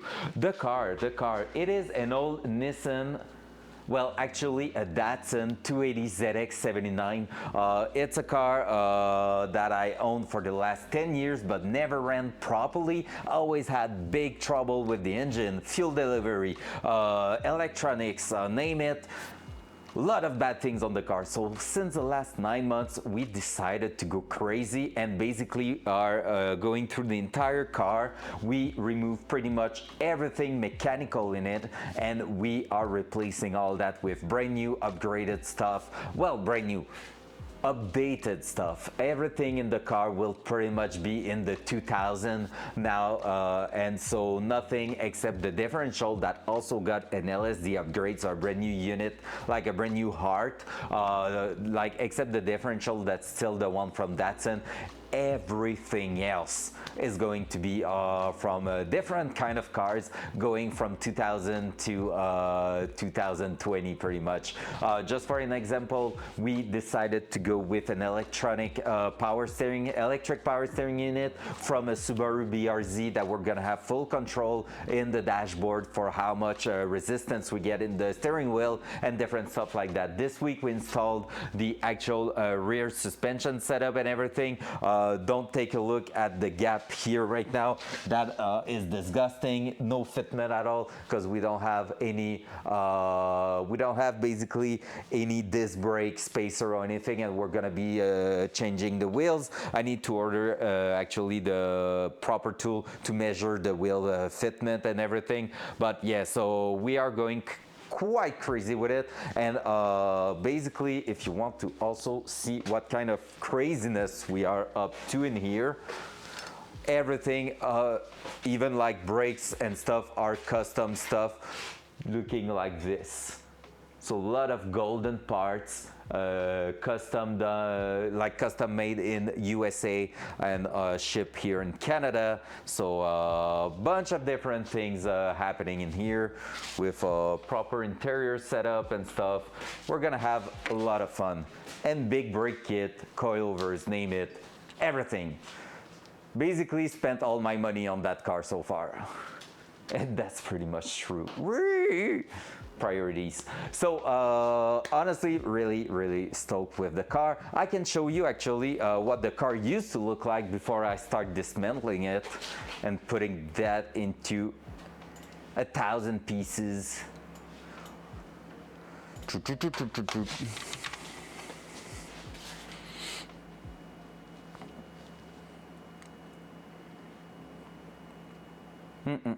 There.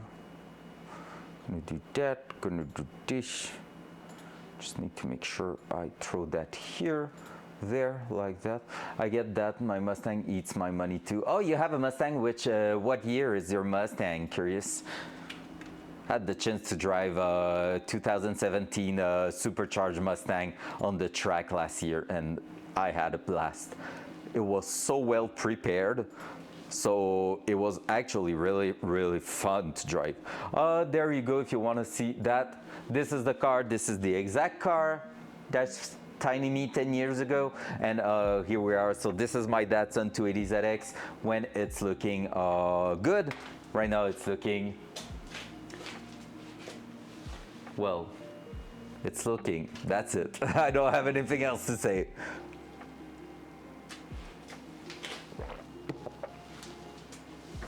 So, really nice looking JDM car. Don't have like the steering on the right side, like it's not a right hand drive or anything, but like really lovely car, never ran properly. I just decided that car will be like the build of my life, and I just went all in with it, and so far I'm not regretting a single thing with it. It's so cool, so fun. Have the chance to stream it, it's awesome. Don't tell me that. I love them too, but we have to let them go. I don't want to talk about that. So basically, we're gonna have to change them because they are 15 inches, and for two reasons. Okay, First of all, they are replicas, okay? So there are some replicas that are only 7 inches wide. Well, we need more for 600 HP. We need beefy tires. So I was planning at first to buy the real one, the work equip 03, which they are replicas from, and get them in 9 inches wide, which would have been amazing. And two things. First of all, when we tested the big brake kit at the rear, we tested a template at the front. It was not fitting, but that maybe the real one would have done it properly. He will he will use a screwdriver through them. Oh my God. Yeah, I heard of that. Sorry, that sucks. That sucks so bad. Well, yeah, so basically, what's up with that is that the 15 inches, they were not fitting the front big brake kit, but I feel like the real one would, there's a big caliper version, they would have probably fitted. But we installed the rear one, the rear big brake kit with the wheelwood caliper and everything, and those were supposed to fit. But with the actual handbrake add-on, which I want the handbrake to actually work, they are not fitting. They are scratching in the wheel. I can probably show it to you, but basically they are over. That's front, so they're going to be in here. That's rear. We did some cleanup today, so I'm a bit lost, but let me show you. So we have basically these wheelwood caliper, and the thing is, that's the handbrake add-on on top. The cables going on that, so you can see how they are really higher than the caliper. This was scratching on the wheel. So because of that, I cannot get the wheel to sit properly in there. So it will be a real nightmare to fit 15 inches wheel on those actual. These are some, by the way, super cute mini piston 4-piston caliper. But they are so tiny, the piston, it's so good, but it's for real wheels, so it's normal. And so yeah, because of that, I'm not able to actually say, hey, let's go, and we're using 15 inches. Second thing, why I'm not going to use them in 15 inches nowadays, only really cheap car have 15 inches wheels, which mean tire-wise, you have no choice. Performance tires do not exist in decent size, really. 205, no problem. Like 195 tires, 205, 215, 225, starting to get harder, but still no problem. I want to run minimum 245 tires on the car.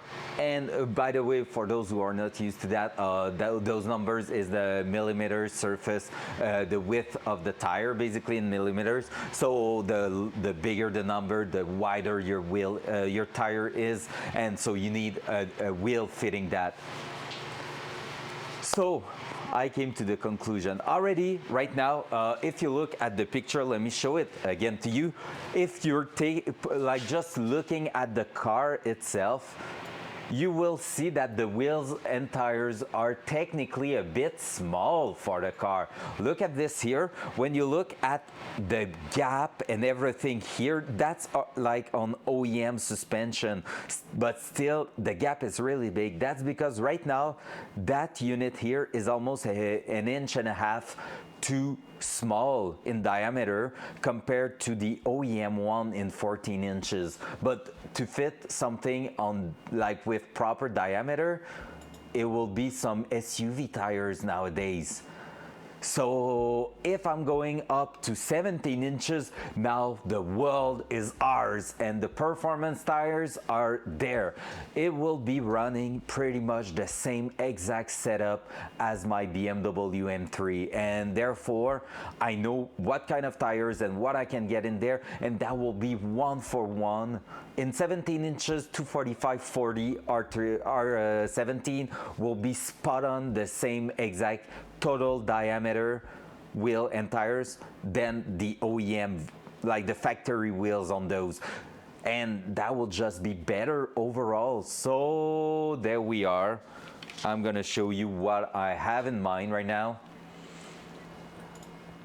What I'm thinking of using for the actual setup there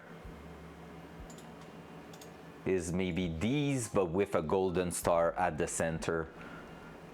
Workmeister S1 3-piece. I wanted to maybe go with the 2-piece version, but they are just in 15 inches also, and that sucks because they are basically the closest to the good-looking era, like kind of era spot-on thing there. But hey, there you go. That was the 2-piece version. That was gorgeous.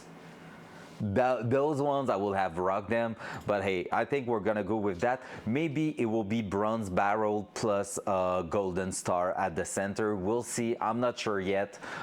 Maybe it's gonna be chrome and gold. I don't know. I need to think of it. I need to Photoshop the car with it, but they are really sick. Honestly, they are really looking sick. But like, if you ask me, all the bolts around the rims, they look great, but I feel like that was really something cool 10 years ago, 15 years ago even. While this is more old school like, and I would have loved to rock those. But we cannot have everything in life, so therefore these are 15 inches, and so I have to go with probably these in 17 inches. But that's gonna still look sick, not gonna lie, it's gonna look good. It's just like, it's that boring star 5 branch star pattern, and that's the part where I'm like, you know, it's like, if we're talking about wheels, like these one here, let me grab that. These ones here, nice picture. I really have a talent today to grab the best picture out there. Are you a bit bigger? Yeah, there you go. So these ones are the OEM, the real equip 03 version. So these will have been nice. The colors suck on that one, but yeah. Are you not too bad? No, you're shite. Whatever. And there was also the equip 40. That was something my girlfriend was not convinced, but on my side it was a yes please. I just think they look amazing, but let me show it to you there. These ones, I would have rocked those. Like, that's proper, like, old school era accurate JDM wheels, but still, you look at this here and you can tell it's really small in the center. There's no way you fit a big brake kit with those. So yeah. Yep. I feel like there's a bit of thickness here, and then it's getting a bit wider at the back here, but still like really hard to fit anything in there. So yep, these ones here are probably going to be the go-to choice. Meister S1 3-piece gold. I'm gonna try that. I just want to see them in gold.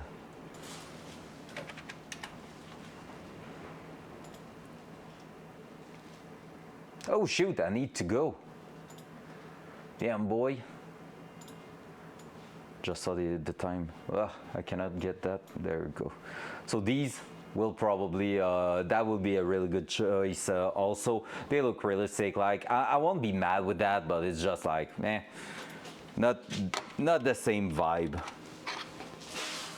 But like, they still look amazing on Datsun too. So if I have a setup like this with proper thing, like proper fitment and everything, it's gonna look good.